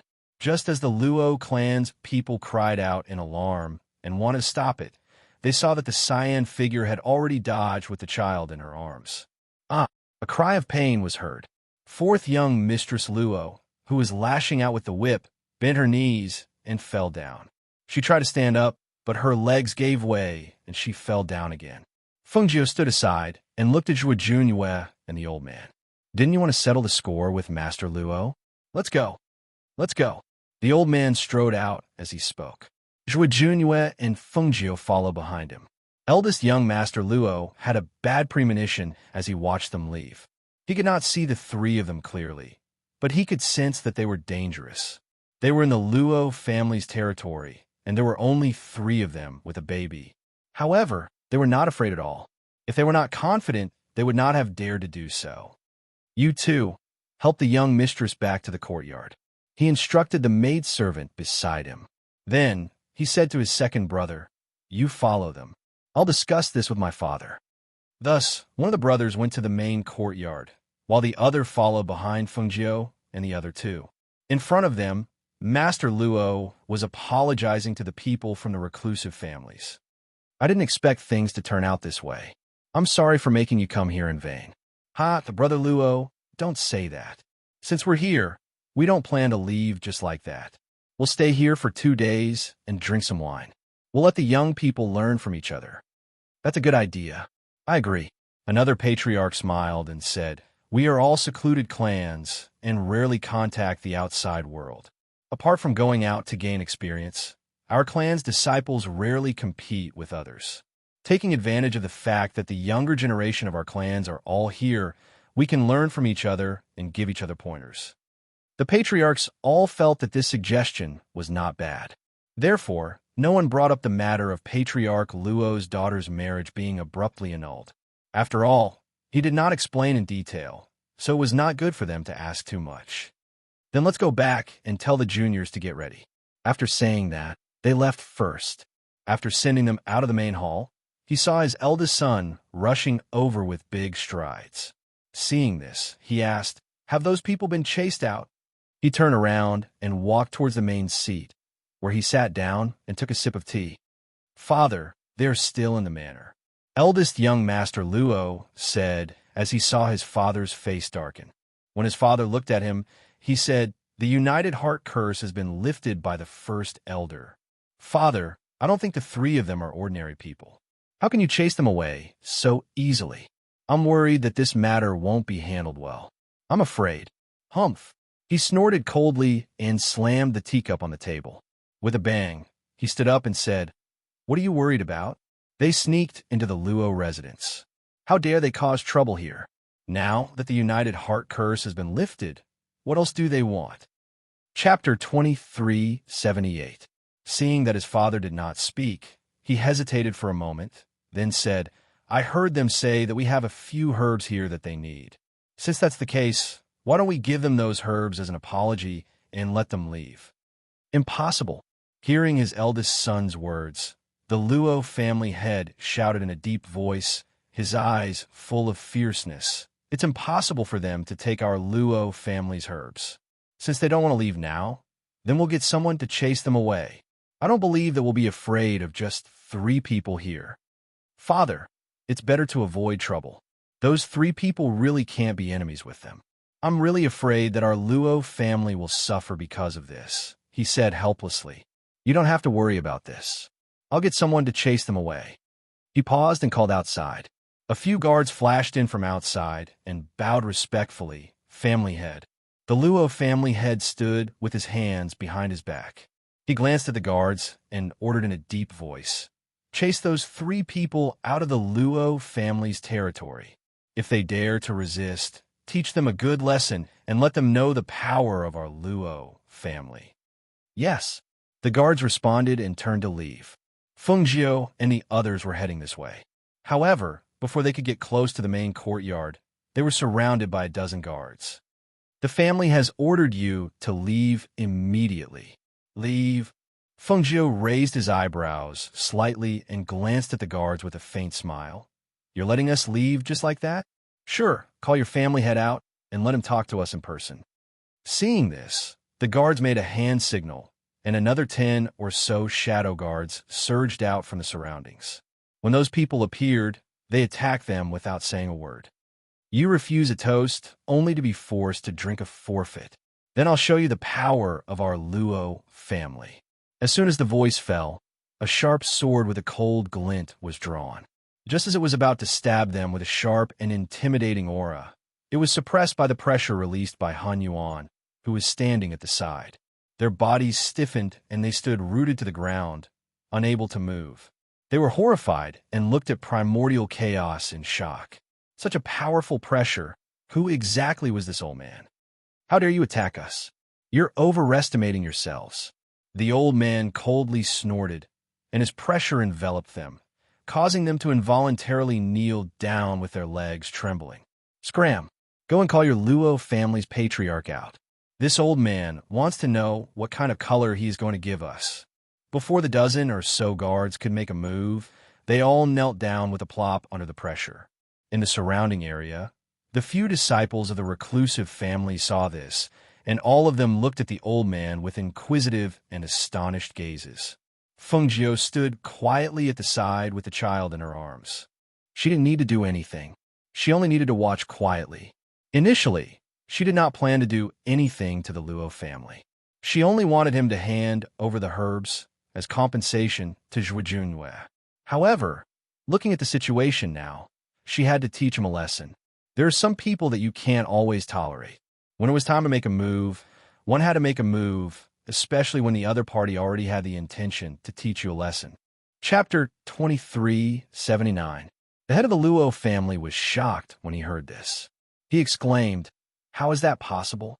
The strength of the people I sent is one of the best in Luohu. Father, why don't we talk about Zhuo Junwei? That old man's strength is not something we can deal with. Since the two of them dare to come to our Luo family like this, it can be seen that they are not ordinary people. Moreover, their words and actions have already told us that they are not ordinary people. Let's take advantage of the fact that things have not gotten out of hand and quickly retreat. Otherwise, it will be too late for regrets." Ridiculous. He's just an old man. Do you think that there is no one in the Luo family? Since that is the case, I will meet him personally. He snorted coldly, flung his sleeves, and strode out. Even the eldest young master could not stop him in time. He could only sigh helplessly and catch up with him. Perhaps it was because the head of the Luo family was really angry. The moment he went out, he called out the older generation of the Luo family, as well as a few elders. 20 people walked to the front yard one after another. The guests of the Luo clan, the patriarchs of the few hidden clans, and their disciples also walked over. "Brother Luo, what is going on?" A head of the reclusive family asked. He looked at the scene in front of him with some confusion. These people dare to cause trouble in the Luo family. If we don't teach them a lesson, won't they think that the Luo family is a pushover, that anyone can do whatever they want us? Hearing this, the heads of the reclusive families looked at each other and did not say anything. Instead, they retreated to the side and watched quietly. As for the disciples of their clans, they were watching from a distance and discussing in low voices. "Oh, it's quite lively here. What is this? Are you trying to bully us with numbers?" The old man said in a mocking tone. He looked at the crowd, and finally, his gaze fell on the head of the Luo family. Hearing the old man's words, the people from the Luo family felt a little embarrassed. They were the older generation of the hidden family, and now there were so many people surrounding these three people. Among the three of them, only the old man's strength was unfathomable. The other person had almost become the son-in-law of the Luo clan, but now he wanted to attack them. No matter how one looked at it, it was somewhat unreasonable. Thus, their gazes all turned to the Luo family's family head as they silently questioned him. Patriarch Luo didn't expect that the younger generation of the hidden families would also come, and they were all watching from a distance. Seeing this, he thought about it and hissed at the elder, "Don't say that the Luo clan is bullying you with numbers. You just want those spiritual medicines, don't you? We'll give you a chance. Let's fight one-on-one. Best of 3. As long as you can beat our Luo clan, not to mention those few spirit herbs, you can pick any 10 spirit herbs from our herb garden. Moreover, we'll apologize to you in public." Hearing this, the people of the Luo clan looked at Fengjiu's group of 3 and felt that the patriarch's method of winning 2 out of 3 matches was very good. Even if the old man won, the other 2 would definitely not be as strong as the people of the Luo clan. If the Luo clan won 2 out of the 3 matches, they would naturally win. Chapter 2380. A strange look flashed across Zhuo Junwei's eyes when he heard that. He glanced at the people from the Luo family, then glanced at the old man, who was stroking his beard, and Fengjiu, who had a playful look on his face. He suddenly felt that he had been here for so long, had been detained, and had almost become the Luo family's son-in-law. Yet, it was not as convenient as the 2 of them. The people from the Luo family knew his level of strength. Indeed, if someone from the Luo family was more powerful than him, he would not have a chance of winning. Therefore, he would definitely be the loser in this best-of-3 match. As for the old man and Fengjiu, the former was unfathomable in their eyes, while the latter was probably not regarded as a threat at all. After all, she had never revealed the depth of her strength. In addition, her age was there for all to see. Naturally, no one knew that she was the strongest one. You said that you want to win a best-of-3 match with us? The old man stroked his beard, thinking that he had heard wrongly. So, you don't dare? Patriarch Luo scoffed and glanced at the 3 of them disdainfully. When the old man heard that, he glanced at him with a strange look, then moved closer to Fengjiu and whispered. He said that he wants to win a best-of-3 match with us. Why do I think it's a good idea? Especially when he felt like he was pretending to be a pig to eat a tiger. At this moment, he really understood how Fengjiu often felt when he tricked people. At this moment, he could not help but feel eager to try. He could not wait to see the disbelief and shock on their faces after they lost. Fengjiu patted the child in her arms with a smile on the corners of her mouth. She looked at the patriarch of the Luo clan with a dim light in her eyes and said, I also think this is a good idea. I can accept it. Patriarch Luo's eyes lit up when he heard that. He stared at the 3 of them, then waved his hand and said in a deep voice, All right, this is something that all of you have heard, so please be my witness. The masters of the reclusive families looked at each other and said, All right, let's be our witnesses. The surrounding disciples of the reclusive family clans looked at Fengjiu and the other 2 like they were watching a good show. In their opinion, this was a competition that they were bound to lose. They really didn't know why the 3 of them would agree to such an unfair competition. Then, please come to the training field at the back, the people from the Luo family said as they led the way to the training field. Patriarch Luo, the elders, and the manager discussed at the side while looking at Fengjiu and the other 2. Zhuo Junyue isn't a match for the first elder, so we'll leave him to the first elder. Since that old man is stronger than all of us, we'll let one of the managers fight him. There's no need to fight too much. We just have to make sure that he doesn't get injured and can retreat safely. Patriarch Luo said in a low voice, We won Zhuo Junyue's match and lost the old man's match. So, we just have to win the last match with the lady. Upon hearing this, the eldest son of the Luo family asked hesitantly, Father, is that green-clothed man really a woman? Chapter 2381. I don't care if they're a man or a woman. Break their limbs when they go up. Teach them a good lesson. Otherwise, they'll really think that the Luo family is easy to bully. Family head Luo scoffed coldly as he glared at Fengjiu and the other 2 viciously. If they had not suddenly arrived, the Luo family would not have been humiliated. Now that he had a chance to teach them a lesson openly, he would not let it go. Not far away, Fengjiu and the other 2 viciously glanced at family head Luo when they heard the conversation. Fengjiu carried her child and smiled. That's right. I want to teach them a lesson too. Otherwise, they'll think that we're easy to bully. Oomph. You'll have to have the ability first.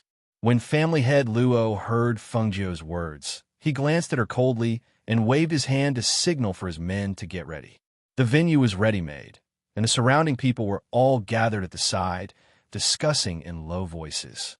As Fengjiu and the other 2 viciously stepped forward, the family heads of the reclusive families asked, Who do you intend to go first in the first round? The Luo family members looked at Fengjiu and the other 2 viciously, as if waiting for them to announce their candidate. Fengjiu and the old man looked at each other before their gazes landed on Zhuo Junyue, who had a solemn expression on his face. The old man grinned as his wise eyes glowed with excitement. He said mysteriously, Blockhead, you go first. Zhuo Junyue's lips twitched when he saw that both of them were looking at him. The 2 of them were looking down on him. He would definitely lose if he went up. He felt aggrieved to be looked down on by them. However, he was indeed the weakest among the 3 of them. Therefore, he sighed silently in his heart and nodded at the 2 of them. He stepped forward and stepped into the arena. Seeing that Zhuo Junyue was the first to fight, Patriarch Luo's eyes shone with determination. He glanced at the great elder and nodded slightly. Then, the great elder stepped forward and came to the center of the training field. The difference in strength between the 2 of them was more than 1 level. Even if they did not fight, everyone knew who would win. Therefore, when the crowd saw this scene, their eyes were filled with confusion. The family heads of the reclusive families looked at each other and discussed for a while. One of them stepped forward and said in a low voice that contained spiritual power, "Stop when it comes to fighting. Do not kill each other. The one who steps out of the circle in the arena loses." Now, let's start the first round. The two people in the field cupped their hands and saluted after the word "start" and instantly attacked each other. Even though Zhuge Junyu knew that he could not defeat the head elder of the Luo family, he still fought with all his might. His strength was not bad. Otherwise, he would not have been chosen by the Luo family, and the great elder of the Luo family would not have been sent to fight him. In addition, he was not careless in this battle. Although the great elder of the Luo family was ruthless, it would be difficult for him to defeat or injure Zhuge Junyu. Looking at the battle between the two of them, both the Luo family and the reclusive families could not help but acknowledge Zhuge Junyu's strength.